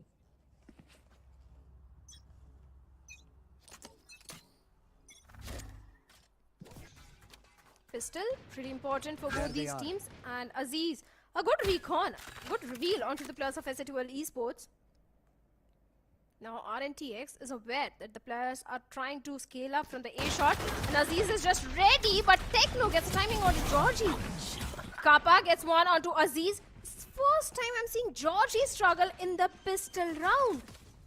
What's really happening with Georgie? Spike planted. Try to anchor down B side, but barrage of util on his face, and SA2L, they are reading the opponents like a book. They knew what the pistol setup looks like, they knew how to deal with it, and the utility was just for them. And now with the Frenzy, Deathmaker, he's able to get one down, but the Frenzy has done the miracle. 6 HP for Deathmaker, 23 for Venka. Both players just one bullet each to the body, and it will do the job. Deathmaker, he's still breathing, but for how long is the case? Just running away, and Techno with the 3K. SA2L, they convert the pistol on the attacker side. I'm not getting the message. Leave it to me. Yeah, I'll rough them up. the way they managed to shut down the side tankers towards the A, 50% of the job was already done because it was a 3v5 retake for the players of RNTX. And after winning the pistol round, since they have the weaponry advantage in this one, chances of getting the 8th one on paper are pretty high. It's only Venka who is going for the Sheriff buy, otherwise all the players are sticking to the classic pistols. And the Outlaw Enhanced Fox is more than enough to deal with the entirety of RNTX. A perfect weapon for such rounds, but this time, Scanning ahead. since the spike is tilted towards the C, could be a possibility of a C execute, but B is where the players of RNTX are expecting the players of SA2L Esports. But seems like a slow walk up towards C, or trying to at least create few question marks. Playing by the default, as you like to call it. Oh no, B side, it's not just one but 4 players towards B. And that is exactly where the players of SA2L are going. A perfect read of RNTX. This is not good. They are walking in a trap play, but the trap play might just go out of the way. But Techno, the timing is so bad for him. But Mills is there for the damage control, and the Hogs with the miraculous reveal set his team for success. They just lose one play, Techno, and that's it. No weaponry loss whatsoever. Things could have gone down south real bad, real quick. But that one reveal from Hogs make things very much possible for SA2L to make a comeback in that round. I was thinking a single paranoia from the side of Deathmaker could change the entire course of the round in the favor of RNTX, but since that paranoia didn't come and SA2L was able to shut down one of the player, they were able to get the first kill. Was able to get the first kill, the numbers advantage was there towards the side of SA2L Esports, and after that the reveal you are telling was also there. Everything just fell in the place for the players of SA2L Esports. Aziz. Hinkapa. Walking down. Deathmaker spots him down. Hinkapa, he tried to be a lurker. Gets dealt with pretty easily. But now, the thing is, there are still 3 anchors towards that A side, and RNTX read is perfect. And Deathmaker, he's making a big call. He wants everybody to stay A side. Everybody who's on long might need some help. Miz diving into the side. Loses the duel. Another flash. A little too late to set up Miz. But now Deathmaker, he finds one for himself. And Hoax is just able to get one. A 2v4 that remains. Players are low on HP though. And an Outlaw can definitely work in their way. But Helif, he's playing with time. Heaven is completely exposed. They are very uncertain of where to move. They are planting the spike, but raw fuel. He gets the first shot. A crossfire setup. Deathmaker with the 3K. RNTX gets the 7. One round deficit is where RNTX is now. If they get one more round, they can easily get to an equalizer, but the problem is now the players of SA12, they have got enough creds to go for a full buy. No major ultimate on both the sides, is only from the shadows towards the side of Deathmaker. But the most surprising thing for me here is seeing Georgie at 4 in 10. He really needs to step up if they really want to win against the players of SA12 Esports on this particular map. But Deathmaker is stepping up, and you were already saying that Deathmaker brings in a lot of firepower, and seems like that firepower is there on the map of Haven. But a solo man, a solo player can't give you a win. He can give you few rounds, but not an entire map win. So the entire team of Revenant XSpark needs to come online. But for now, SA12 Esports having that mid control. Perfect crossfire in the garage is something SA12 needs to be cautious. The outround gives the information. Georgie swings out at the right tick of time, deals with Kappa and Hawks. The numbers advantage maintained by the players of RNTX. Good trap play. Here. They kind of knew the outround will be in the way. They set up a double fire. Got it down as well immediately. Rafuel setting the bait for Georgie, and Georgie completely delivering a shot. It was so necessary at that point, but now B-side compromise. Techno, he needs to win that duel. He will, but will he expect a second luck with Venka? Yeah, he tried to get the trade, but okay, Techno.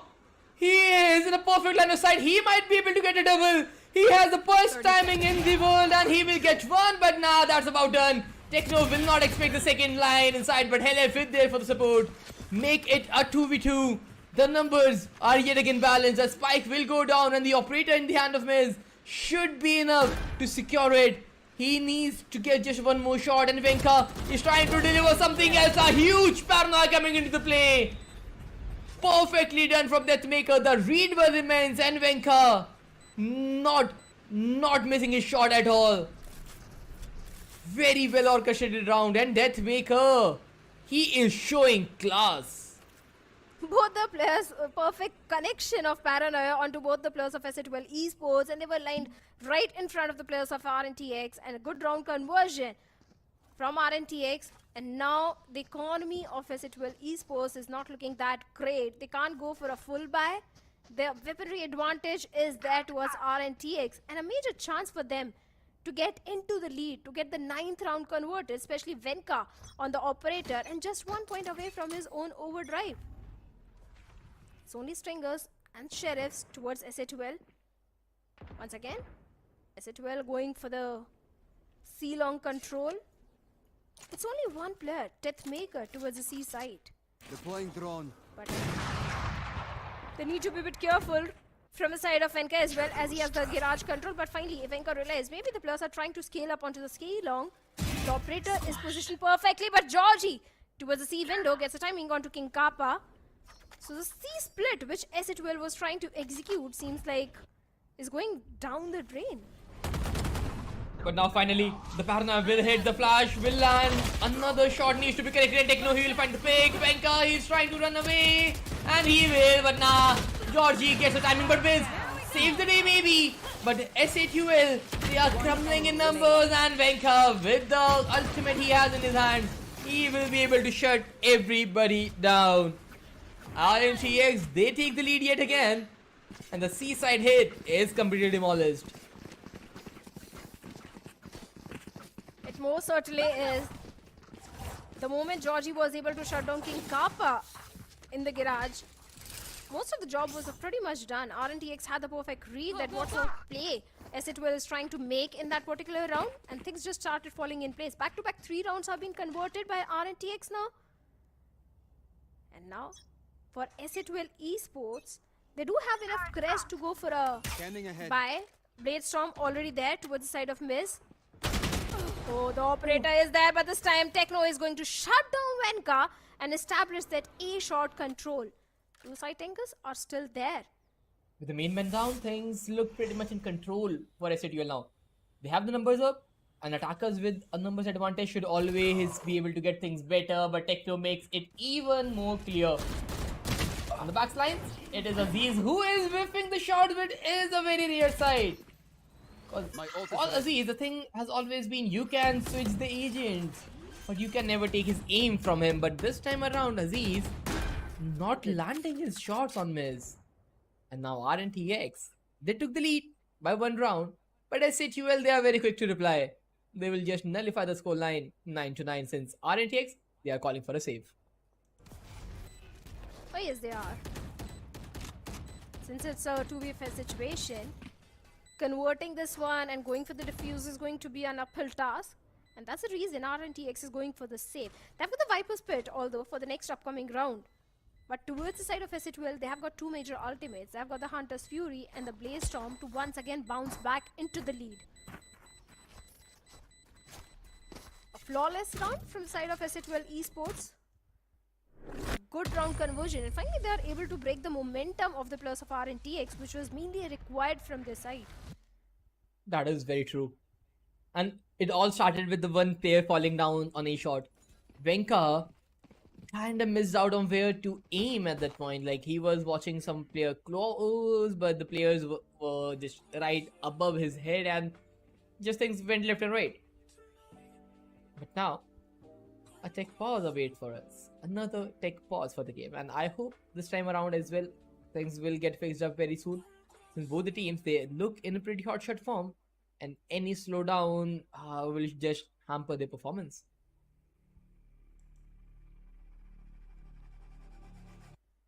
And I want to know your predictions, Pardis.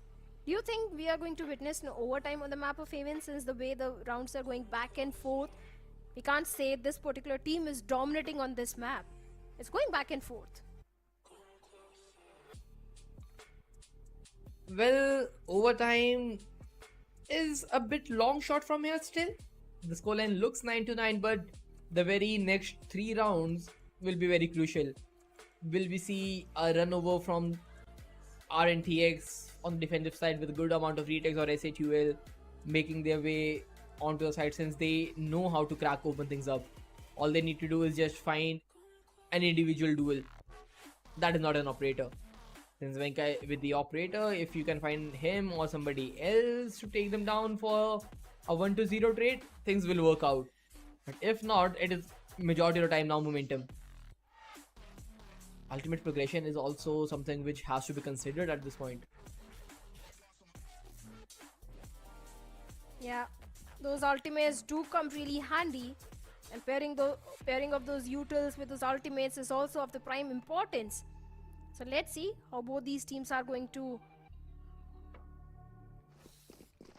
use those major ultimates in their favor, especially the Hunter's Fury towards the side of Hawks, the Blaze Storm towards the side of Miz. And the good thing is, actually, Miz is coming online. He's getting those crucial frags converted. 15 and 12 is where he is. And if he gets value out of the Blade Storm, there is a strong chance of SHL converting the 10th one on board. But Georgie has got the Viper's Pit as well to block some avenues of the map and deny the entire side control. But for now, looks like the players of SHL Esports going for that mid control. B side is where they are heading. Shock dart just in case if any sort of setup require is there. Miz gets a timing onto Deathmaker, finally shuts him down. The side control is with the players of SHL Esports. Go for a plant. Helef is going for the plant, but a good reveal. Raw fuel gets Miz. A good trade. The operator. It's not there. What Techno? He's barely breathing, and now the players are jumping onto his face, and Techno is still fighting for getting a second window. Georgie's volley is just there. A 2v3 that remains, and now with the ultimate in the way, Hoax needs to be the hero. Takes a good time. Trying to run down the clock. Another one. King Kappa spots. Takes down one more. King Kappa needs to go big, and he will. The last player is very low on HP, and that is none other than Venka. He has no time for the defusal remaining, and Hoax swings out wide. Gets another frag, and SHUL, they take the lead yet again.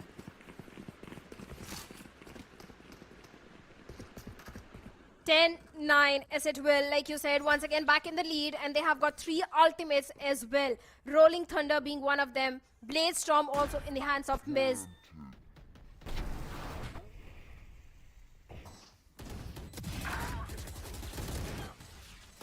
Techno also getting good frags, but nothing really came in the favor of RNTX. Revealing.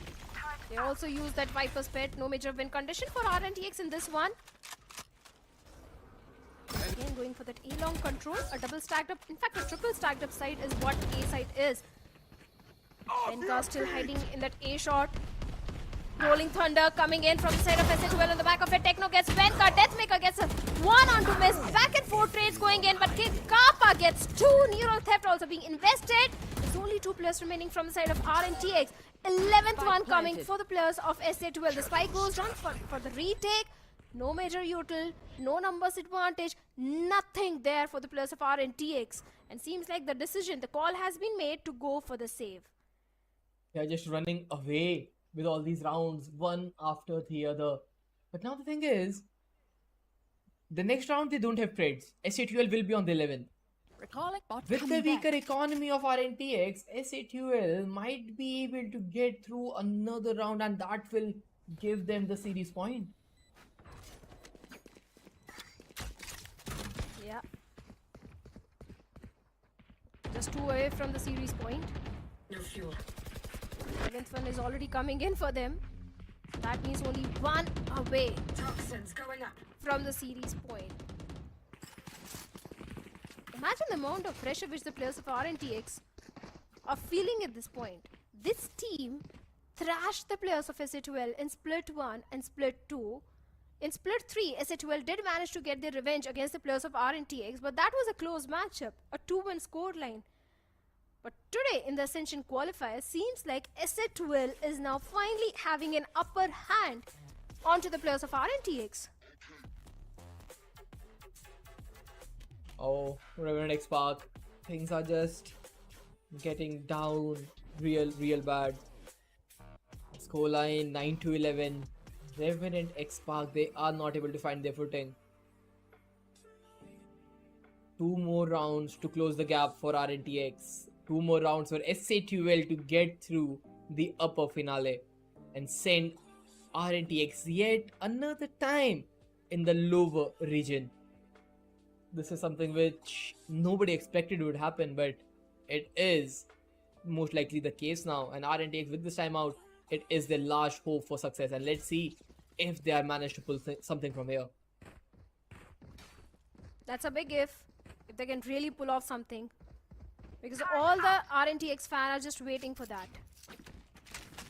But SA12 fans are going to be on the cloud 9 at this point, seeing their team dominating. Not really dominating, but having an upper hand onto the players of RNTX. Venka still having that aggressive angle towards the A-long. Along with that, Aziz is also there. This time even Rafuel also playing onto the A side. But SA12, when Techno, you need to be a bit careful. Having that aim in control, but it's not just 1 but 2 players right in front of Techno.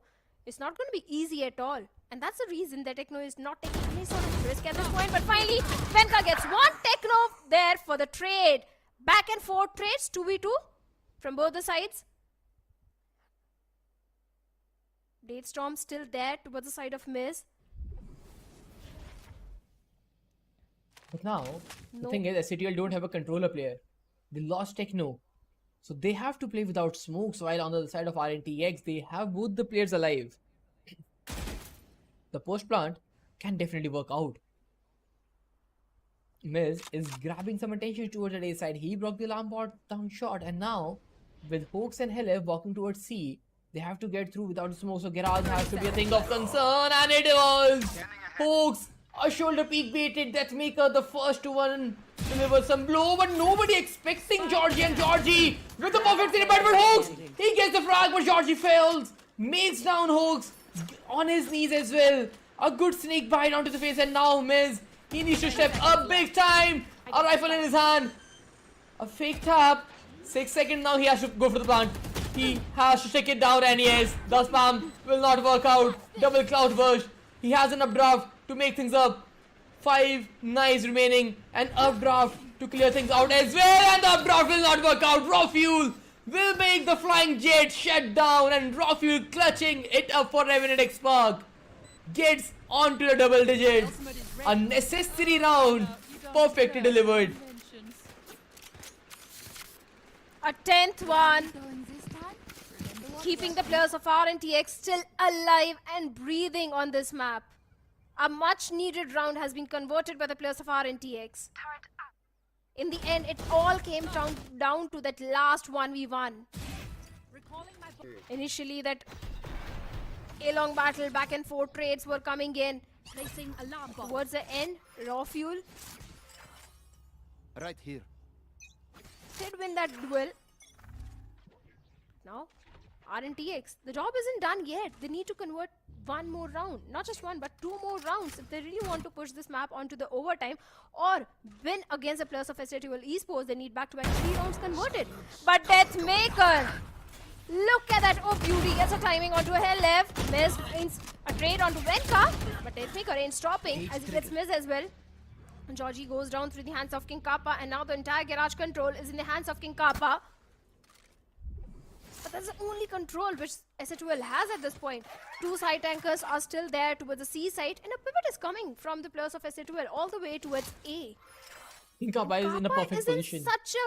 such a crucial position Exactly, Shadow. to go for the flank. But now, what Kappa is majorly doing is just waiting for the opponents to make a rotate. But what is Techno doing? Techno! Oh, Raw Fuel! One enemy remaining. Techno made a blunder, but Raw Fuel was even crazier, missing all the bullets into the heaven. Deathmaker's heroics on the seaside have been shut down into vain. This is 30 just seconds not left. good at all. Because Deathmaker, he played it to perfection, but now I think he needs to go for an ace clutch to make things better.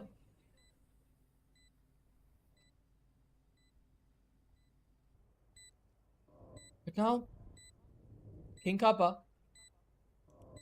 just watching the cam, yeah, and just look at him. Waiting it out, but what just happened to the B side?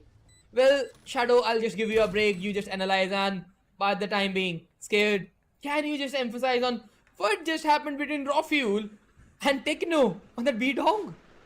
My bro plays so bonkers that Shadow had to take a break is all I'll say. But that was absolutely mind-boggling to witness that happen live in front of us, man. I'll have to say, you know, Techno is known for making these kinds of plays on the maps like Haven and Lotus, where whenever he's got from the shadows and he's on the attacking side, he'll just decide to, you know, randomly TP all the way towards the back. Now, I know that Boaster is the one who normally goes for these kinds of plays, but he drops a smoke there, and he TPs inside the smoke. So that sometimes when he's got the ult and he throws a smoke, sometimes he just picks it out. Techno has every single time been going and doing the same TP without any smokes. And this one that happened on the B side was absolutely bonkers, man. That one, I should not say that, but that one round has been cost by Raw Fuel out there, or rather Techno with just that sidestep was able to steal that one away, and now he can probably get this one as well, moving his team one more step closer to this 2-0. They just need 4 more people down. Techno. Opening duel 1. Round on the verge of closing, but RNTX, what a fate they have to go through. Split 3 has been a nightmare for them. They lost to SATUL in the split 3 first. And since then, it is just a downfall. They are on the verge of a lower bracket. Yet again, and it is yet again SATUL who's making things possible. But Deathmaker, he finds the timing, but so is Georgie. They are not out yet since the spike is down in no man's land. And what Miz is doing is just running away with it. That was such a clever move, but Georgie, he has a perfect timing in the world. But now, with the lockdown deployed, the things are not easy. But Helef, can he make a clutch happen? He swings one. Can he get a second? But no! The Spectre is better, but Miz, he wins the frag against Georgie. It's still a 1v1. And he knows Raw Fuel though, he's made that reposition, and I think so this is absolutely perfect. Miz should not anticipate it. Hold on, he's still checking that. Not deep enough out there. 6 more seconds. He's going for the backside plant. This is absolutely mind-boggling. Still, he peeks in, but Raw Fuel saves the day for his team. This is the second round that he's saved for his team out here now, still refusing to bow down. Raw Fuel just correcting his mistakes from the past, I believe. He was like, yep, I threw you around, I'll give you one back. Oh, this is something really necessary at this point, and he has finally done that. Good round played, but so did Miz. He took it so close. The fact that he planted for the backside and he knew Rafael would close to the A shot. Whatever the read was, they know the players personally, they know how RNTX makes the call or whatever the thing is. It was sheer perfection. Leading on to those tendencies, man. Absolutely insane, I agree. And it's not just that, right? He created that play all the way from picking the spike up after dropping 2 of those cloud bursts Yes. to move through the smokes of Deathmaker.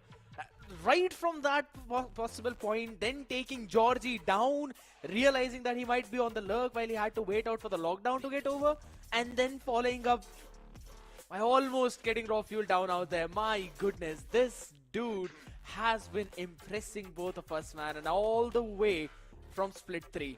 We still remember how we were discussing that there was some communication error in S8QL. Right now, they still need some more time to get used to each other and understand each other's tendencies, their styles, and how this team has got the potential. And they have grown to become the nemesis of Revenant XSpark now.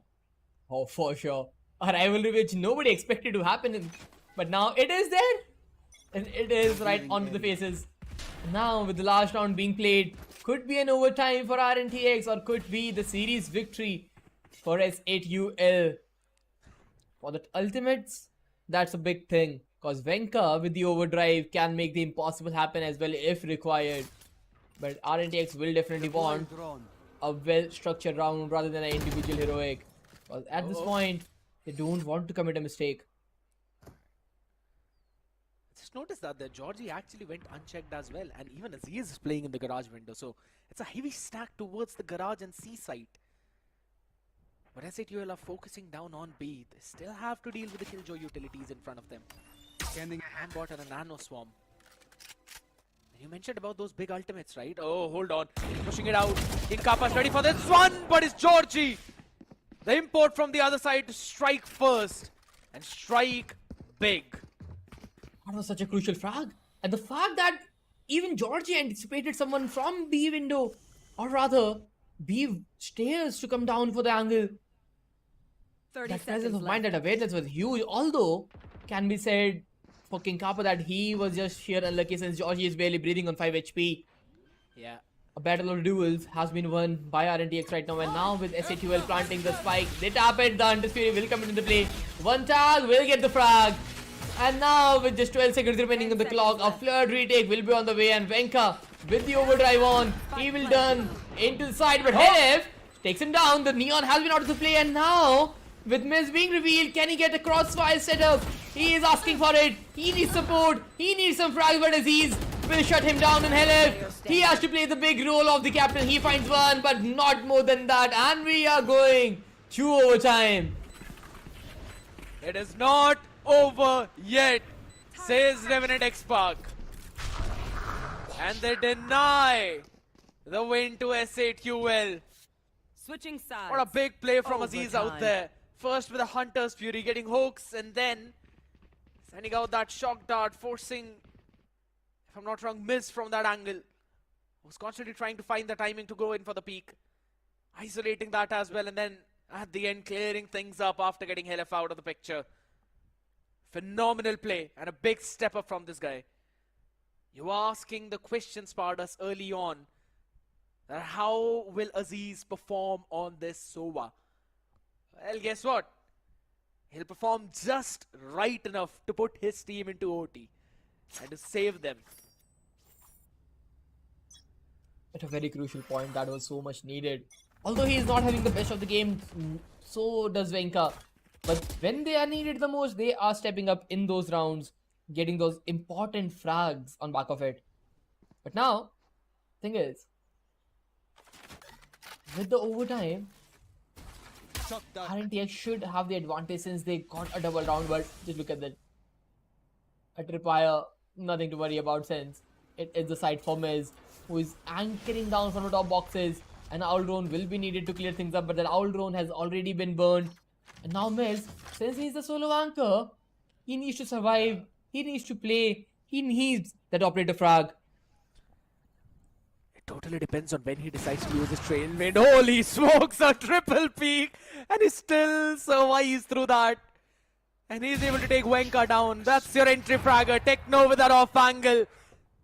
Not allowing any chance to Georgie as well. And guess what? You were asking Miss to deliver. This man is not just delivering. It is serving the round to his team on a silver platter. The patience is impeccable as he gets one and picks up the shot. It is shut Raw Fuel down. He anchors the site all alone. Switching sides. Match point. And delivers the round to his team on a silver platter. Another very well played round, and yet again SATUL, they thrive on the defense. They needed this round so badly. And now, with yet another series point in their favor, they have another chance to close it off. The last time they were on the same scoreline, they had 2 chances and they missed both of them. But this time around, can they make it happen? Can they throw RNTX to the lower bracket yet again? I'll have to see, Aziz was lucky that the previous one was not really a headshot. Otherwise, he would have been taken down as the collapse. He was down just to 50 HP though. Like minus 104 is crazy. Exactly. And coming back onto the conversation which you were bringing, can SATUL close it out? I believe that is why Held Ranger has called for this timeout. Because this is not an RNTX timeout, it is SATUL's timeout. You only have one for that overtime. So they're basically placing all of their bets right now. It's an all-in. Hoping to get a royal flush out there. While Revenant XSpark will be looking to survive one more round. And to be honest, I kind of agree with you on the point where you said that maybe it's Deathmaker who's actually leading the team. I feel the same as well. And to be very honest, previously with Antidote's calling, there were many moments when Deathmaker was on that struggling end, but this time around, look at that. He looks absolutely impeccable. And on Venka's contact, the paranoia is going to come through. It actually comes through, and it's absolutely brilliant.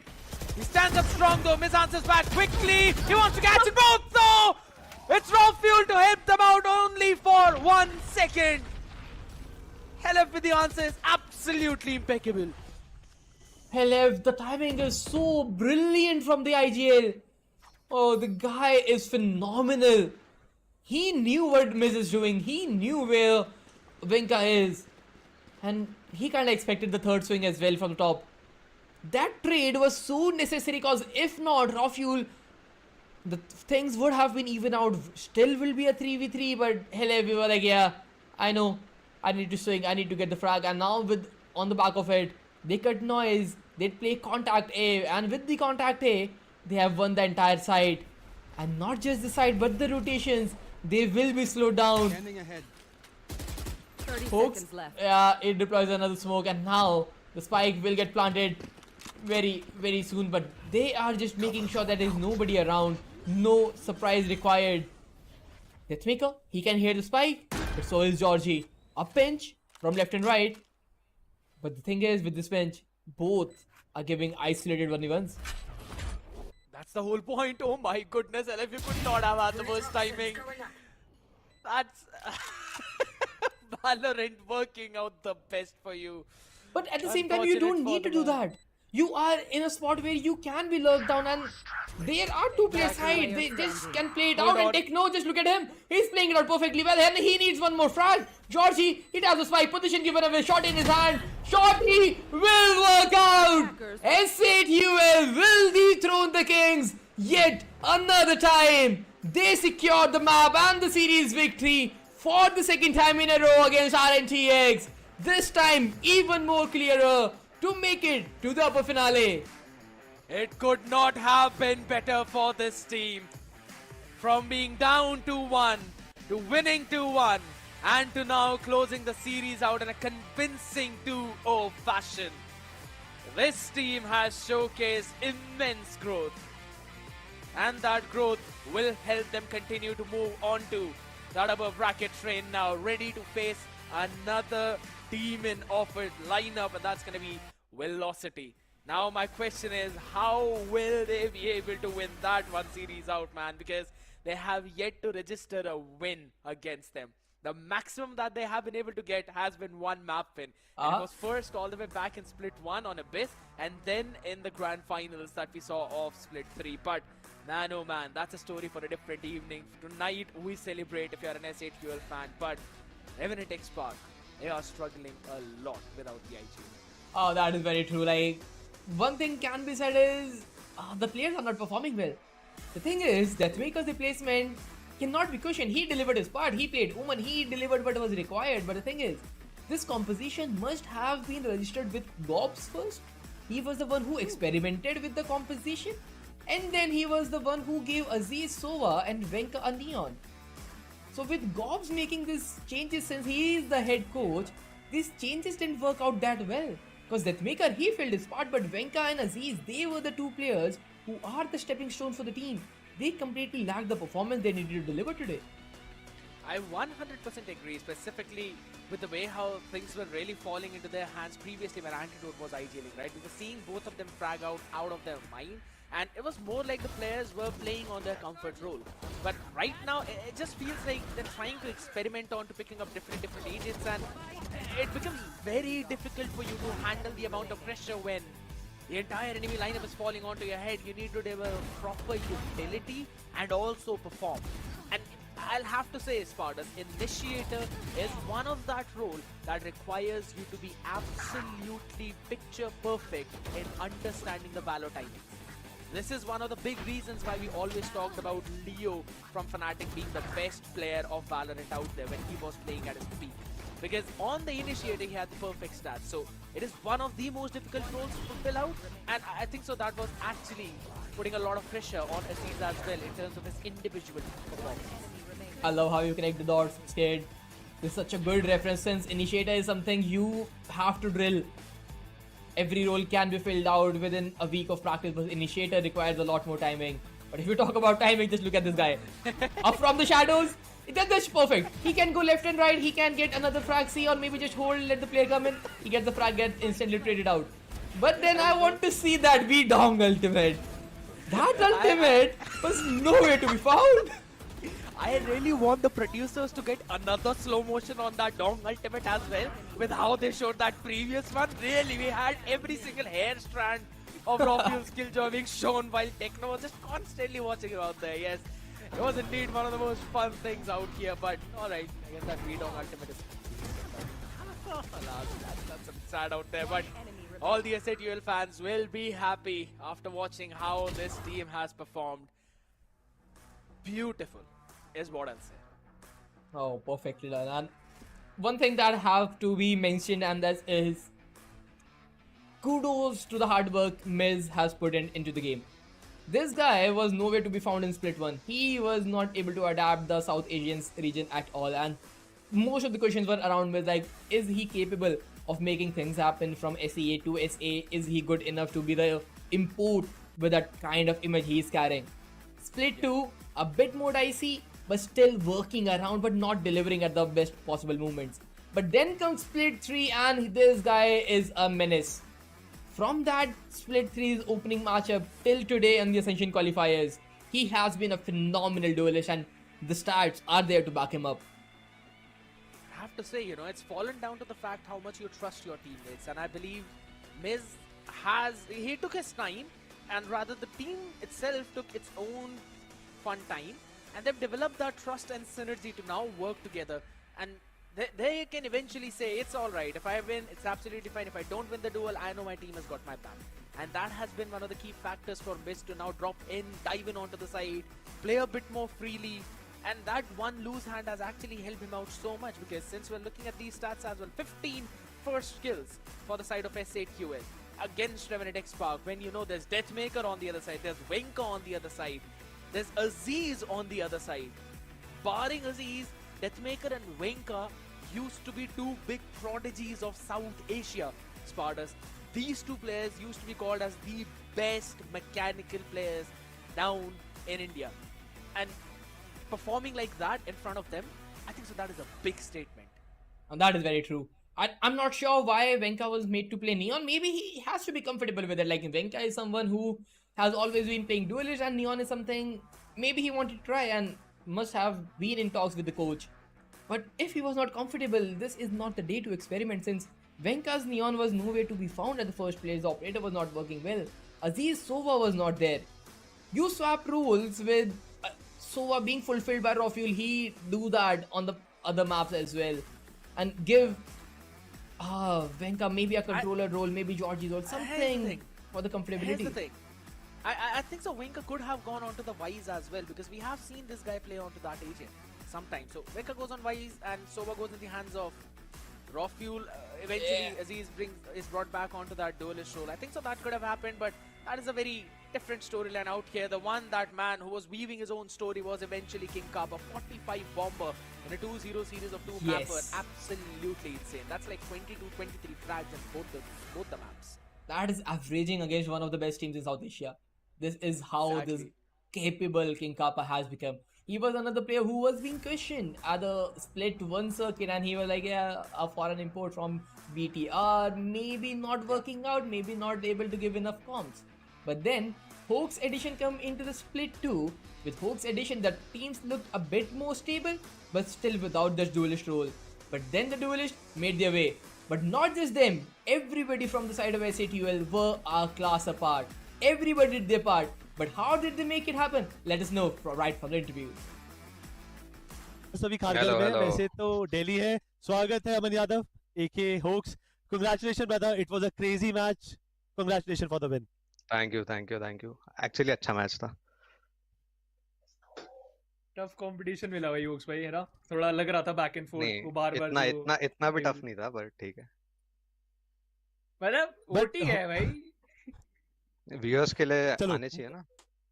Getting the juicy question lined up first. Hoax, इससे पहले आपने इतने बड़े banner के under नहीं खेला है जहां पर आपको इतने लाखों में लोग जान से ज्यादा प्यार करते हैं, यू नो, एंड आप हमेशा से कंसिस्टेंट रहे अपने परफॉर्मेंस बार पे. आज जब इतने सारे लोगों का दिल धड़कता है आपके नाम से, परफॉर्मेंस से, प्रेशर फील नहीं होता?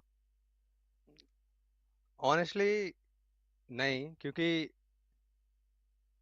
मैं इंडिविजुअली बोल रहा हूँ कि बहुत लोग सपोर्ट करते हैं. आई थिंक वॉच पार्टीज में इंसेन नंबर्स जाते हैं आज भी. आई एम प्रीटी श्योर बहुत इंसेन नंबर्स गए होंगे, बट सपोर्ट इतना मिलता है ना. मतलब हम जो भी मैच खेलते हैं, चाहे हम हारे चाहे हम जीते, हम स्प्लिट 2 में रेकनिंग से भी जब हारे थे तो ऐसा कुछ नहीं था कि कोई मैसेज कर रहा है गेम खेलना छोड़ दे, ये कर दे वो कर दे. तो आई थिंक फैंस से जो सपोर्ट है उसके वजह से प्रेशर इतना फील नहीं होता. बट ऑनेस्टली मतलब इतना ओवरवेलमिंग है, किसी और ऑर्ग में इतने नंबर्स नहीं आते, कुछ नहीं आता. तो यू नो न्यू है हम सबके लिए, but individually I feel like मेरे को इतना प्रेशर फील नहीं होता. और आई थिंक मेरे को जब प्रेशर फील होता है तो मैं परफॉर्म भी बेटर करता, तो वो प्लस पॉइंट है. Shivansh, that is fun. और चलो मैं थोड़ा सा आज के सीरीज के बारे में बात कर लेता हूँ. आपने बोला it was an easy series. What was the crux of sunset? मतलब आपने भी एक ही बार खेला है और अनफॉर्चुनेटली हारे थे. मतलब क्या था सनसेट पिक करने का रीजन? जितना हमने देखा आरएनटी का perma ban has always been sunset, and वो लोग हमारे अगेंस्ट लोटस बैन करते हैं. तो सनसेट ओपन था आज, तो हमने बोला सनसेट खेलते हैं. मतलब they don't play that, so क्यों नहीं खेले, and we played it. Did you feel होक्स की सनसेट पे हाथ थोड़ा सा कमजोर था आरएनटीटीएक्स का? बिकॉज़ इनिशियल फेज के अंदर तो you guys were rolling. I think may be उन्होंने सनसेट पे इतना नहीं खेला होगा, इसलिए मे बी तो वो लोग बैन करते हैं अदर टीम्स के against. But I don't feel like वो लोग ऐसा कुछ गंदा खेल रहे थे. कुछ दे वर डूइंग वेल. मतलब मैप में घुमा रहे थे अटैक में, जब वो लोग अटैक पे थे मैप में घुमा रहे थे लेफ्ट राइट ये सब. बट हाँ थोड़ा क्लोज चले गए हम, एक दो क्रूशल सिचुएशंस आ रहे. वो जॉर्जी का 1v2 था, आई थिंक गेम तभी एंड हो जाता, बट शॉर्टी जो भी क्लच हुआ वो.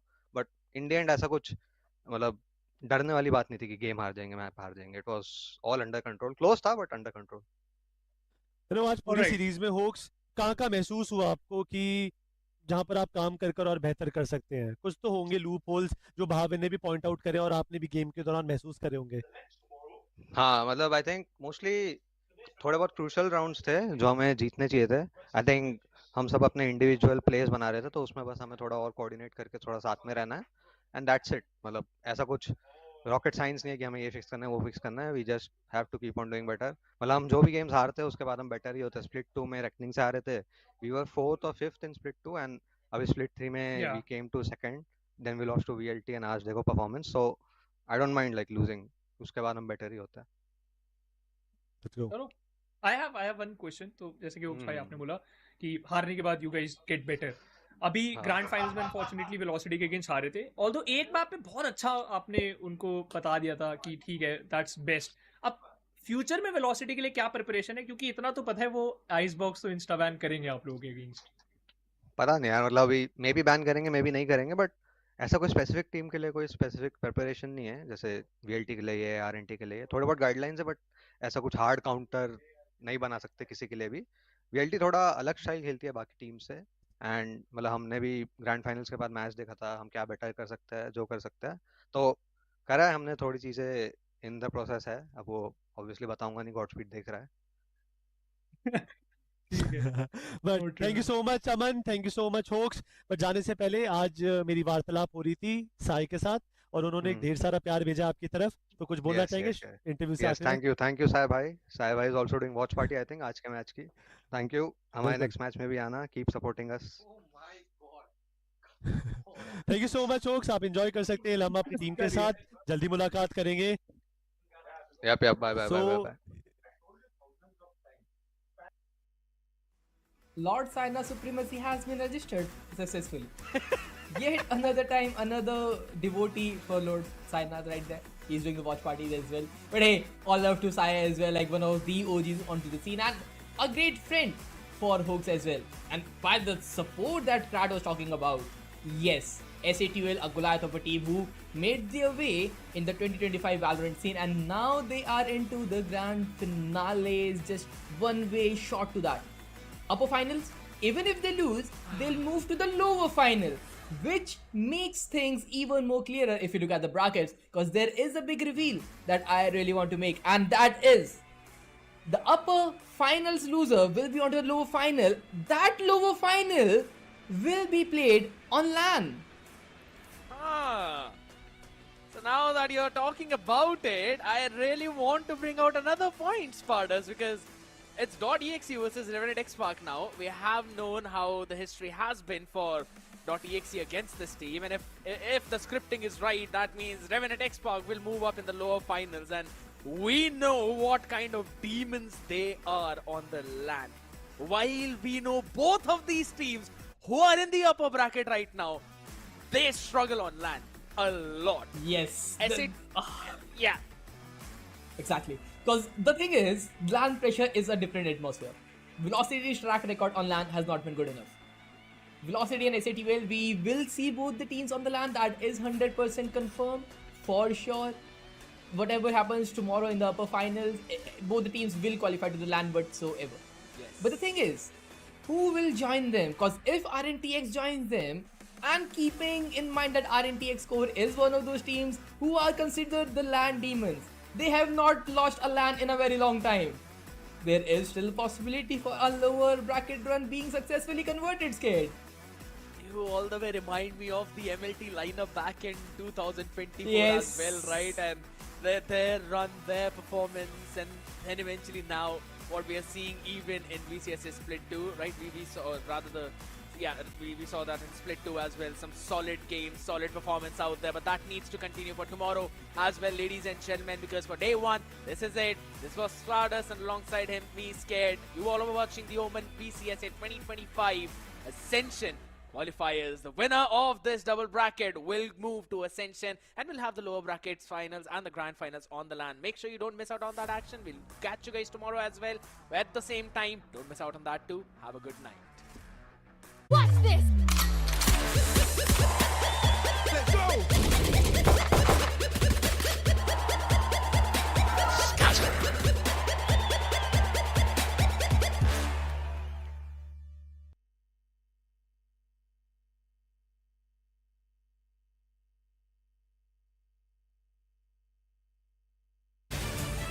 To live your life the way you want. Compete like the toughest challenger. Dance like there's no tomorrow. Celebrate every second you are alive. Life has no rule books, but we can give you a stage.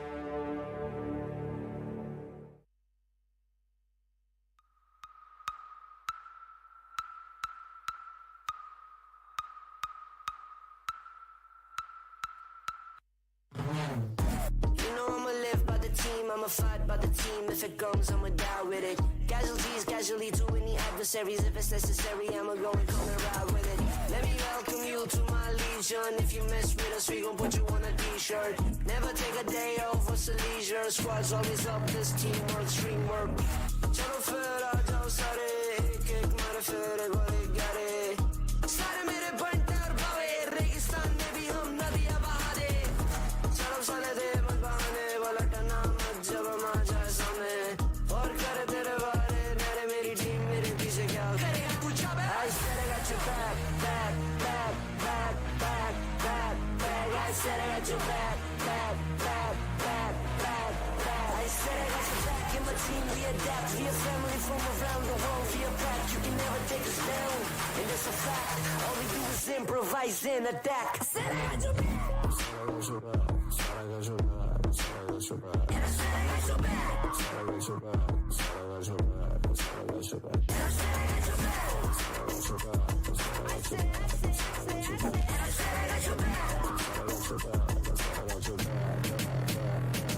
हम खड़े से यहीं, ऊपर आसमान नीचे जमीन, पूरा है अब हमें यकीन. बढ़ते रहना आगे और चढ़ते रहना ऊपर, साथ मेहनत है और हमारा जमीन. खुशी हो या गमी, जीत की तरफ है बढ़ते जाना, लड़ते जाना, कभी माननी है हार नहीं. We work hard and we play hard, चाहे जितना भी दिखे हम गंभीर, चलो करें मजे.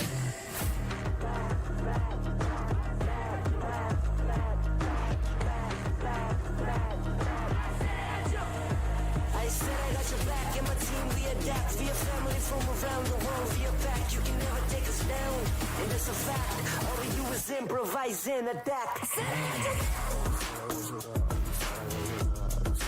back. And I said I got your back. And I said